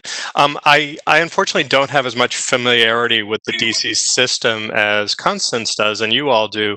So I looked at the technical report of the STAR framework, and I tried to think about it on two levels. One is the conceptualization of the framework, and second are some of the more fine-grained decisions that were made. So let me start with the first one. And I wanted to understand what the goals and purposes of the framework were. And reading the technical report, I saw that the framework was designed to celebrate success, focus discussions, identify areas for support, and inform strategic planning. And as I look at those goals, I note that 4 of them are forward-looking and 1 of them is backward-looking. So celebrating success is looking back at how you did, but identifying areas for support, focusing discussions, and informing strategic planning are all forward-looking things. And so I want to draw our attention to the distinction between leading indicators and lagging indicators. And leading indicators are the things that we can do today that can help performance tomorrow. And lagging indicators are things that have already been completed. And as I looked at the elements of the STAR framework, I noted that most of them are really lagging indicators. Their performance, attendance, school environment, which I'll talk about a little bit more later. These are all lagging indicators because they've all happened already and we're codifying them. And so I think that if we're going to use these data to inform future performance, then we ought to embed inside of the framework things that are leading indicators for performance, for those ultimate outcomes that we want to see. So, some examples of leading indicators might be course taking patterns that predict future course enrollment and performance, or positive behavior that might predict reduced behavioral problems, or a more robust sense of school environment that can support the social emotional dimensions of both of students and of faculty members. And so, based on that, I really have a recommendation that to rethink some of the indicators inside of the framework, so that schools can think about the things that they're doing that actually will lead to the outcomes that are desired. So that's sort of my big conception of the big system. When I looked at some of the details inside of the framework, I thought some of them were really narrow. So, there's this thing called school environment, but school environment is really attendance and discipline. And these are easy to collect things, but they don't really give you a good feel of what a school environment is. And so, they're really not indicative, I don't think, of the environment of a school. Relatedly, when I look at discipline indicators, they're all sort of negative manifestations of discipline. So suspensions, expulsions, bullying, and those really, they signal a message of focusing on avoiding the bad behaviors as opposed to encouraging good behaviors. And so that really goes against a lot of things that I heard earlier today about, positive behavioral supports. And there's some other things about some of the technical manifestations of the way that things are determined within the report. And I know that one of the requests that you made of us is to say what kinds of things might reduce bias in the report or in the framework. And so I think that certainly there could be some looking at the way that the data have been cut, so that everything, to determine what star you get, everything is evenly broken into quintiles. So 100% to 80% is 1 star, 80% to 60% is 2 stars, etc. But changing those things might really reduce it might change the way that schools are reported and the way that they're represented. So my time is up, and I'll wait for questions. Thank you very much. Members will be doing, Ruth, I think it's 2 rounds of 3 minutes each. Yeah. Great. Okay, so members, we're going to start the same process as before. If you have a question, feel free to raise your hand in the WebEx. Dr. Gasoi. Thank you so much. And thank you both for sticking around for so long and for your really interesting testimony. So I guess, Dr. Sapovitz, I had a question about, we're very interested in developing more robust school culture indicators and tools. And I'm just wondering if you have, in your research, found some that are more robust than ours, or if there are examples of indicators that are more useful. It's a really good question. There are a lot of a lot of districts will use some kind of student survey indicators, or parent survey indicators, or a 360 to get the alignment between how school faculty feel, how students feel, how parents feel. So that's one concrete example. What I would really encourage, though, is that it makes sense for the folks who are going to be who really have a stake in the environment of a school, to get some representatives to come together, perhaps with facilitation, to think through what the folks inside of the system really value for a school environment, and use that as a ground up way of building these things, which also has other benefits too, of course.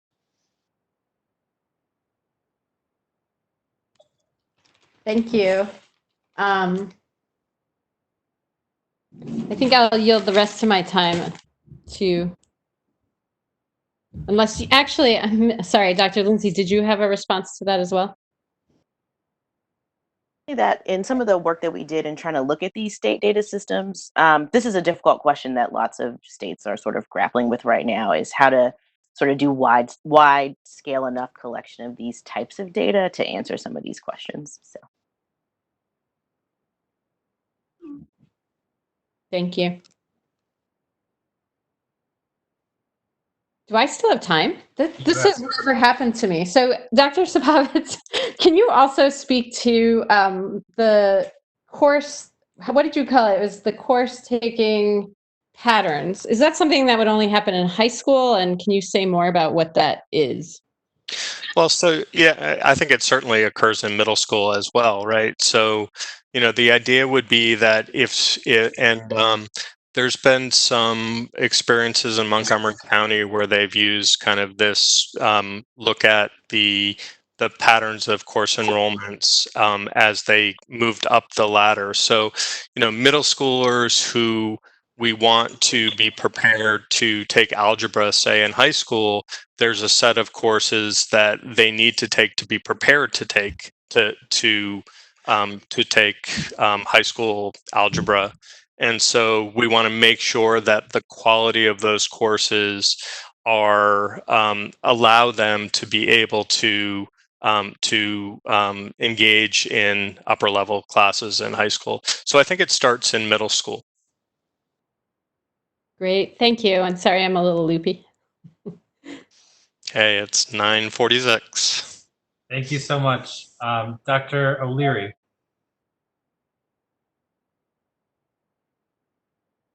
Yes, I have a question about, you were talking about the different kinds of things that would make a rating. And the star rating, I taught for 40 years in a school that we knew was going to get a 1 rating regardless of what happened in the year, just because of the metrics of the system. And I was wondering how if you were looking at the star system that DC has, what kind of a rating would you give it on a 5-point basis? You want me to give a star rating to the star framework? To me, it's a little bit like the indicators are the very traditional set of indicators that you would see, collected for decades in school systems. And so, I don't find the breadth and the creativity of the particular indicators to be particularly overwhelming to me. That's a very nice euphemism. Thank you. I appreciate that. Also, I have a question about. But don't let Constance get away without giving a rating to the system too. Oh, okay. Okay, that's fine. Dr. Lindsay? I think it's in line with other school systems. So I put it right in the middle. Yeah, I mean, I think this is a challenge that lots of jurisdictions are dealing with, for sure. But I'm just worried that when if they revise it, that it won't have anything to do with what the students feel, what the parents feel, what the teachers feel. And it's all going to be based on statistics rather than the soul of the school.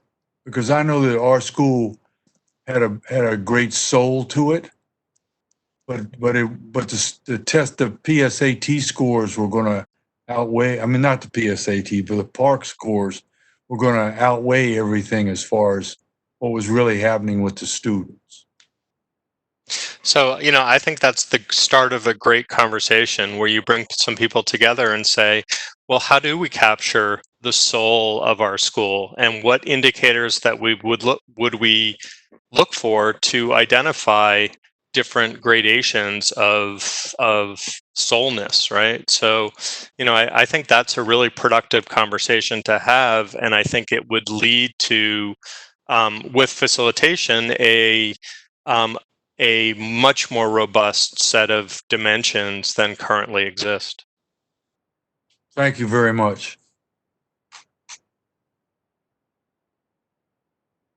Thank you, Dr. O'Leary.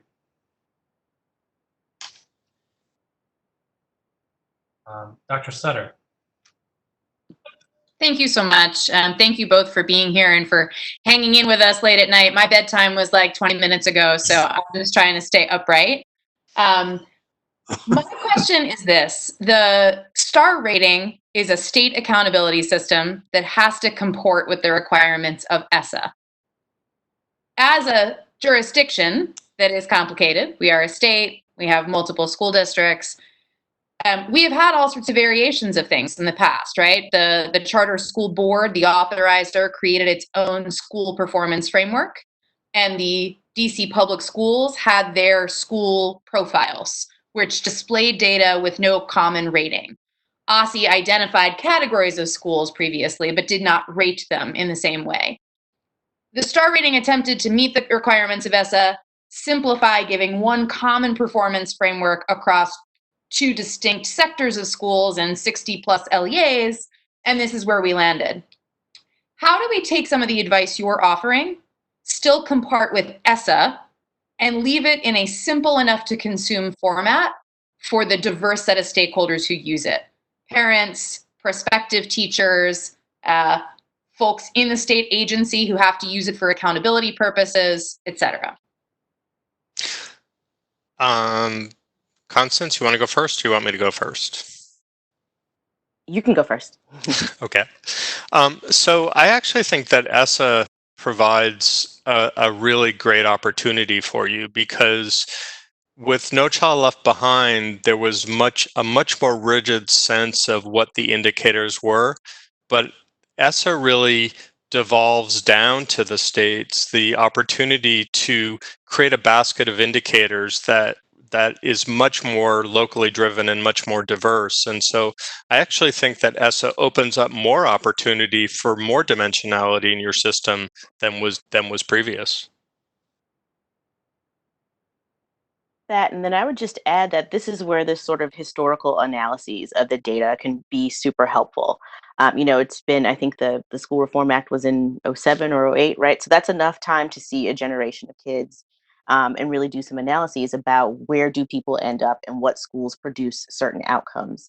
And so I think that's super important. But I also want to echo again, I think this whole concept of how to capture school climate is also very important, and really figuring out a way to integrate that into the larger data systems. Great, thank you both. I yield back my time. Thank you, Dr. Sutter. Mr. Jacobson. Thank you, Mr. Hayworth. And I want to start by thanking our president, Ruth Wattenberg, for how she framed this discussion in terms of, for the first time I'm hearing this, and I love it, how can we take the system that we have and improve it? And I just want to thank her for acknowledging that. And that's what we're all here to do. We're here to learn and improve the systems that we have. Some of that might take some restructuring, but I appreciate it. And I think, Dr. Supovitz, you had some great framing as well. Let's look at some leading indicators rather than some lagging indicators. Can you each, speaking of improving our system, starting with Dr. Lindsay and then Dr. Supovitz, could you tell us what's right? What did we get right 3 years ago? I think the focus on student achievement and the focus on growth is critical, right? In a framework like this, I don't think we should abandon that. I think everything we do sort of should be focused on the instructional piece. I do get concerned about some of the sort of the equity things that I brought up. because we, again, don't want to just develop a system that sort of reflects things like socioeconomic status, like, you know, we know sort of what the good schools are. And so that's why I'm sort of hammering on this point of what do schools really produce and what are the long run outcomes for students. But I do think the focus on growth has been a positive thing about the system. And speaking of growth, if I can keep you for one more second. Yeah. How do you measure growth when you've only got one assessment for English and one assessment for math in high school? So that's sort of beyond my expertise. I would probably defer to Dr. Sapovitz on that one. But I think that there's lots of people that have been thinking about that. So yeah. Great. I think that growth doesn't have to be a 1-year measure. It can be over a couple of years. The other solution to that is to look at end of year course grades, or end of year course whatever the numbers or the results of a course are. So there are a lot of states that will not use the state tests, but they'll use end of course exams as the way of measuring growth. Great. In my last 30 seconds, could you answer the first part of my question, which was, what did we get right when we put this together 2.5 years ago? I really want to reiterate what Constance said about growth. I mean, status is one thing, but growth is another. And of course, we didn't dig deep enough into how growth was measured in the system, but growth certainly attempts to say, where did I start at the beginning of the year and where did I end up at the end of the year? And there could be tremendous progress, even though relative to other students, I might not be doing as strong as others, but I might have made great gains. And so I think growth is a key indicator here. Thank you much. I yield back. Thank you very much. Excuse me. Ms. McClay, sorry. Hi there. Thank you very much for being on with us tonight. I know it's very late. I just had a very quick question. When looking at our framework and looking at ways in which we can improve, can you take a quick amount of time and just let me know or let us know about some of the similar frameworks other states have and what they're doing that might make our framework a little bit better? Any states? So for instance, California has a dashboard. We have a star rating. I want to look at states that are similar to ours and see in ways in which that we can make improvements using same frameworks. Well, I'll throw one thing out, that I'm not a fan of smushing everything together into one indicator. And so I would probably prefer, 4 or 5 different dimensions of quality and not sort of combining them all into one single dimension. So, maybe it could be 5 dimensions of star ratings, and, school environment could be one distinct dimension, performance could be another distinct dimension.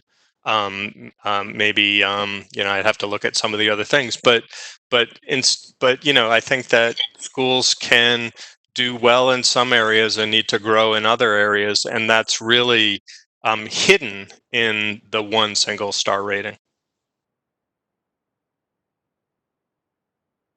And anything from you, Miss Lindsay? Yeah, so I would agree with that. And I would also say, so again, it's going to be difficult to find places that are similar to DC because of the governance structure, right? But I think, to me, the most effective report cards show both sort of overall performance and then really have an emphasis on sort of the subgroups, right? And I think most places do get that right. But I think that should be an essential part of whatever sort of metrics you're thinking about. Nice point. Thank you very much. Thank you. Mr. Parker. Thank you all for being here. I just want to say the elephant in the room, I think, is that in addition to informing parents and community members and educators about the quality of schools, that this framework should be used to support, develop, improve schools. And that is not what's happening in DC. And I think we've heard testimony repeatedly. And so I just want to call attention to that because that's not what we're talking about. Dr. Lindsay, I want 2 quick rapid fire questions, and then I have a question for both of you all. You talked about long-term metrics. Would you agree that cohort data might align with what you were suggesting? So for instance, Sean Reardon from Stanford has looked at cohort data over multiple years to track improvement for students. Is that what you're talking about when you say long-term data? Yeah, so that, and then also just thinking about longer term outcomes. So Yeah. not sort of using just like you're right, college earnings, things along those lines, civic engagement. Super helpful. And then secondly, I was to that point around those longer term metrics like college matriculation. How would you roll that up on an annual basis? So are you thinking like you would be tracking school quality much further down the line? So if I'm at elementary school, would I need to wait until students are matriculating to high school or college in order to roll up how that's informing my school quality? Yeah, that's a great point. So that remix study that I was talking about is actually just focusing on high schools, right? And so it makes sense sort of, to think about those outcomes as directly attributable to high schools.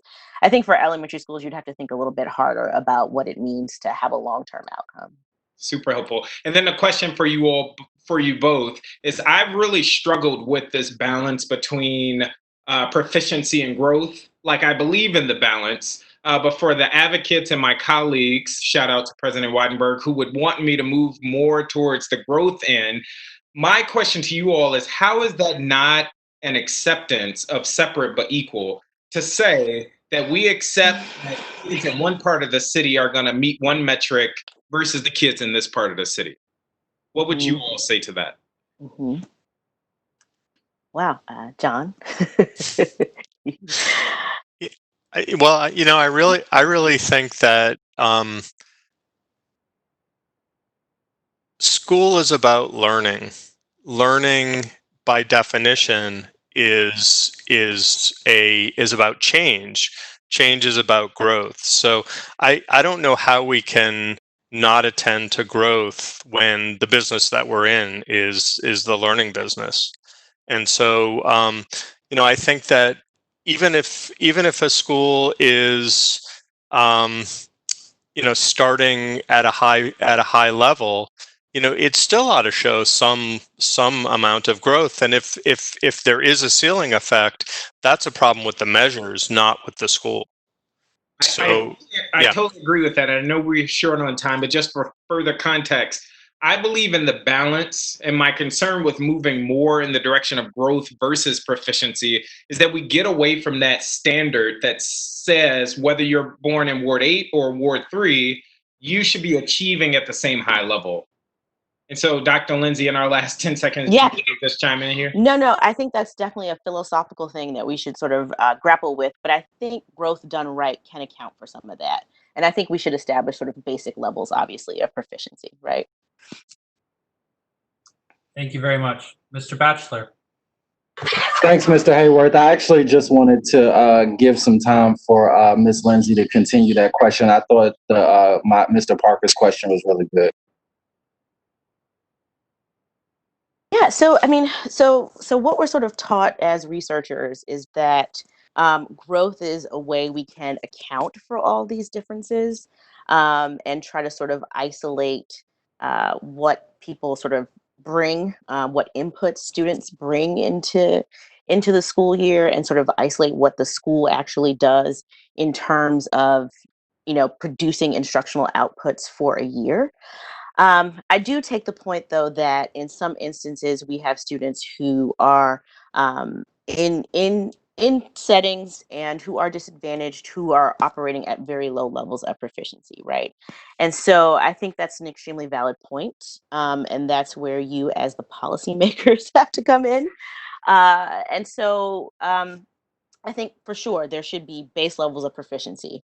And so perhaps those are measures we should sort of use alongside the growth. But I think growth is the kind of way to go from researchers or a statistical perspective in really trying to control and isolate all of these different things that we know we have going on for our students.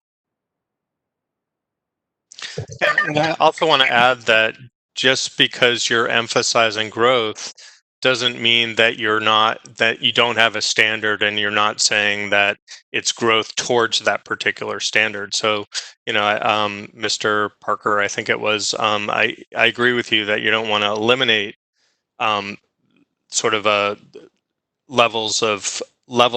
concrete levels of performance, but I don't think you obviate that by having an emphasis on growth. Thanks. I yield back. Thank you. President Wattenberg.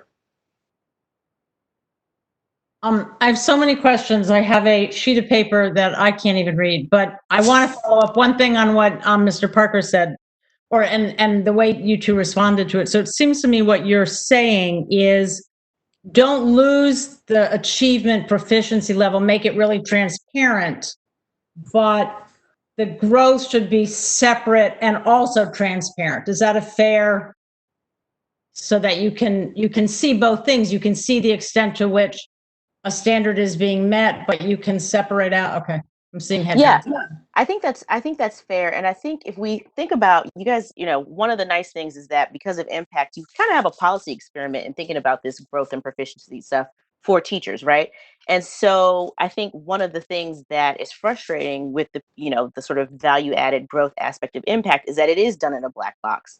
And so to the extent that we can make these things clearer for schools and for families and sort of help folks understand how these things work, I think, that will be a useful way to sort of use the framework and use the system. But yeah, I think, sort of everything needs to be transparent. We know that everybody needs to learn X, and then we also know that teachers need to drive growth, or schools need to drive growth as well. So I would just add that somebody asked previously about what the system gets right, and having poured through the technical manual, I think that it is fairly transparent about how you arrive at the ratings that you arrive at. And so I think that's a good thing, even if some of them are a little bit complicated. All right, I'm going to go next to Dr. Sapovich about the idea of the leading and the lagging indicators. I mean, if we want to be promoting improvement, and if we want to be recognizing great schools and recognizing that they're going to go on to be great and provide support, it seems to me that the leading indicators, we need to figure out what they are and how to identify them and measure them or whatever. And so what are they, and how would you I mean, we're talking about things you can measure. So, right. So what would they be? So, I think some examples would be, we know that school environment is an important aspect of the opportunities that kids have to feel safe and secure to engage in learning. And so, I think that attendance and discipline are just the bare bones of environment. And so I would spend more time thinking about what are the indicators of a good environment that will produce more learning, and try and set up a system that connects those things. And can you give us any? Can you recommend any? And I see Dr. Lindsay also maybe can recommend too. So yeah. So you mean environmental indicators? Yeah. Well, I think that, how safe kids feel in the environment, student indicators of teachers that they feel are providing them with opportunities to engage and learn. That's very different than teacher measures of quality of classroom instruction. So there's a guy named Ron Ferguson at Harvard who does this thing called the tripod system. And what it does is it triangulates between how students perceive their environment and how teachers perceive their environment and how administrators perceive their environment. And it's fascinating the mismatches that can occur between those three tripod legs of a stool, right? Which is not a good thing. Thank you very much. Members, we're moving on to our second round. So if your hand is up from the first round, please make sure you put it down or let me know that it's now still up again so that we can start this. I'm just babbling so people can do that for a second. All right, thank you very much. So going through, Dr. Gasoi, let's start with you. Dr. Lindsay, did you want to answer Ruth's question about, I know that's not your area, I know that. Sure. Yeah. So generally, one sort of quick and dirty proxy for school climate is teacher working conditions. And so in other states, they have the teacher working conditions survey. So things like turnover, how they rate their leader. And so all of that's pretty consistent with the survey instruments that John mentioned. Great. And then I would actually also to you, Dr. Lindsay, you had mentioned in your testimony, I think you ended by saying that we want an accountability system that works best for, I don't remember how you put it, but our most vulnerable students. So I was just wondering if, again, is there a state or a district that does this well? Can you point us to what that might look like? Not to my knowledge. I did put, yeah. So I put an op-ed in Education Week sort of saying the same thing.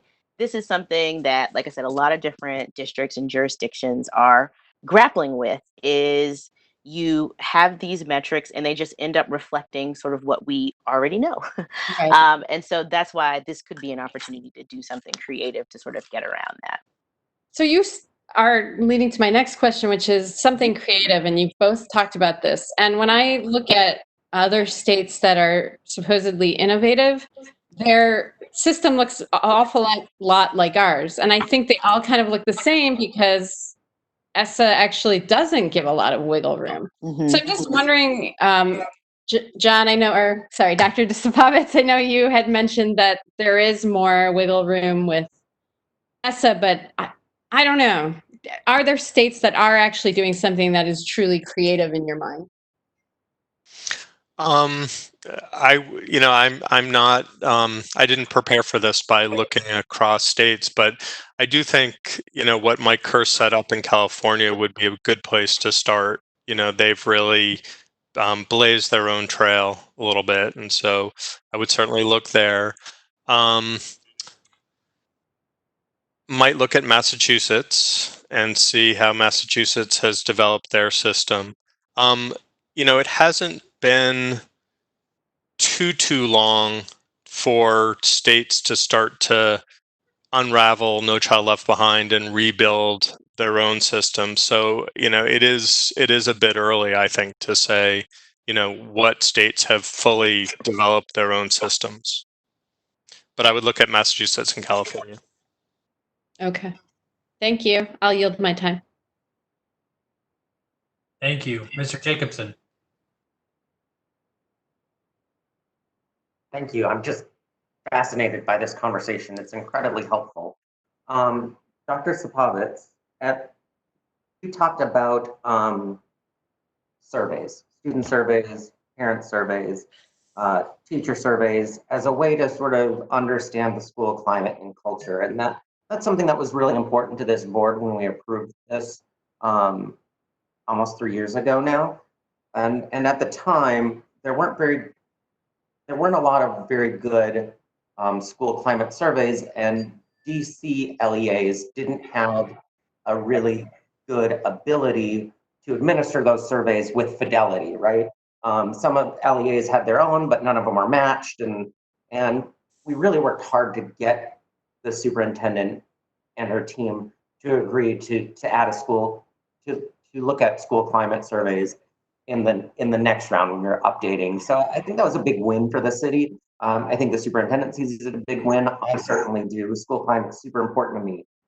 My challenge there is objective versus subjective, right? If we're going to just base the school's ratings on how people feel, well, I think the president thinks he's doing a pretty damn good job.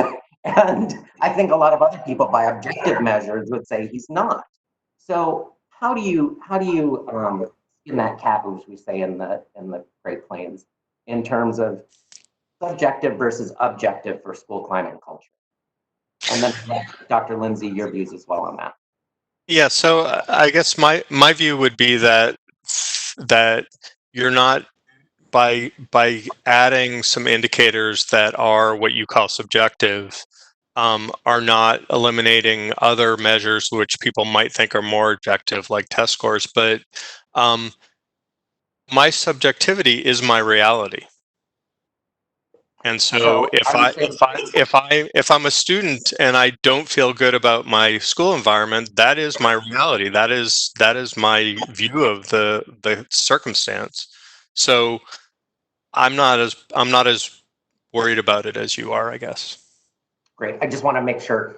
I don't think that assessment score has anything to do with the climate of the school, right? Right. So I think you. Right. So one way to get around that, though, is what I mentioned before, which is triangulation. Mm-hmm. Right. So if students feel like, this is a very challenging environment and teachers feel like it's a great environment, then that's an issue. Whereas if students and teachers agree on what they think, then that's a different circumstance. Great. Dr. Lindsay? Yeah, I mean, I think I would sort of agree with that and just add that, if we're only going to sort of use things that we can collect and put in the warehouse in one way, we're going to back ourselves into a corner that we don't want to be in. So the triangulation piece, I think, is very important. But I think there's ways that OSSE could administer surveys, maybe randomly in cohorts, that we could get to a better way to collect some of this data. I don't think we should just sort of throw it away because it's quote unquote subjective. I think there's ways we could do it to get useful information. And I want to reiterate what Constance just said, that to get a picture of a school, you don't need to survey every single constituent in that school, because then you're introducing a whole layer of burden that you probably don't want to deal with. That's a great point. Thank you very much. Dr. Sutter. So listening into all of this and reflecting back on what Dr. Lindsay raised about sort of research and policymakers and the different roles we've got to play in this world, this system exists within a state where a lot of public input was brought into designing the system, where the state board has responsibility for approving the system and making recommendations, but where the state education agency has responsibility for making the changes to the system, collecting all the data, managing the longitudinal data warehouse, et cetera. So assuming that we don't all think alike, the stakeholders in the city, the state education agency, and the state board, there's a spectrum of options I think we might imagine about what kind of changes we can make. If we can't wholesale change into an innovative future accountability system, especially under restricted budgets with COVID, but we can make some changes. It seems like there are a couple of things that I'm hearing, and I just want to confirm. One of those things is trying to make sure that the measures we're using are those that minimize bias from socioeconomic status, et cetera. So really attending to growth versus proficiency in the right balance there. But another question I had, playing on Dr. Lindsay's earlier comments, is this notion of stability of change over time. So what would you think of adding a measure to our metrics that said, in addition to all the subgroups of students we look at, students with disabilities, students by race, students by gender, what if we also looked at a cohort of students who stayed in the same school over some period of time, say 3 years or 4 years? Would there be merit to that? Are there other things like that that we could do that sort of fit in that important change, but perhaps not wholesale change? Yeah, so to the point about sort of following one cohort at one school over time, for a lot of schools, there's so much churn, it's going to be very difficult to do. And so I think it's on the auditor's website, but I can also send the link. One of the things we find is that for some of our non-selective high schools, the people who start in 9th grade are wholly different than the people who end up in 12th grade. So that would be super challenging, but some sort of cohort measure, I think, whether it involves sort of linking data across systems, I think could be super useful. We also can't measure growth in high school at all right now, so I'm more thinking about for elementary students school. from like 3rd grade to 5th grade, or in the ed campuses, 3rd grade to 8th grade. Yeah, so my sense though is that the later it gets, and I would have to reread the report, the later it gets in sort of the educational career, the harder it is to keep a cohort together. Yeah, I think from a data perspective. So One thing I want to add to your point about status versus growth is that the other thing that's happening in the system is there are decisions being made about how much to weight different elements of the system. And so some kind of sensitivity analysis around what are the implications of choosing this weighting approach versus that weighting approach? How much does making some kind of adjustment to the weights really move schools across the different stars, I think would be worth investigating. Great, thank you.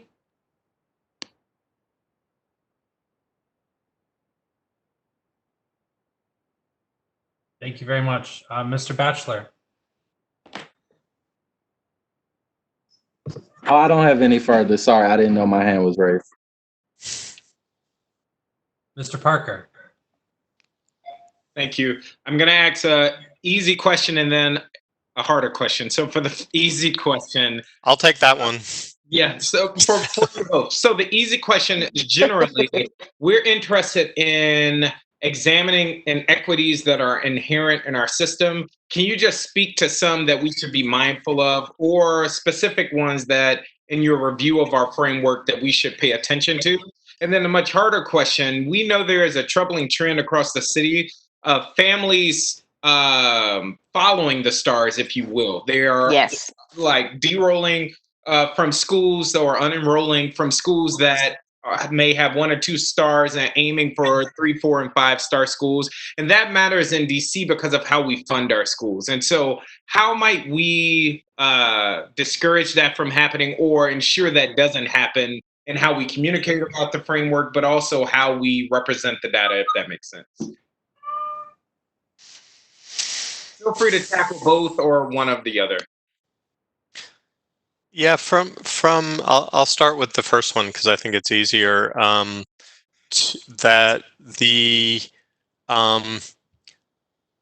there's a lot of the choice of the indicators that I think are very negative indicators, and so what the signal is that you're focusing on discipline problems, you're focusing on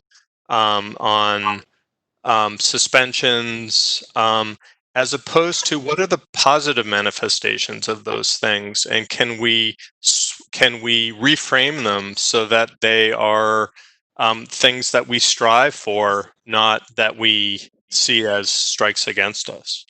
So can we reframe them to be more positive, I guess. Yeah, I think the following the stars is a great point, and that's what I was trying to get at, although I had to cut my what I originally typed. This is kind of really critical here, right? Because we have a system where anybody can throw their hat in the lottery at any given point and move. And so this is just going to be inherent in any ranking system or framework or whatever that's chosen, because this is, people use things like great schools. And so that's why in thinking about this, we have to sort of think about how not to have that feedback loop, because that just makes certain schools worse off over time. So I don't have a solution for that. I really wanted to highlight that. And so I didn't really answer your question in terms of solving the problem, but I think we have to be upfront about the fact that because we have this system of sort of, see, I keep saying we, I don't technically live in DC anymore. This system of citywide school choice, it's just going to be endemic. There's going to be this mobility that is going to be driven by people thinking this is a good school versus this is a bad school. So I don't have a great solution for that. That's parent behavior.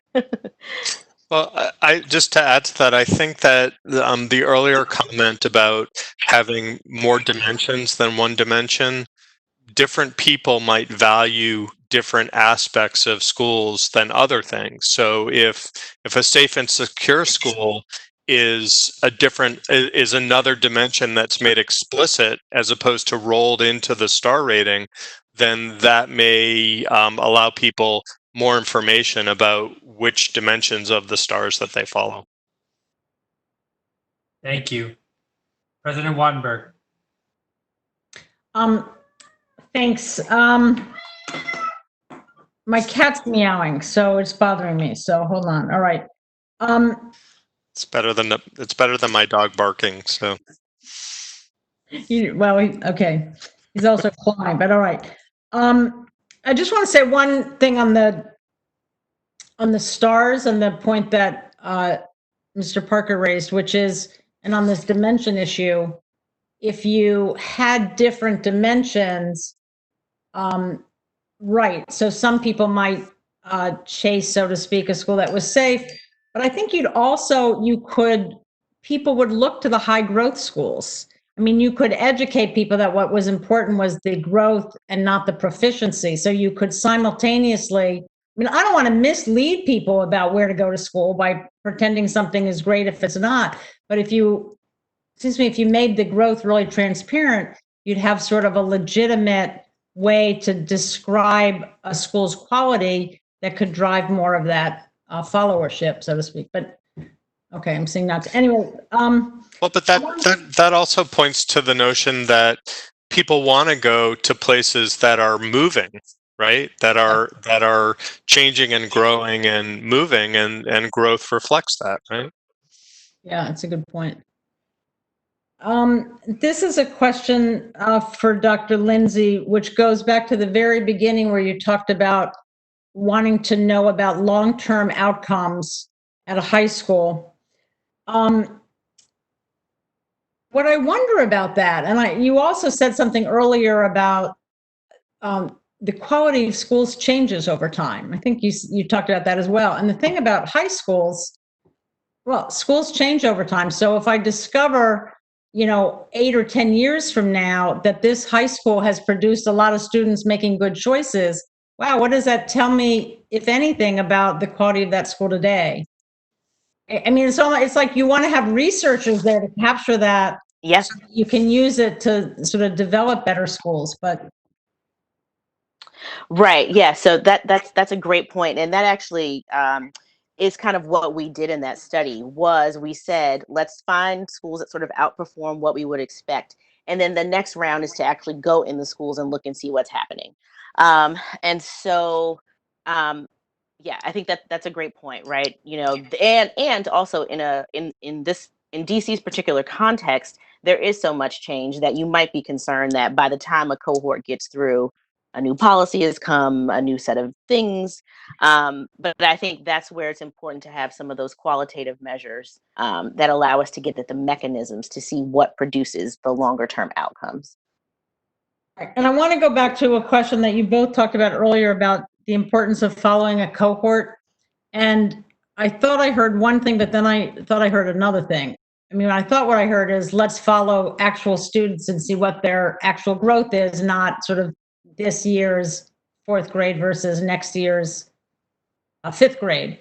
But I think, if I'm right, you were also saying that if you could follow a cohort, the stable cohort in a school that is otherwise very mobile, you would get a real sense of the quality of that school that sort of didn't get hurt by and affected by the fact that students were in and out a lot. You'd get a sense of, if you were to stay there, what's the quality? Again, maybe that's something that then starts to draw people to the school and says, wow, this is worth staying. Is that, I would make something up? I would caution against that, because there might be something in the school that is driving a lot of people away that wouldn't be captured by your subgroup. Okay. Right. So, so that's a potential counterexample to your argument. Yeah, I would agree with that. I was more so speaking about following one cohort of the same kids wherever they sort of go over time. All right. There's one thing that I remembered that I want to make sure that I add to this is that when you ask questions about what other indicators might be used, if you're willing to look further afield from different states, England has a very different system of school ratings, which is an inspector system. And so they have inspectors go and do observations of schools and make judgments. And I'm not suggesting that you go down that road, but looking at the indicators that they use might lead you to a broader set of criteria that might be considered for adding to the system. Thank you very much all for your time. We really appreciate your long so much waiting and all of your input as well. All righty. Thank you. Thanks for having me. And I hope you guys will, if we send you some follow-up questions, or you'll consider them. And also, you have a good sense of where we're trying to drive to. And if you have some stuff to send us, we'll get it out to people. We really, really appreciate it. Awesome. Thanks, guys. All right. Thank you. Great to see you both. Yeah, I'd be happy to. My internet is getting tired and it's kind of fading in and out. So, but I'd be happy if you send questions to follow up. Thank you all. Great. Thanks. Bye-bye. Bye.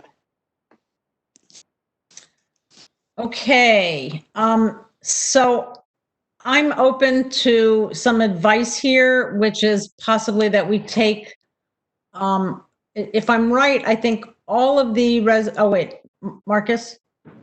Yeah, Madam President, I was going to move that under item 9 on the agenda, we move sub items 1, 2, 3, 4, and 6 in block, if there's no objection.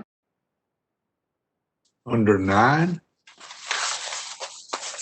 No, he's just saying that at this point in the agenda, we would take up all the resolutions, I believe, except for Black teacher recruitment. Is that right? Because there's an amendment to that. We would take everything else up on block. Yeah, and I was also reading the agenda order under assembly, so it might be different. If so, I apologize. Yeah, it's 5, 6. Everything except 5.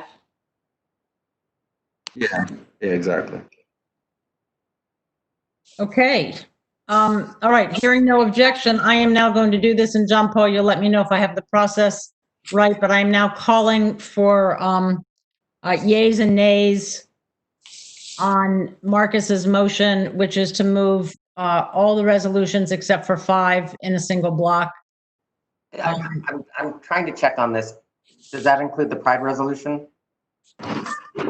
Yes. Yeah. Would love to be able to speak on that for a second. Okay, well, let's do this like last time. I mean, I think that's the only way to do it, which is let's try to do sort of what Marcus said, but if somebody wants to speak, please speak. So yeah, Mr. Hayworth, I was going to say that even given the move to motion those in block, there's still discussion associated, correct? There would be discussion on the motion, but not on the individual resolutions. Mr. Jacobson, did you wanted to move that separately and speak specifically, or would that time be sufficient for you? I would appreciate the indulgence. All right. Okay. So then, if I could suggest, Mr. Batson, the motion should be modified to be a motion to move under item 9, numbers 1, 3, 4, and 6 on block. Yes. Yeah. Exactly. Ditto.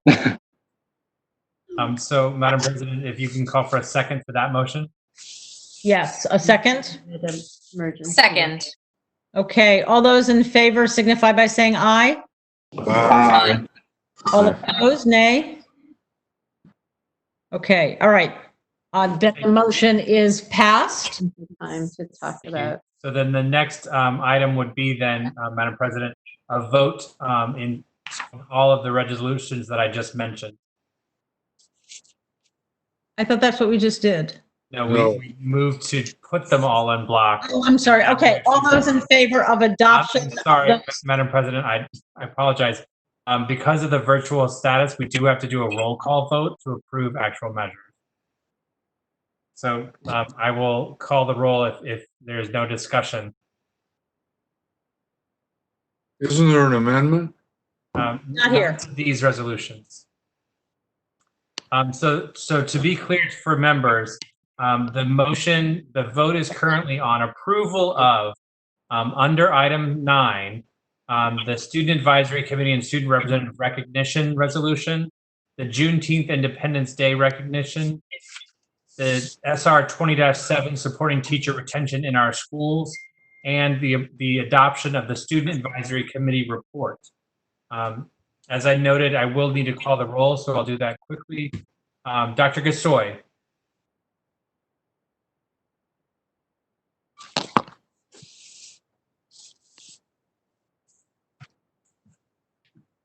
Okay, Mr. Jacobson. Mr. Jacobson, aye? You do actually have to say aye or nay. Aye.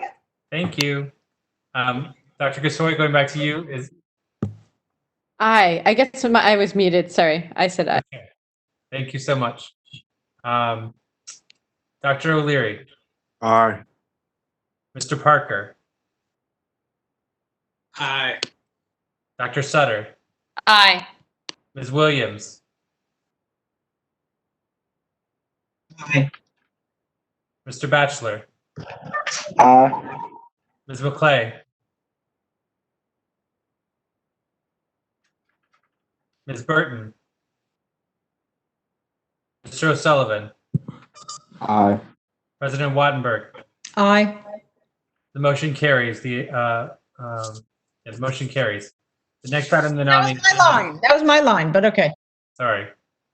I'm getting ahead of you. I apologize. All right. So now we're going to take up the ceremonial. I don't have the number here. CR 20-11. Okay. For LGBTQ Pride Month recognition, Mr. Jacobson, would you like to make the motion? I so move. Second? Second. Second. Is there discussion? Please. Mr. Jacobson. Thank you, President Wattenberg and Vice President Batchelor and my colleagues. I'm the only out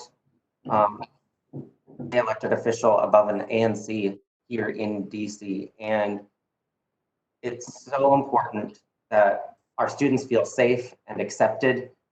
Usually in June, I have the privilege, as is offered to all of us, or most of us, to present at the TAPPIes for students in theater. And every June I go, and every June that auditorium the Kennedy Center is packed with students who are so proud to be in theater and so proud to be who they are. And every year I wish them a happy Pride from the District of Columbia, and they just go wild. It's such a wonderful feeling, and to have the support of all of you, and to be a part of this really vibrant, diverse community at a time where everything seems messed up and hard and impossible and scary. It means a lot to me, and it means a lot to the students we serve, and I thank you all, and I yield back. Thank you very much. Okay, we are ready for a vote. Oh, any other discussion? Okay, we are ready for a vote. All those in favor signify, oh no, I'm sorry. Call the roll, sorry. Not at all. Dr. Gasoi. Aye. Mr. Jacobson. Aye. Dr. O'Leary. Aye.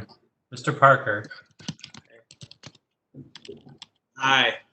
Dr. Sutter. Aye. Ms. Williams. Aye. Mr. Batchelor. Aye. Ms. McClay. Down to eat dinner. You didn't come down to eat dinner. I'm still on. You're not on mute, Karen. Huh? You're not on mute. Oh, my husband came and said, "Why are you still up there?" Mr. O'Sullivan. Sorry. Aye. Madam President, the motion carries. Wait, did I vote? Oh, sorry. Aye. Thank you. Now the motion carries unanimously. All right. So process-wise, I think what I'm now doing is, I assume Jessica or Alex is going to move the next resolution. Okay. Alex. Yeah. Thank you, President Wattenberg, all for staying up this late. You too, Alex, because I'm sure it's your bedtime. Not really during quarantine, but it should be on a regular school night. We as a board and as public officials made a promise that we would fight for the rights of every single person in this city and do our best to guarantee every student, regardless of their demographic, gets an equitable shot at success. That promise is just empty words if it's not followed up by real action. What is happening in the streets of this city and this country right now is more than frustration and anger and pain and grief. It is a call for change, but not just a change in thinking or a couple of tweets in solidarity with the movement. It is our job to answer the calls for policy change, real structural and institutional change across the board. This is not just about police brutality. This is about the state of Black Americans in this country. This is about centuries worth of oppression, denial, and belittlement. Our schools are failing us. There is no reason a student should feel their teacher doesn't want them to succeed. There is no reason a student should feel neglected by a structure in place that exists for them, for the betterment of their shot at success. If we are failing students in our schools, we are failing them in our society. And this is why our school to prison pipeline is so disproportionately affecting Black communities, partially because we disproportionately fail our Black students in schools in this country. Inspired by Representative Gasoi's resolution on supporting Latinx teachers, Representative Sutter and I wanted to write our own resolution to support Black educators, because one of the biggest problems in our schools is that Black teachers are not valued enough and their impact in Black students' lives is irreplaceable. We as a board need to critically examine why the diversity in the school population is not reflected by the teacher workforce. This resolution is a start at doing that. We need to identify the barriers that exist in the recruitment and hiring processes. We need to identify how schools are failing to support our Black teachers, causing them to leave. This means supporting grow your own programs, examining hiring processes within schools, addressing anti-Blackness and prejudice that exists in schools, and dismantling the racism that exists in our school system. We need to support our Black teachers, and we can use any person's testimony today in our public comment, speaking on the importance of recruiting and retaining Black educators because of their importance in Black children's lives. Not just Black children's lives, for all students' lives. A diverse teacher workforce is the best way for all of our students to succeed in school. This should be a first step towards supporting our Black educators as a state board, but not our last. Change can be slow, but it is our job to use our power to make it happen. With that, Madam President, I have two amendments. The first is an amendment in the nature of a substitute that was distributed to members earlier today by Dr. Sutter. I moved the ANS, and that amendment was about changing the wasn't the wording, it was just changing the structure.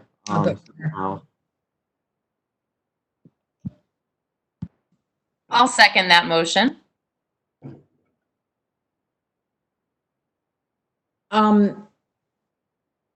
So we're gonna vote on that separately, not the two of them together, correct? Okay. Okay. All those in favor signify by, oh no. Okay, John Paul is gonna call the roll. Before I call the roll, Madam President, we should check to see if there is discussion on the amendment. Sorry, thank you. All right, seeing none.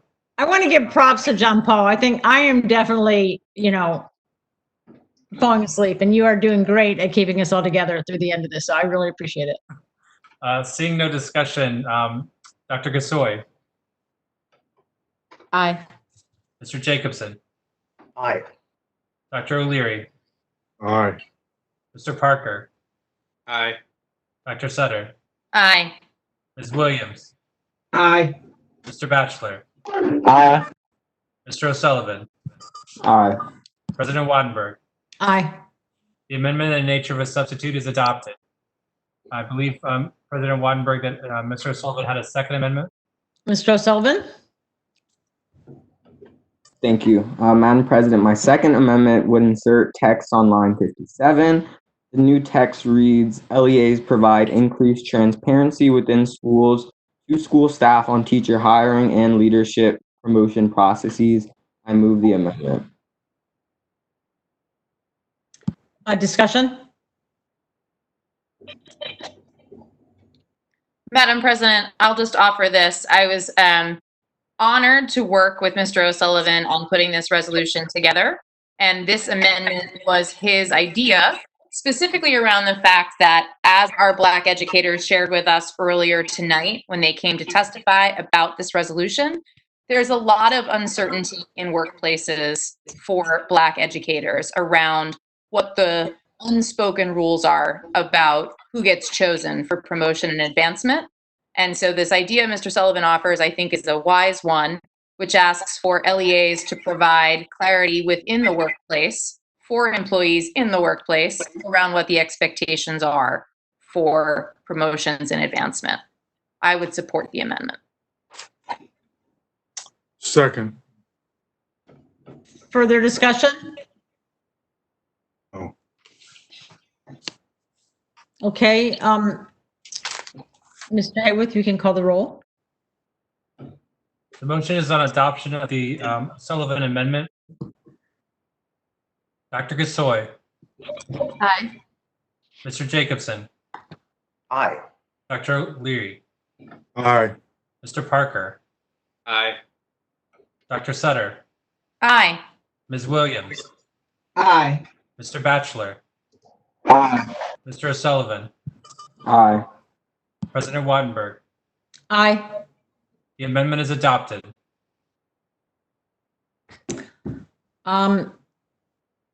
Thank you. Congratulations. So, and now Alex, among other things, you can say that you helped bring to the board a resolution, amended it, got it passed. Very impressive. Got one more vote. I apologize. We do have one more vote on the amended resolution. Okay. I take that back. Is there additional discussion on the resolution itself? Seeing none, Madam President, may I move to vote? Yes. Thank you. Dr. Gasoi. Aye. Mr. Jacobson. Aye. Dr. O'Leary. Aye. Mr. Parker. Aye. Dr. Sutter. Aye. Ms. Williams. Aye. Mr. Batchelor. Enthusiastically, aye. Mr. O'Sullivan. Aye. President Wattenberg. Aye. The motion is approved. Now you can congratulate President Wattenberg. Just go back to my other remarks because I can't get another full sentence out. But no, congratulations. And congratulations to everybody for a great meeting. It was not intended to be this long, but so it goes. And I appreciate everybody sticking with us and being energetic right up until the end. It was, in so many ways, it was a great meeting. And now I encourage everybody to go to sleep. Okay. We have to during the meeting. Madam President, I motion to adjourn. Okay. All those in favor say aye. Can we do this just verbally, Jumpo? Aye. Aye. Aye. Aye. Bye. Aye. Good night, everybody. Thank you very much. Aye. I'll miss you all.